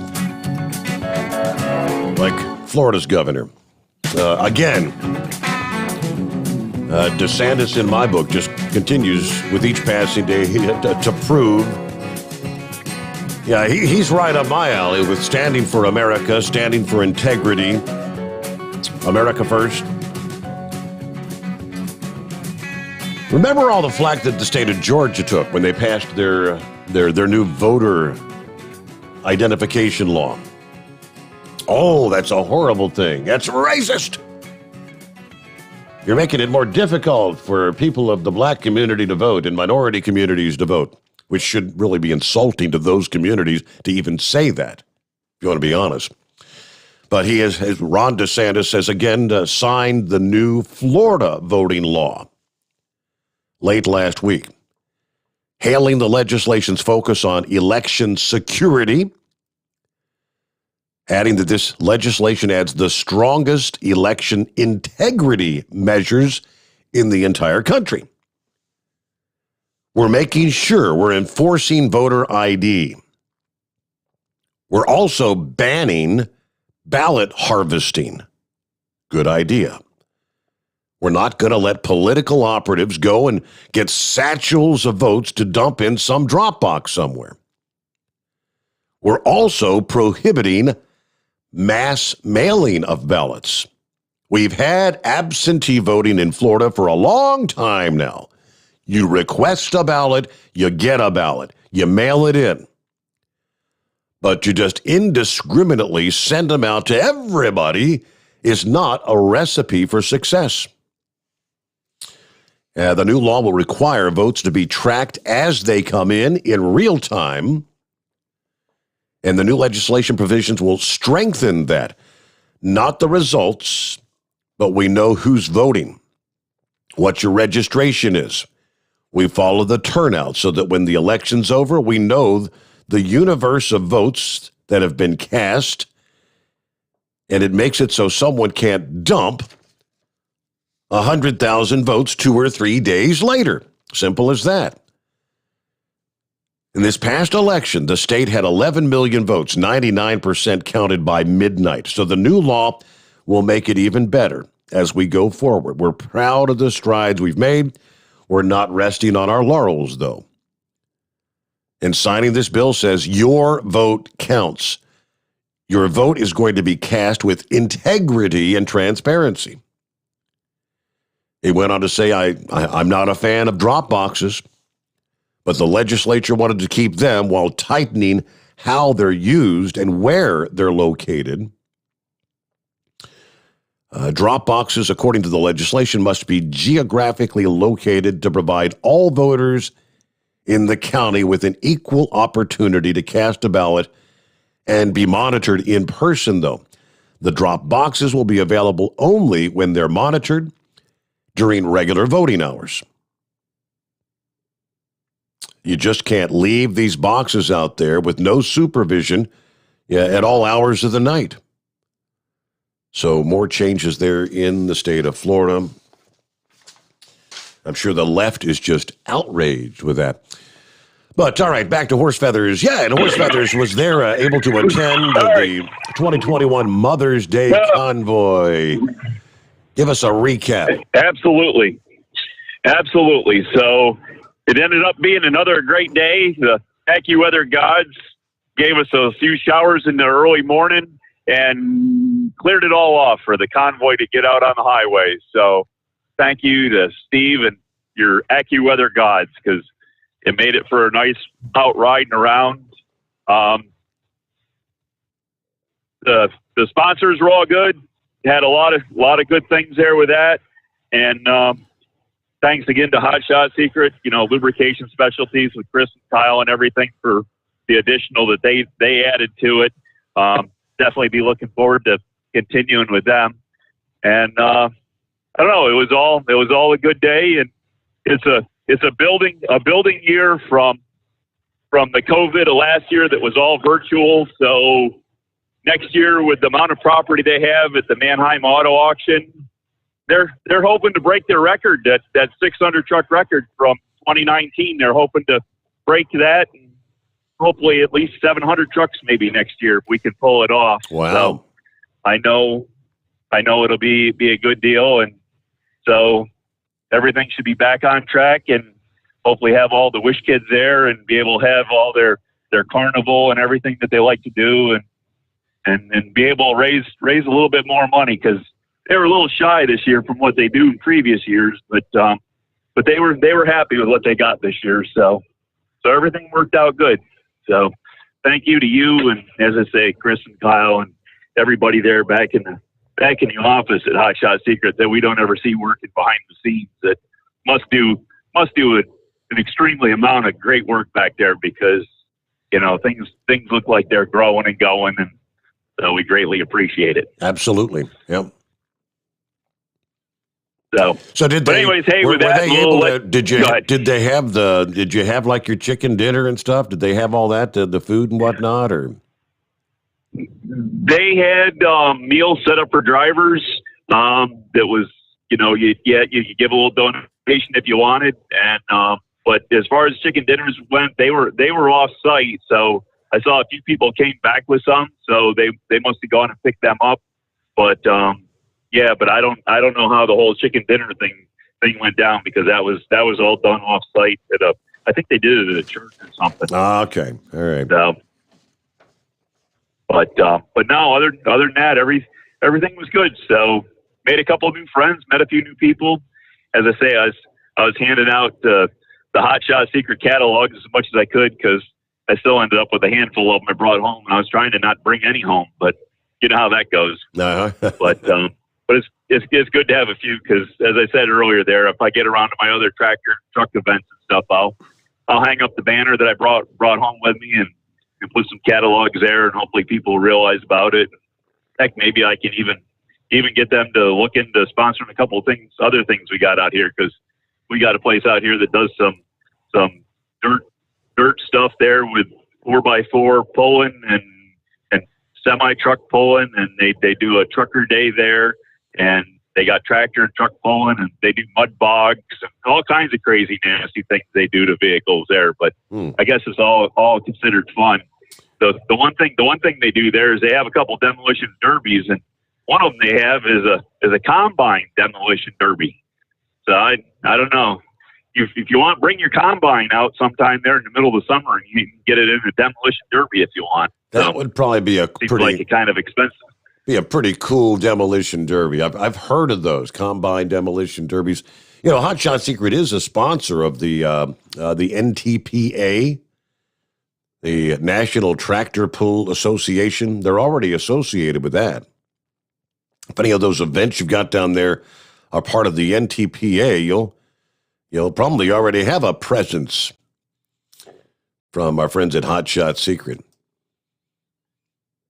All right, let me pull up. Speaking of which, let me pull up my show notes, what we have here. All right, yeah, so Joel Morrow, he was under the weather. For those who maybe joined us at like 1 o'clock or something, said, no, where's Joel this morning? Yeah, he was not feeling real well on Sunday, so Joel will be joining us once again next Monday morning. Coming up Wednesday morning of this week, Horse Feathers actually asked me about this time last week. Tax day is also almost upon us. Rather than the April 15th filing deadline, got the extra month due to the whole pandemic thing. May the 15th, 5 days from now, is the tax filing deadline. He says, Dean Michael, the tax doctor, going to be on before tax deadline rolls around. Matter of fact, Tuesday night, Wednesday morning, this week, Dean will join us out of the box here on the Steve Sommers Overnight Drive. So if you've got questions, he'll do his best to answer. Try to keep in mind that Dean is really, he's the specialist in people who haven't filed taxes.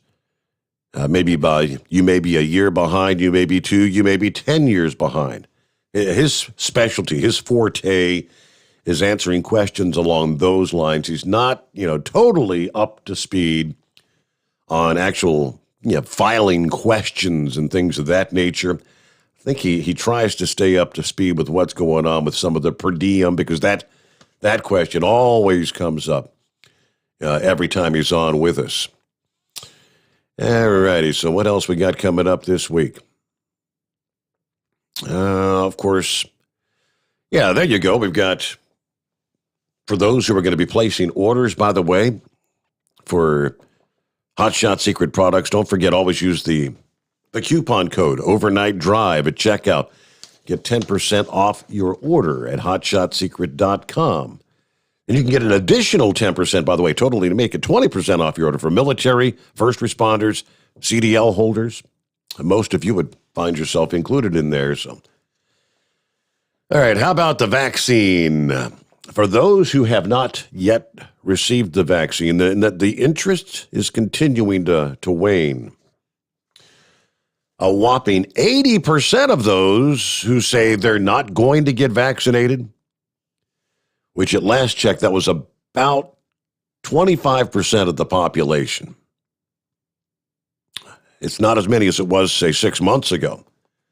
But of that 25% of the population, 80% of those who say they're not going to get it say nothing is going to change their mind. There was some potentially good news in the poll as well.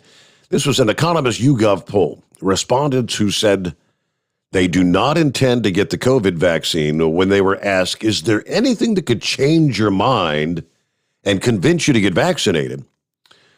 Only 5% responded yes. 16% said, I'm not sure. 79% said nothing's going to change my mind. This comes as fear rises that vaccine hesitancy will prevent the U.S. from ever reaching herd immunity. New York Times reported on that last week. Now more than half of the U.S. adults in the country have been inoculated with at least one dose. But daily vaccination numbers are slipping. There's widespread consensus among scientists and the health experts that the herd immunity threshold is not attainable. It will never be seen, not in the foreseeable future, and perhaps maybe never. They're coming to the conclusion that rather than making a long-promised exit, the virus will most likely just become what they call a manageable threat that will continue to circulate in the country for years to come. Still causing hospitalizations, still causing deaths, but in much smaller numbers.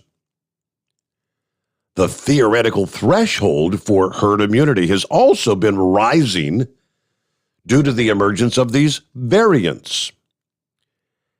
Experts calculate herd immunity threshold would be at least 80% of the population. If even more contagious variants develop, or if scientists find that immunized people can still transmit the virus, that calculation would have to be revised upward even more so, they say.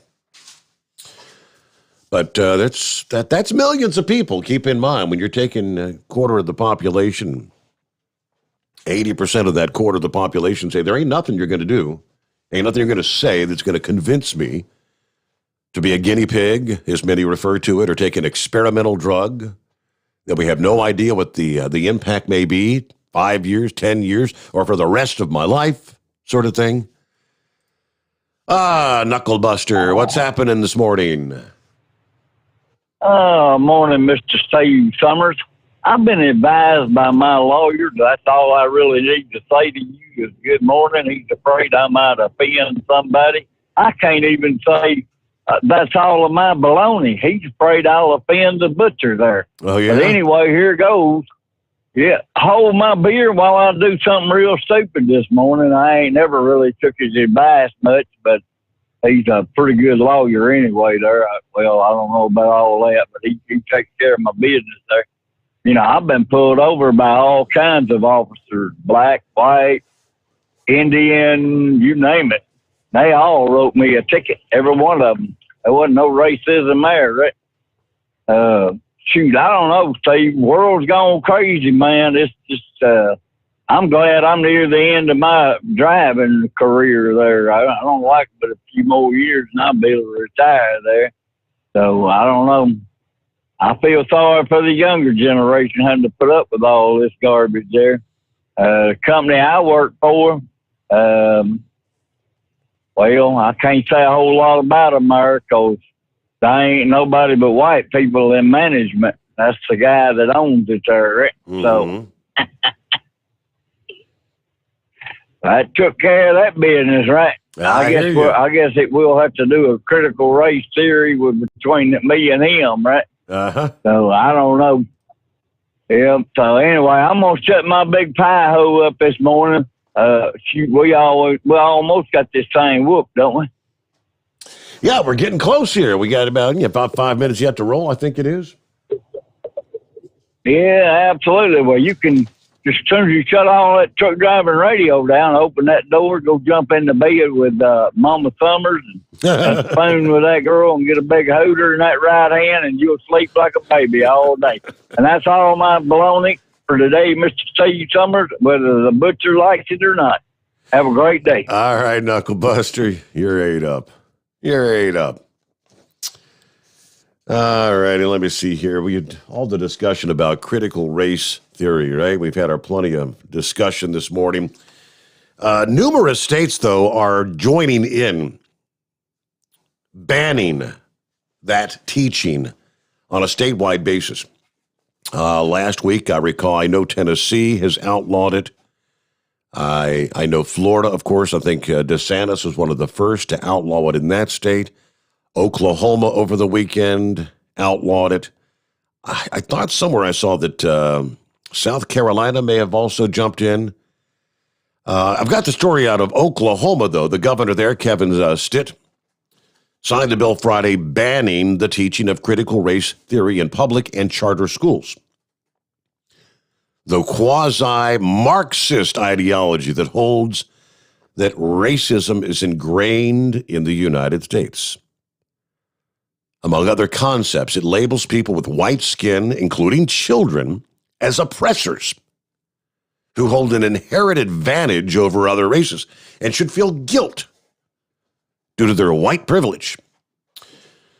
Governor says now more than ever, we need policies that bring us together, not rip us apart. I firmly believe that not 1 cent of taxpayer money should be used to define and divide young Oklahomans about their race or sex. Now, the bill does not mention critical race theory by name, but rather it bans the teaching of some of the racist, sexist concepts that are promoted by the ideology, including that one race or sex is inherently superior to another race or sex, or that an individual, by virtue of his or her race or sex, is inherently racist, sexist, or oppressive, whether consciously or unconsciously. The bill also prohibits teaching that an individual should be discriminated against or receive adverse treatment solely or partly because of his or her race or sex. Also, that members of one race or sex cannot and should not attempt to treat others without respect to race or sex. He said nothing in this bill prevents or discourages those conversations. We can and should teach this history without labeling a young child as an oppressor or requiring that he or she feel guilt or shame based on their race or sex. Of course, even though the new law directly prohibits the teaching of racist concepts, opponents of the measure call it racist. You can't make this stuff up, I'll tell you. So we'll leave it off there. Yeah, but if you weren't with us earlier, we also did mention the fact that while most states thus far are banning the teaching of critical race theory, leave it to the dumbass in Washington state who is doing the exact opposite. Washington's governor is mandating critical race theory is going to be taught in schools in that state. So if you're planning to move to Washington and you've got children, you better either plan homeschooling or plan on having some totally leftist, liberal, socialist, Marxist child by the time they graduate from high school. Just one man's opinion, that being me. All right, thank you so much for hanging out with us here on a Monday morning. Come on back at the midnight hour tonight. We'll do it all over again. We'll probably be talking some frost advisories once again in parts of the Northeast for the next couple of nights. And yeah, a little bit of snow in the higher elevations of the Rockies, Wyoming, Colorado, as we head on into our next program. See you back at that point in time. The Steve Sommers Overnight Drive, live from the Hot Shot Secret Studios.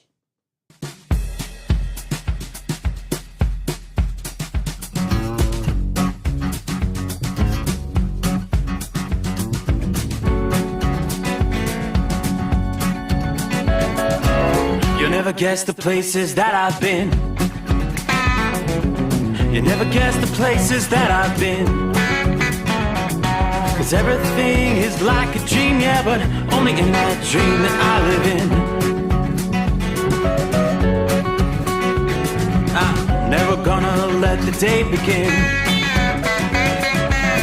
Never gonna let the day begin.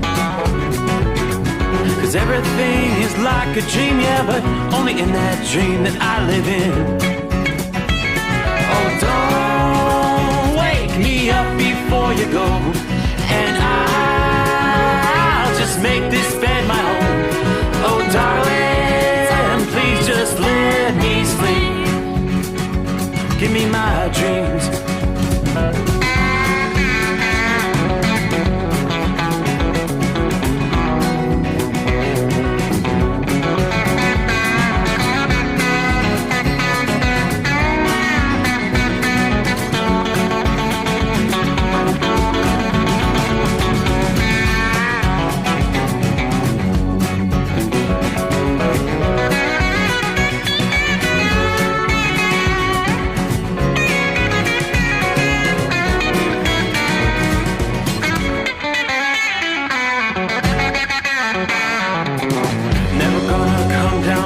Above,